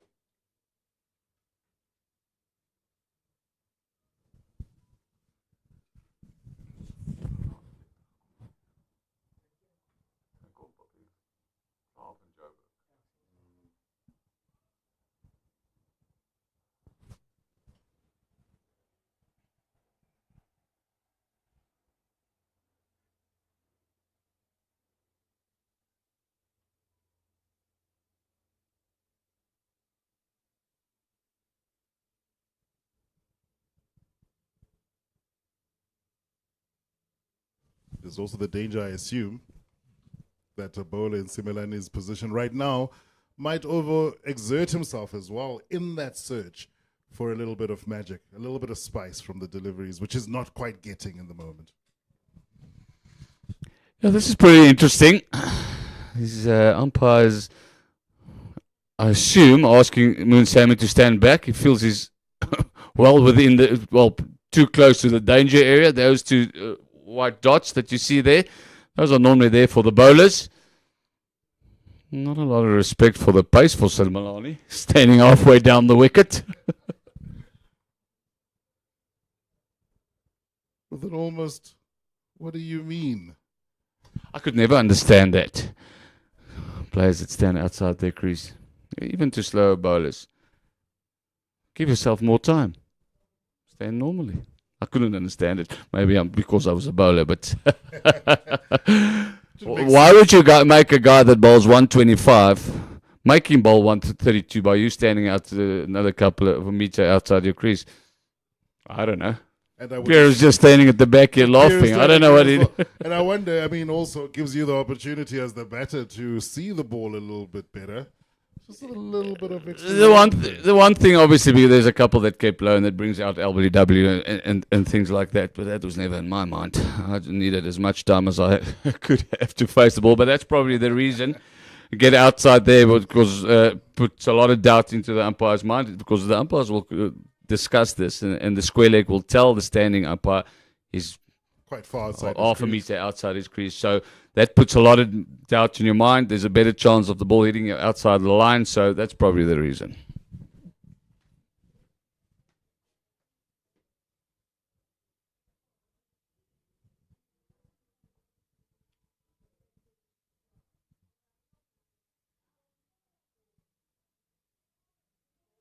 Dan Khalim just blocking that one, but really looking at the rate he's been going at, on to 18 runs at the moment. That came off just 13 deliveries. So they're definitely not slowing down. They're not trying to be conservative in their approach at all. That lead now is up to 32 runs. And still got a couple of wickets in hand. They'll feel as though the Titans have the upper hand.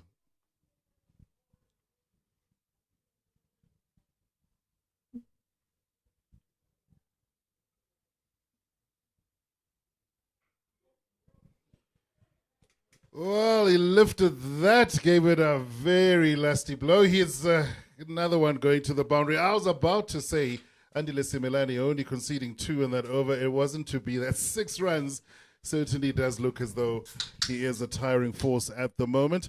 Remains to be seen what change, if any, will happen. And there will be a change in commentary with Pierre and Ken back in.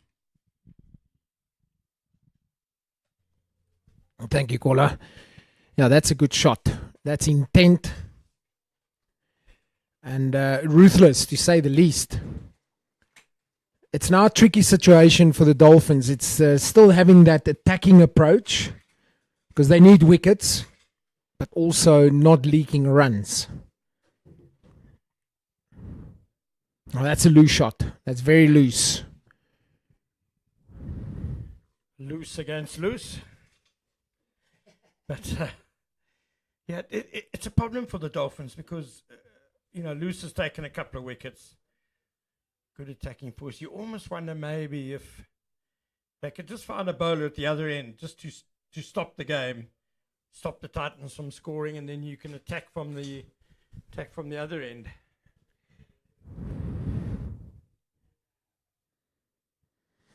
Yeah, the problem for the Dolphins is that Simelane has gone for 51 in his 9 overs. So that's very expensive.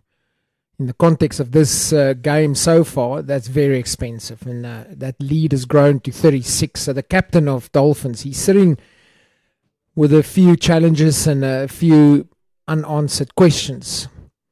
He needs to work it out. Is he going to that 5th bowler to try and just... close one end and try and attack from the other end with the likes of Bosch? That's the edge. That's a great catch. When Sammy is standing, he's not convinced that it carried. Umpires will get together. And Munsami is making his way off. Loose shot. Couple of loose shots before this delivery. That one just coming off the face of the bat. Big wicket. Yeah, tried to pull away too late.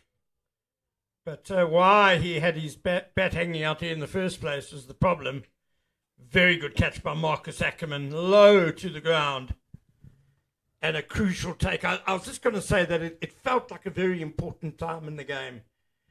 And you were talking about the Dolphins captain, who is Ackerman, having a lot on his mind.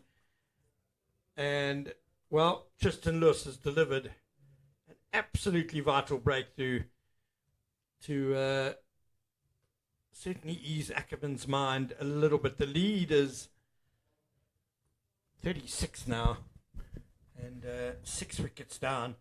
Lewis rewarded for bowling a good channel here.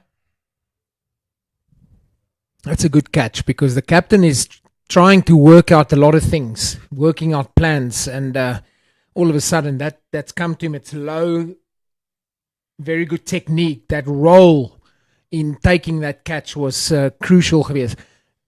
I think we might have a couple of problems here with the weather. There's some lightning I've just noticed in the background.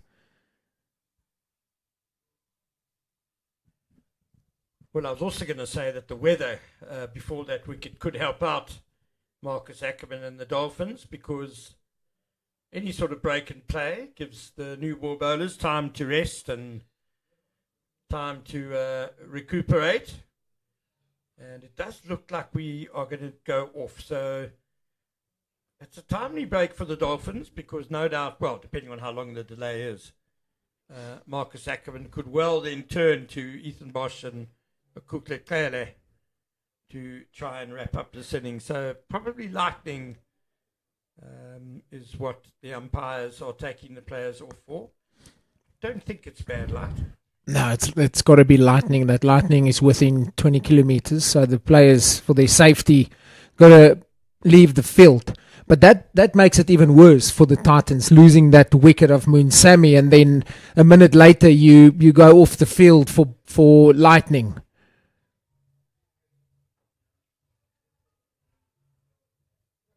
I think Titans would be a little bit disappointed with that because there was a window of opportunity here where you just sense that the Titans is taking control of a lead and the Dolphins got to find answers in bowling changes. Earlier today, the Dolphins were dismissed for 125 and Ethan Bosch with his 35 not out was the key for the Dolphins to get them there because overnight they were 88 for 8. Duan Janssen, 4 for 39. He can be very, very happy with those figures. He probably deserved a fifer, but it was a team effort. Janku Smith with 3, Simon Harmer with 1, and Junior Dala also with 1. Titans, in reply, 161 for 6. Lost that wicket off Moon Sammy. He looked good, 24 of 32. And Neil Brunt, he'll be very disappointed with his dismissal. Chased the wide one for his 39. Again, batters getting themselves in the 30s and 20s and then getting themselves out. Tristan Lees, the peak of the bowlers with 3 wickets. And currently, Titans, they lead by 36 runs. Today has just kind of been indicative of the Titans' problems this season, really. Lost their 4 previous games in this competition heading into this match. Played themselves into a really strong position. You bowl the opposition out for 125 in the first innings after you've lost the toss. And it's just those little moments, crucial moments, where the opposition has given them a window to actually take control of games. And just through poor execution mostly, lapses in concentration, they just haven't been able to take those moments, have allowed the opposition back in. And unfortunately, the opposition, once they've had those windows of opportunity, they've taken them to the full. And you just feel today the Dolphins have fought back really well when there was a chance a few times for the Titans to actually seize control of this match properly. Yeah, you've got to give credit to the Dolphins, their discipline. Their bowlers, they've toiled hard, but I do feel that the Titans have let them back into it. Especially with that last wicket of Moon Sammy, 161 for 6. Yes, 36 lead, but it is one of those wickets where you want a 180, 200 lead. have a good first innings. Now the Titans, they're going to go back, reflect, reassess the situation. And who knows how long we're going to wait, because it's lighting at the moment and we can see that the weather is building. So lightning and then possible a couple of showers. There's still 54 overs left on day 2. And here are the highlights of the Titans innings. Senakwani just trying to drive that one too square, getting out LBW. Keegan Peterson, it kept a little low, but Peterman, you were saying that he could have been forward to that one. And then the very next delivery, Simonela Makanya, a fantastic ball by Okuklitele, just beating the outside edge. Pretorius came in and played some really nice shots, as he does. Got going quickly. There's that delivery and that shot selection from Brunt. Yeah, he's disappointed because he really looked good. He looked organized and gave it away. And this was the last wicket of Munsami.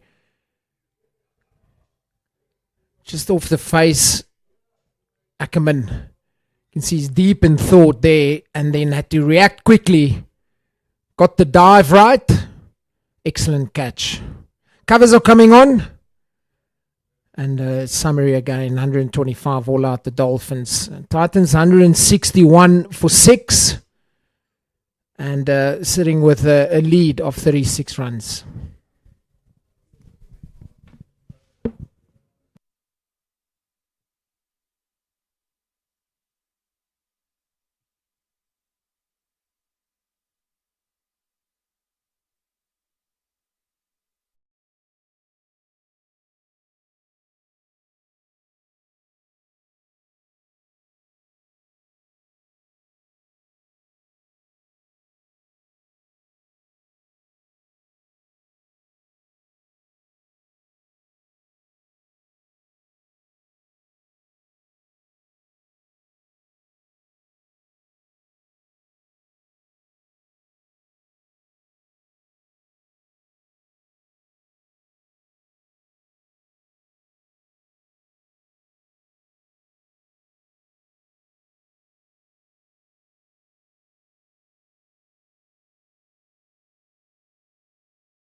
of rain.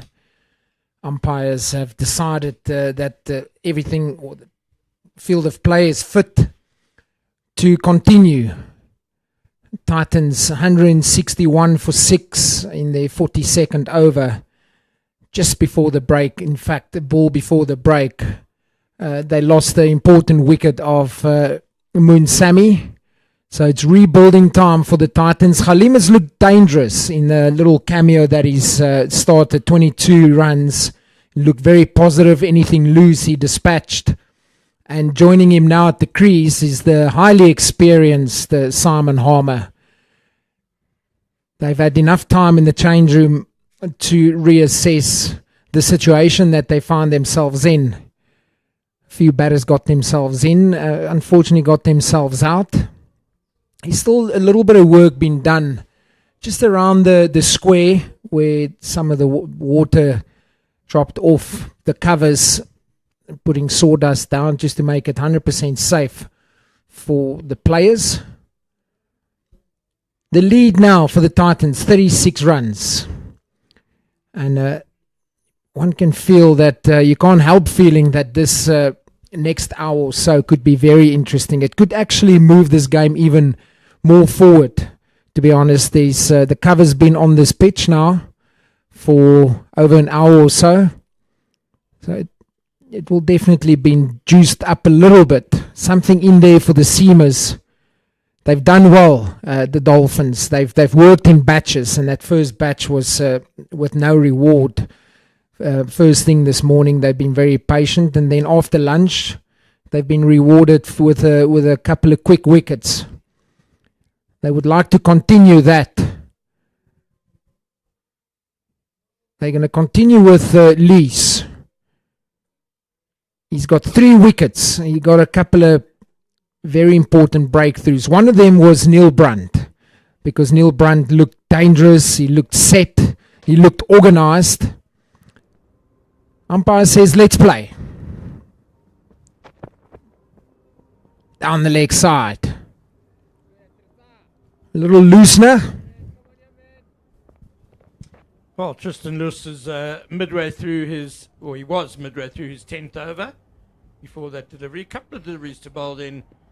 I think he'll finish the over, and then I've got no doubt that we'll see Ethan Bosch and Akutle Kele back in action. They have had probably a 2-hour break since they last bowled. The weather delay was just over an hour and a half, and of course they weren't bowling when they came off, so they're going to be fresh and firing, and that's going to be a big task for these two Titans batters.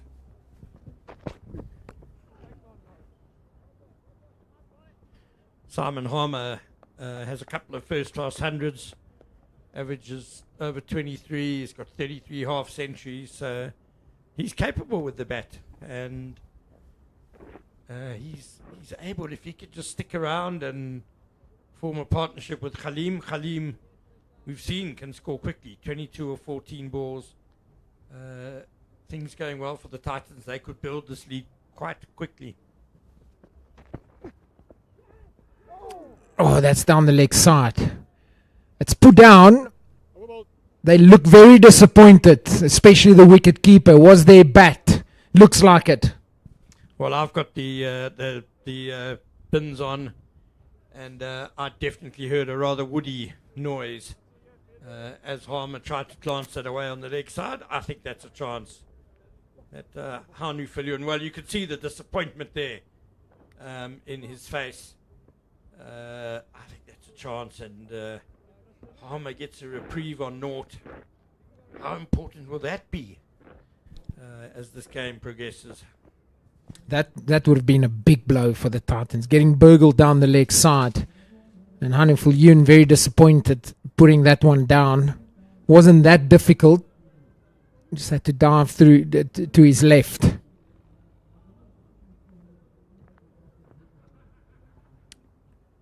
It's going to be a bowling change from the Henops River end. It's Kele in the attack.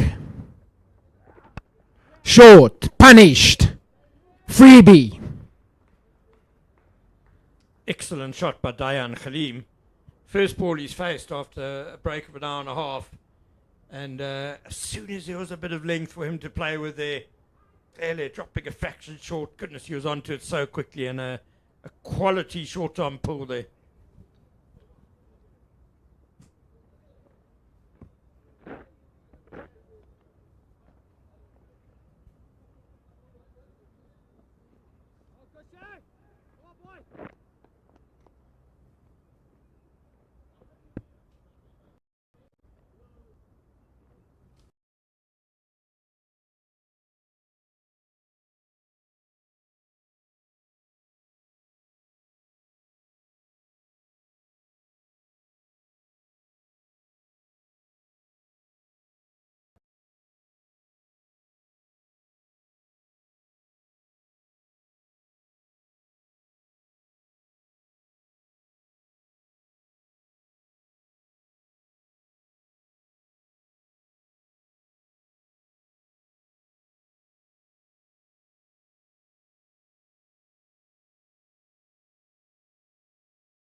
Excellent shot.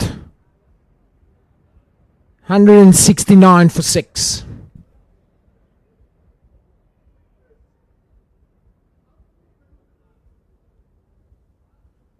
Well, I do like Dayan Khalim's approach since he's come in. He hasn't done anything rash. He's actually been quite selective about the shots that he's playing. But when there's been anything slightly offline that he feels he could capitalize on, he's put it away really well. And his score of 29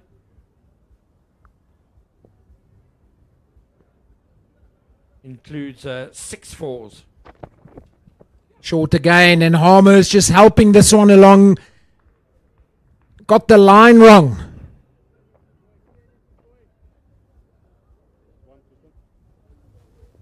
Three boundaries in 7 balls for the Titans. Exactly the start they wanted after that lengthy break. Are you surprised it's Tristan Nuss continuing and not Ethan Bosch? I suppose maybe the plan is to keep Nuss going and then Bosch can replace Pele at the Henops River end.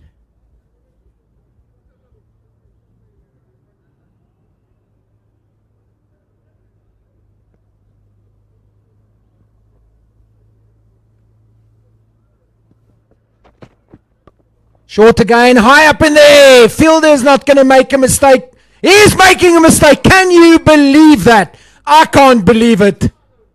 Kaya Zondo put that catch down. Unbelievable. Well, Harmer's been dropped twice in 3 balls. That one was just so simple, though. Zondo was underneath it. He seemed to have it comfortably. Harmer, a rash shot, really. Only just come to the crease on a pitch with variable bounce. Oh, my goodness. Kaya Zondo must be wanting the earth to swallow him. The Dolphins, well, it's been a bit of a messy start for them since they came back.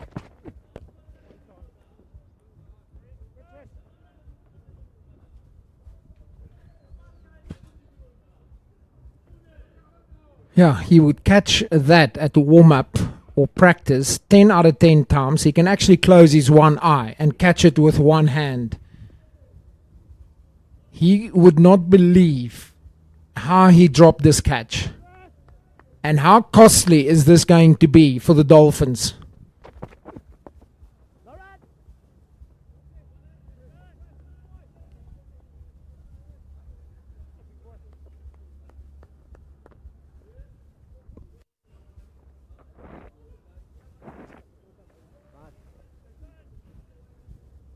Well, Simon Harmer gets a massive reprieve there.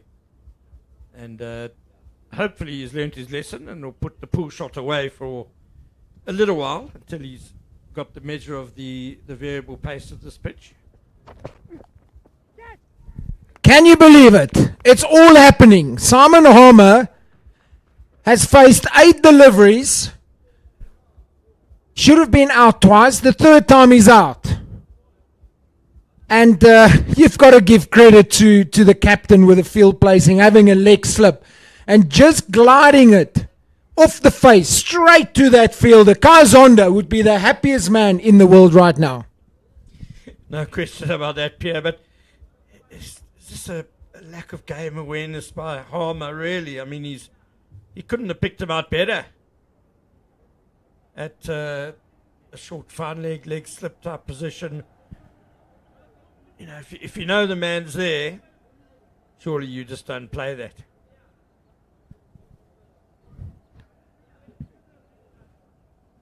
Did he know he was there? That's kind of what I'm getting at. Well, a man with around 333 first-class games, over 1,000 first-class wickets, he would and should know that there's a fielder there.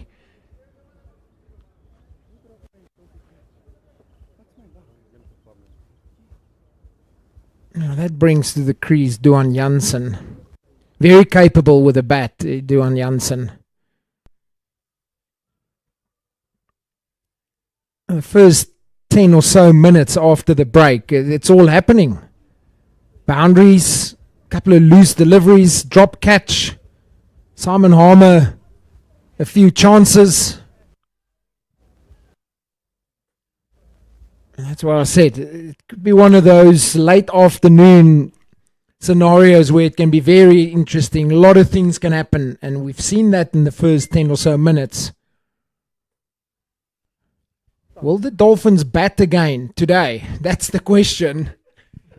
Not impossible, Pierre. You said the game could move forward in this session, and wow, it's on fast forward at the moment.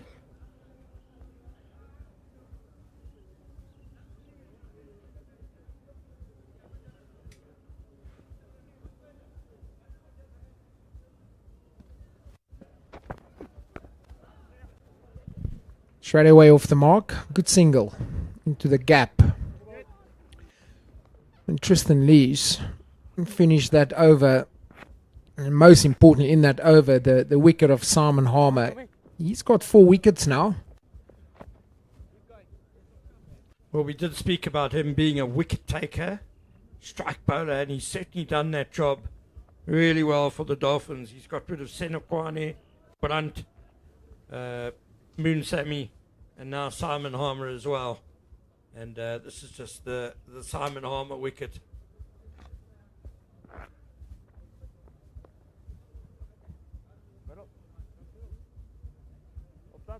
I'm a bit speechless, really. It's just inexplicable that he didn't know.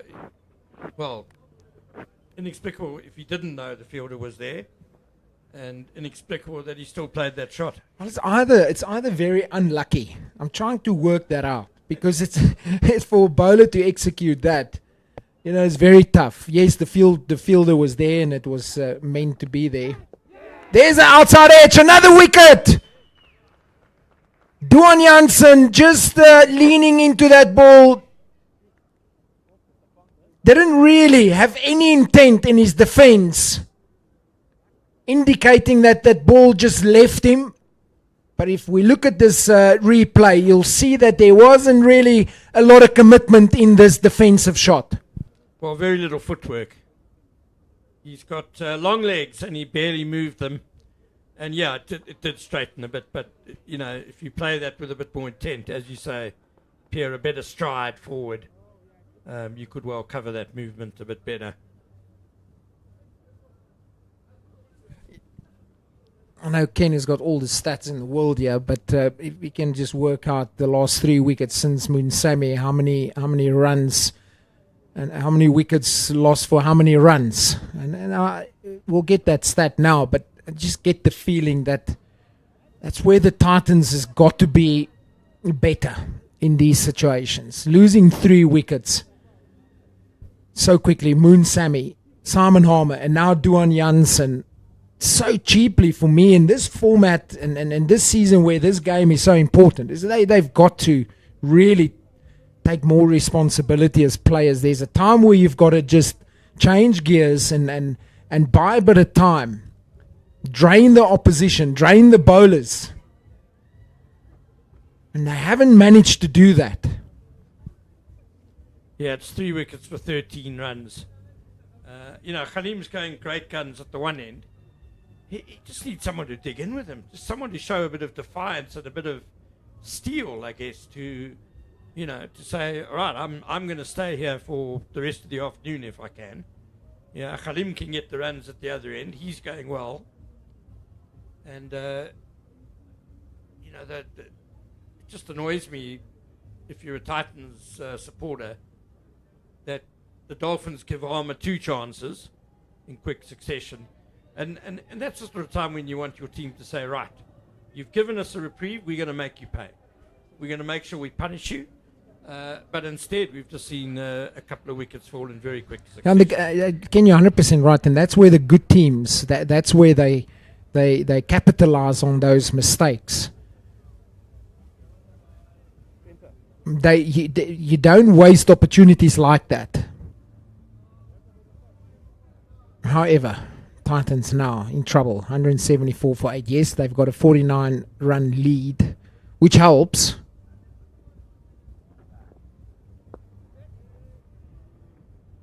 If you go through the batting list there and all the dismissals, yes, there were 3 LBWs. You could argue that the one stayed a touch low, not rolled. You could also argue that could the batters in those situations look to go a little bit more forward and not sit in your crease. But if you look at the other dismissals in Pretorius, Brandt, Munsami, Harmer and Jansen, it's given your wickets away cheaply. That one stayed a bit low, and it's a no ball.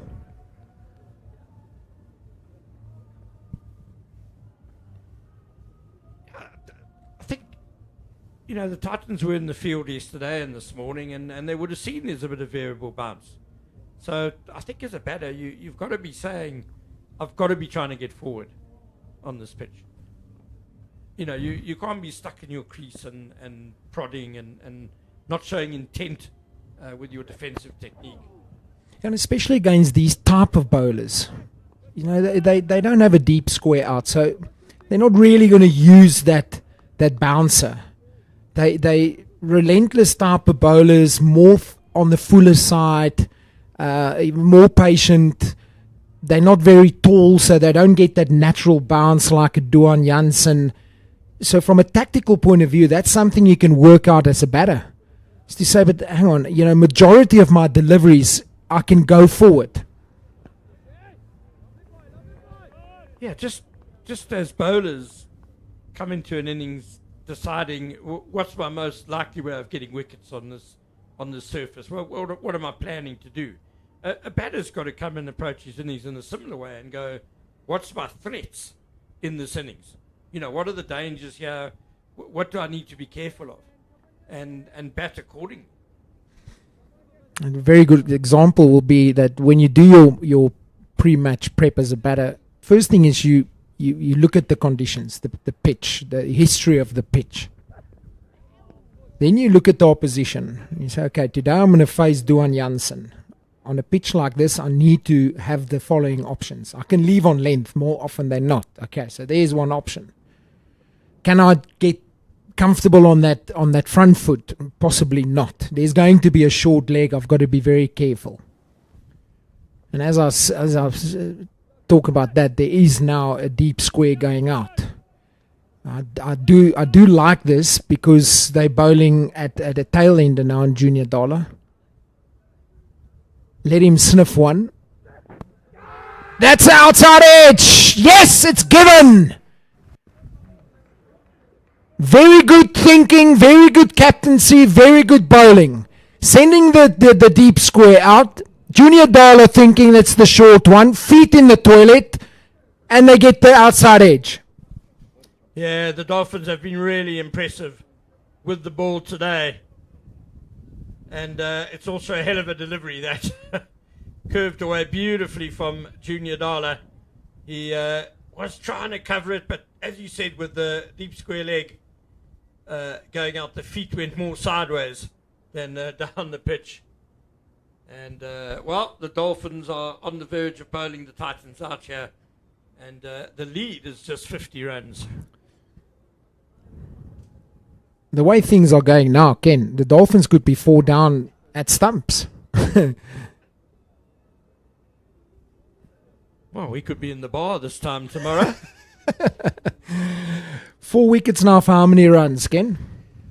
That's 4 for 14. Oh, it's a wasted opportunity by the Titans.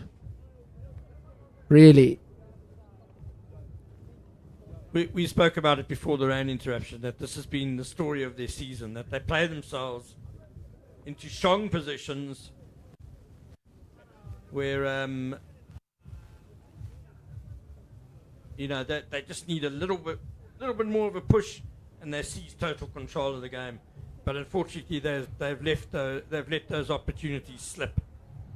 And they'll have a first innings lead of at least 50 in this match, but having to bat last, and I'm not sure they're going to bowl the Dolphins out for 125 again in the second innings, whereas they really could have batted the Dolphins out of the match today. Well, Dayan Khalim has got to play a few shots here. He is playing a few shots, but that's a bit of a hack. I don't blame him. He would think that getting an extra bonus 15 to 20 runs here would be massive. Well, we saw Ethan Bosch this morning had 35 runs for the last wicket with Akutekele. Yeah, we've just been informed that wicket of Junior Dollar was given LBW. I was going to ask because I was wondering, watching the second replay, did it hit his back leg? Yeah, and also did the ball even carry? But the thing is, it even makes it a more brilliant piece of bowling and thinking. Junior Dollar was completely outsmarted there. Deep square back and that full delivery caught in the crease. LBW. Excellent.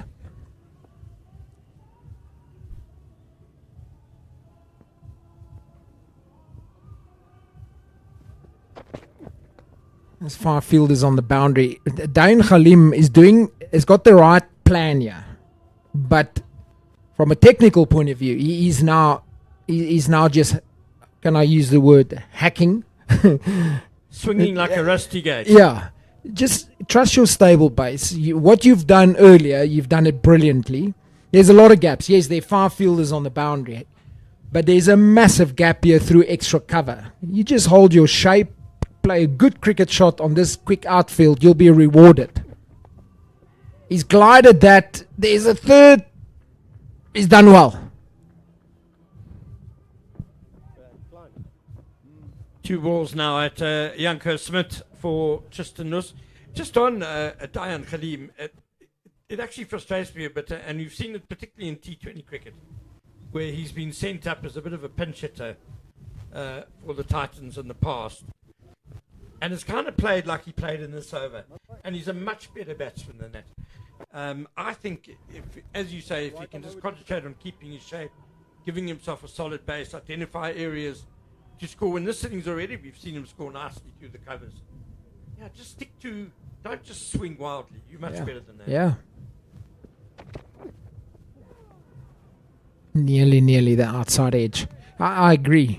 He's also experienced, and he should know that. Is that in this situation, the amount of gaps that you've got now with that spread field, this quick outfield, is that a standstill.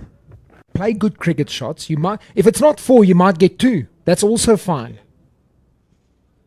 Absolutely, and we saw Ethan Bosch, I was going to say, bat really well for the last wicket. Those 35 runs now are actually quite important. On the toe, but that's going to miss the leg stump. Good decision by the umpire, good delivery.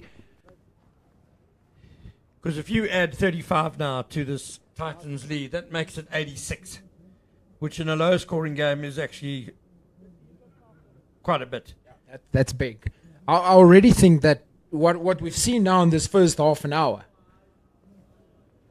is that 51 is already big for me. And Dolphins will have to slowly wipe out that deficit when they bat again. But the Titans will know that if before they wipe out that deficit, get them 3 down, Dolphins would be under massive pressure. That is true. Yeah. We're in for a fascinating end to today's play. There's no doubt about it. And at the rate that things are going, and bearing in mind, Ken, the amount of time that was lost on day 1, we will definitely lose a lot of time on day 2. I tell you, this game has moved very, very quickly. And the way it's moving is that this game could be finished by end of tomorrow. It's crying out for a batsman to stand up and show some gumption and show some technical ability and just dig in. And, no one scored more than 39, which I don't think is the pitcher's fault.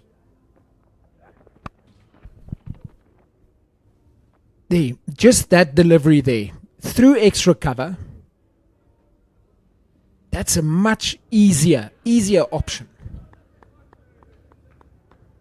The leg side is a bigger boundary with 1, 2, 3, 4 fielders on the boundary. Yeah, just a back foot punch would have sent the ball through that massive hole between deep extra cover and a deep mid-off.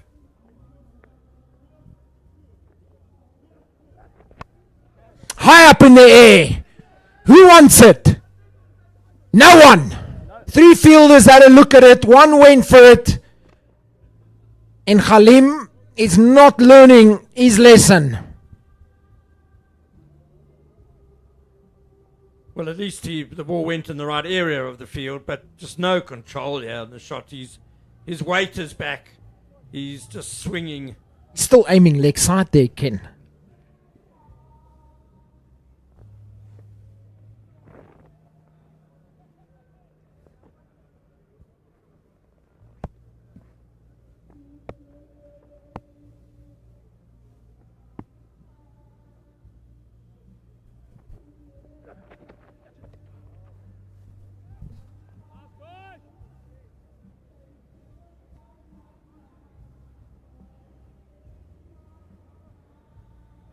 I'm going to refrain from repeating myself in terms of how to approach this as a batter. And you've said it earlier, he's a much better batter than what we've seen at the moment. He's faced now, let's call it 7-8 deliveries since he's changed his game plan. I don't think he scored a run. No, I don't think he has. And the one he's hit, he nearly got caught. That one is straight. There's a 2.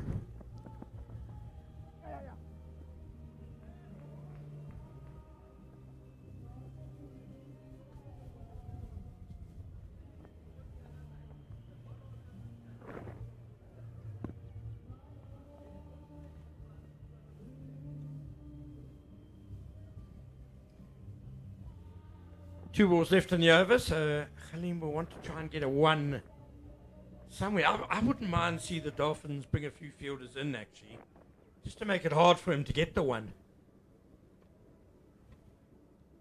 Not everyone, obviously, but more of a in-out field. Yeah, maybe a mid-wicket.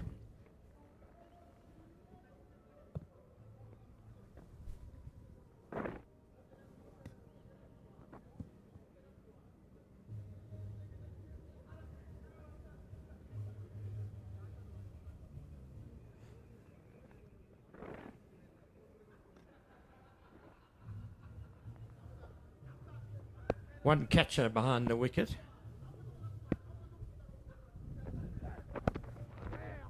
Short and pulled away. Just going to jog through for single. Janku Smith has got to negotiate the last delivery. Kayla is looking for his 5th wicket. So he's loose from the other end. So he's got 1 delivery to get that fifer. And the guy who's arguably bowled the best of the lot has just got 1 wicket, Ethan Bosch. But he's created the pressure, which has allowed his 2 colleagues to shine.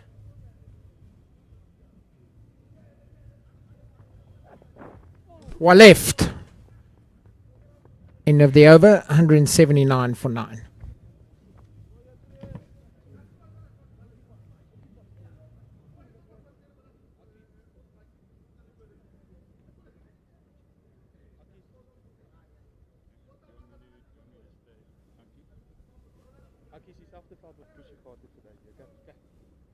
Chat in met Bosch raak wat julle dink is die regte.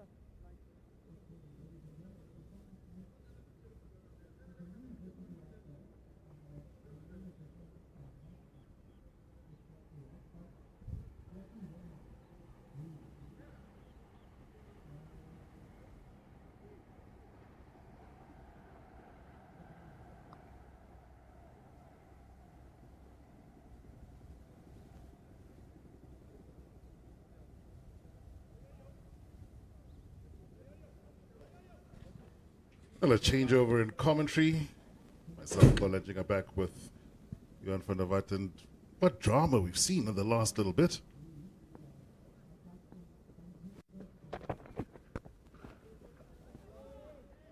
That's a pretty heavy swing, that, and it is all the way. Yeah, 6 runs. Khalim finally got hold of one. He moves up to 40. Field widespread, but long off is sort of 3/4 back. If he was on the boundary, that would have been out, but it's a serious shot. Short, flat batted it all the way. I think with that becomes the top scorer so far in this match.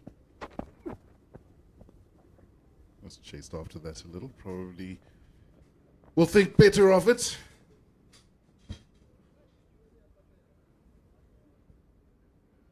Well, the light certainly has returned very well after that rain delay, and we spoke about the afternoon thunderstorms here in the Highveld.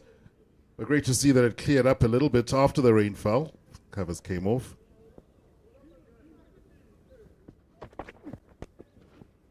Well, Khalim going for it again. And that's right into the stands. Massive shot from him as he moves on to 46, cementing his spot as the top scorer in this match so far. And nobody at the moment has managed to get 50 under the belt. Yeah, this is in the slot. Khalim, better structure to his hitting. It's also the shortest side to his leg side straight. That corner is one of the shortest, and he takes advantage. Yeah, and the lead climbs valuable runs for the Titans. Yeah, it's crazy. There's I've just been telling Pierre De Bruin, 6 guys in double figures, 5 of them above 20, no 50s. Is Khalil in the first one? One feels that probably doesn't need to be too risky. I think he'll enjoy those few couple of boundaries. He doesn't necessarily need more than this. That's 13 off the over this far. Although Tristan Luce won't be too happy with that. He has taken 4 wickets, but 60 runs. Yeah, striding for that 5th wicket. It's like getting to 100 from 90 to 100. I always felt, I wasn't say it's easy, but getting that last wicket was also always, because you always get in these situations where the in-batter tries to protect the new tail ender, and he drives you through the covers. They just don't want to be dismissed, but stopping the boundary there, pretty good chase. 192 for 9.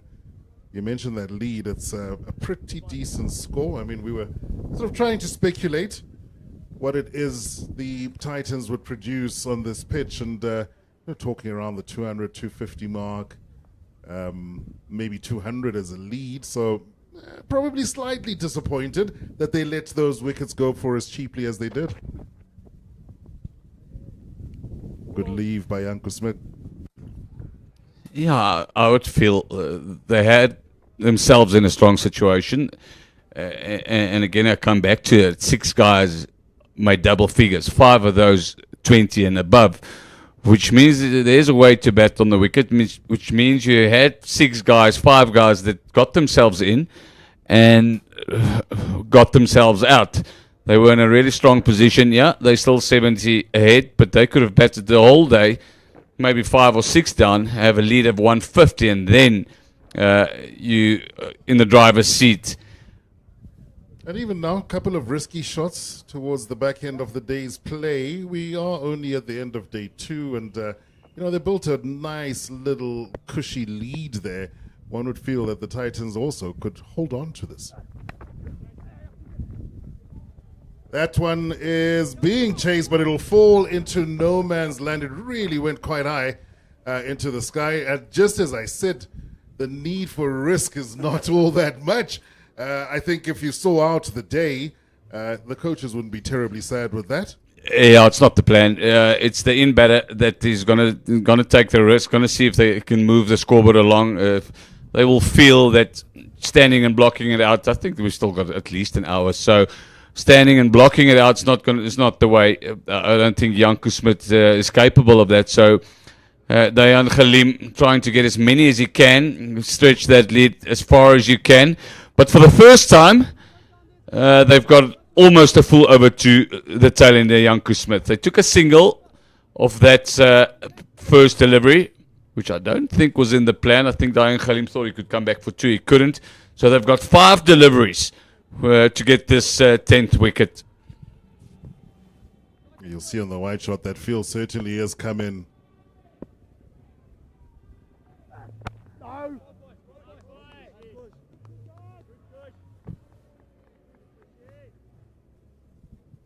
And Okuhle Cele, who'd come out firing after lunch with those 2 quick wickets, now up to 4 wickets for the match. So he's also sitting on the cusp of a 5er. Was a little bit heavy. He's gone for 51, but I think those wickets that he's taken now in the afternoon certainly make him feel a lot better about his efforts. Was trying to sneak one there. Yeah, Janko Smith doesn't look the worst. I've seen. You couldn't call him a jack like in the old days. If you batted number 11, he's jack. The roller is getting ready. Your bowlers are loosening up. He looks all right. He looks like he's got a decent technique. Big, tall fella. Yeah, he is. So which begs the question, does Khalim have to take those massive risks or wait for the right one?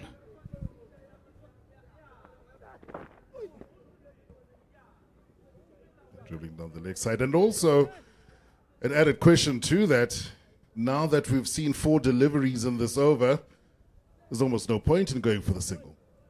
Yeah, now they won't go for a single now. He needs to survive these two. And Khalim will probably try and take on the short boundary again from facing from the other end. But can clearly bag a fifer.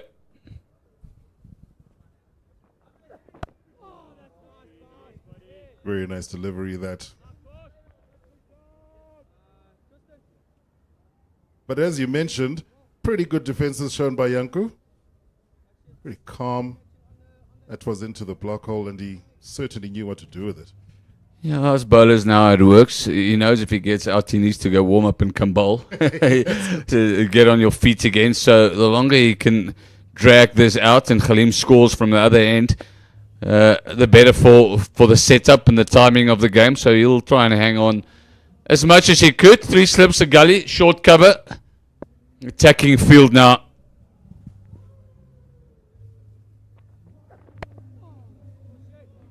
Did that very well, and quite right. A lot of the wickets that fell in this later session in the afternoon, beating the batter outside. A couple nicked, traveling all the way through to the wicket keeper as well. So looks like that respite did the bowlers incredible amount of good on the Dolphins side.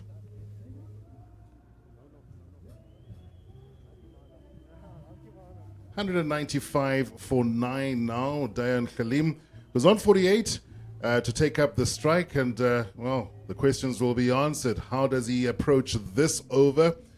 Is he going to go big? Might as well cash in one.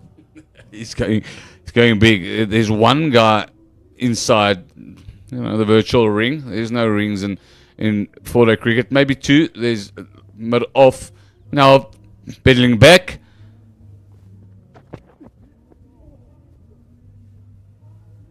Well, that's always the risk, is that he is going to be reaching for what he thinks he could hit. But his eye is in now, and I'm pretty sure that the prospect of getting up to a half century he'll be licking his lips at that.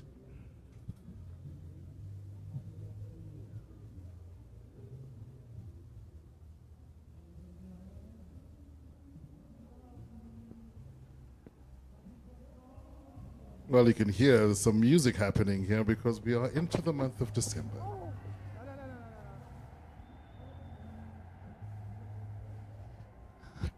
Yeah, pretty good slow ball. Twice he's been done now in a row with a slower delivery. This one just not straight enough. Have a look. Way too early with a shot. Again, slow ball. Just not straight enough. Yeah, the music comes from a karaoke.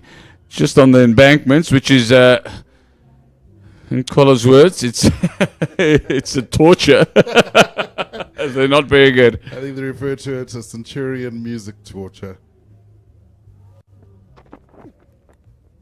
Oh, tried to swing at that as well. A little bit wild. He'll want to tighten that up. But very well come back by Tristan Lees as well. Just changing up the pace. Certainly seems to have had really good effect for him. No runs in this over thus far. Yeah, I was pretty impressed by Lees, by 3 of the bowlers. Bosch, Kele, and Lees were pretty good.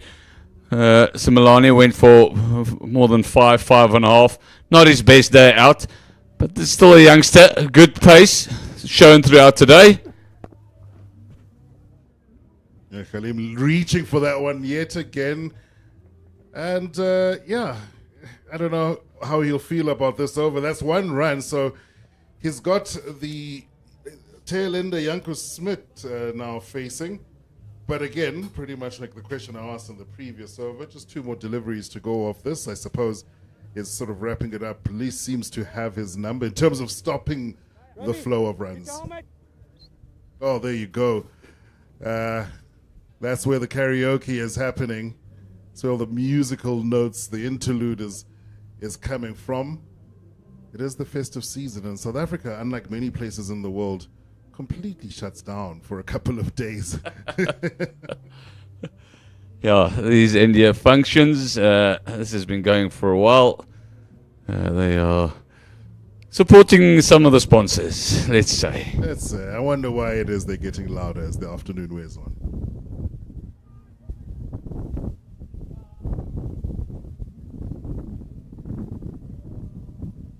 A bit of a breeze. I'm picking up some wind noise on the stump mic.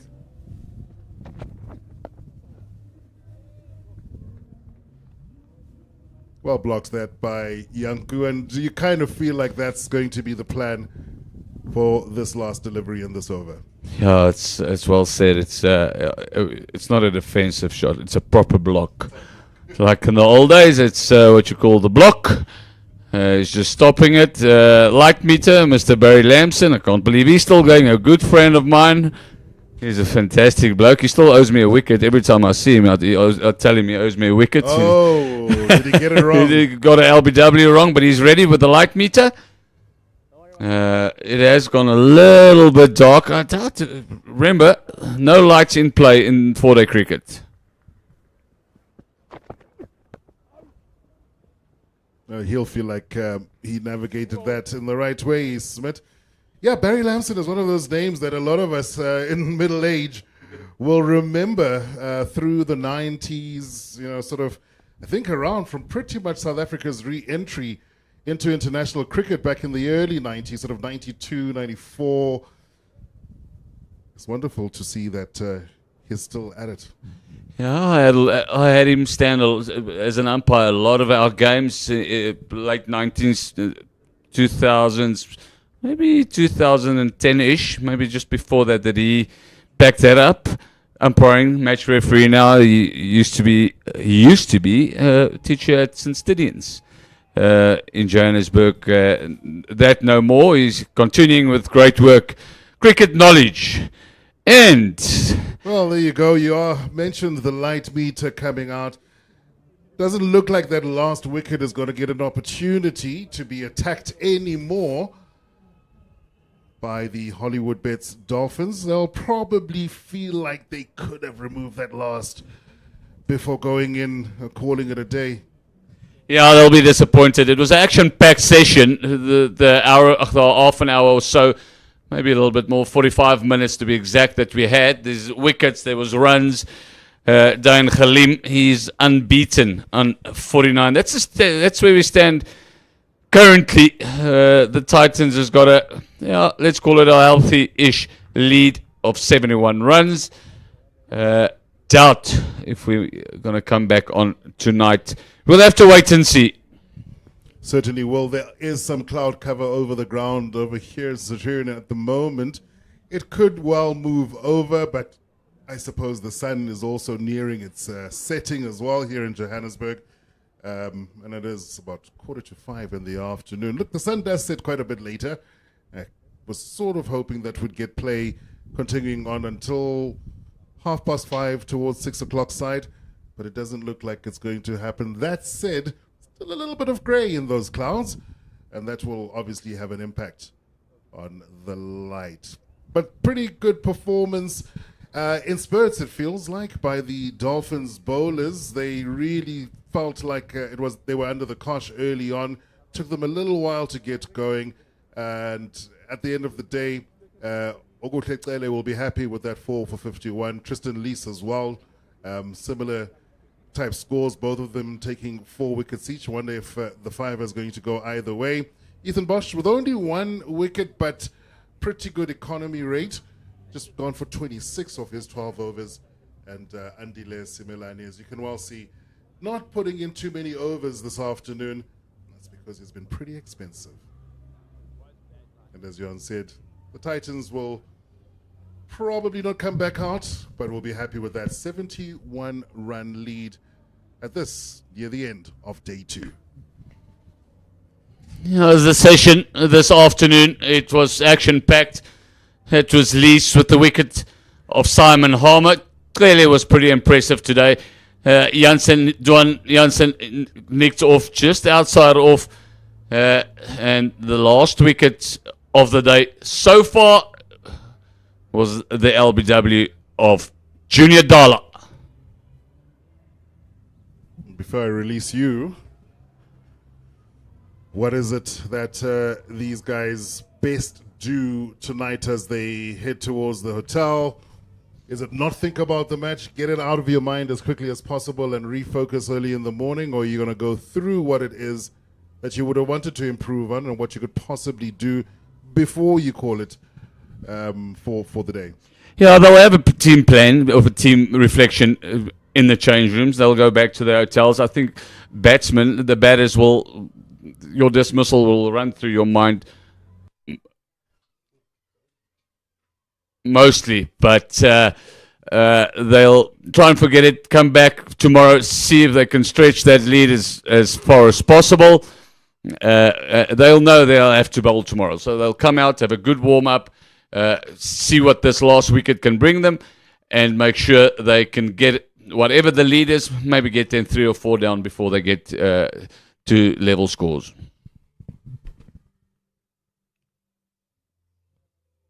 Well, a match pretty much in the balance, though. The advantage certainly going the way of the Titans this afternoon, 196 for 9, and they managed to get through 50 overs. It took just 41 overs to remove the Hollywoodbets Dolphins. They posted 125 for 10, having resumed on 88 for 8 this morning, after there were a little bit of rain delays yesterday. We saw that again this afternoon, and given that it's the season, it'll probably happen again over the next 2 days, but one feels like we really could see a result come in the next day and a half or so in this match.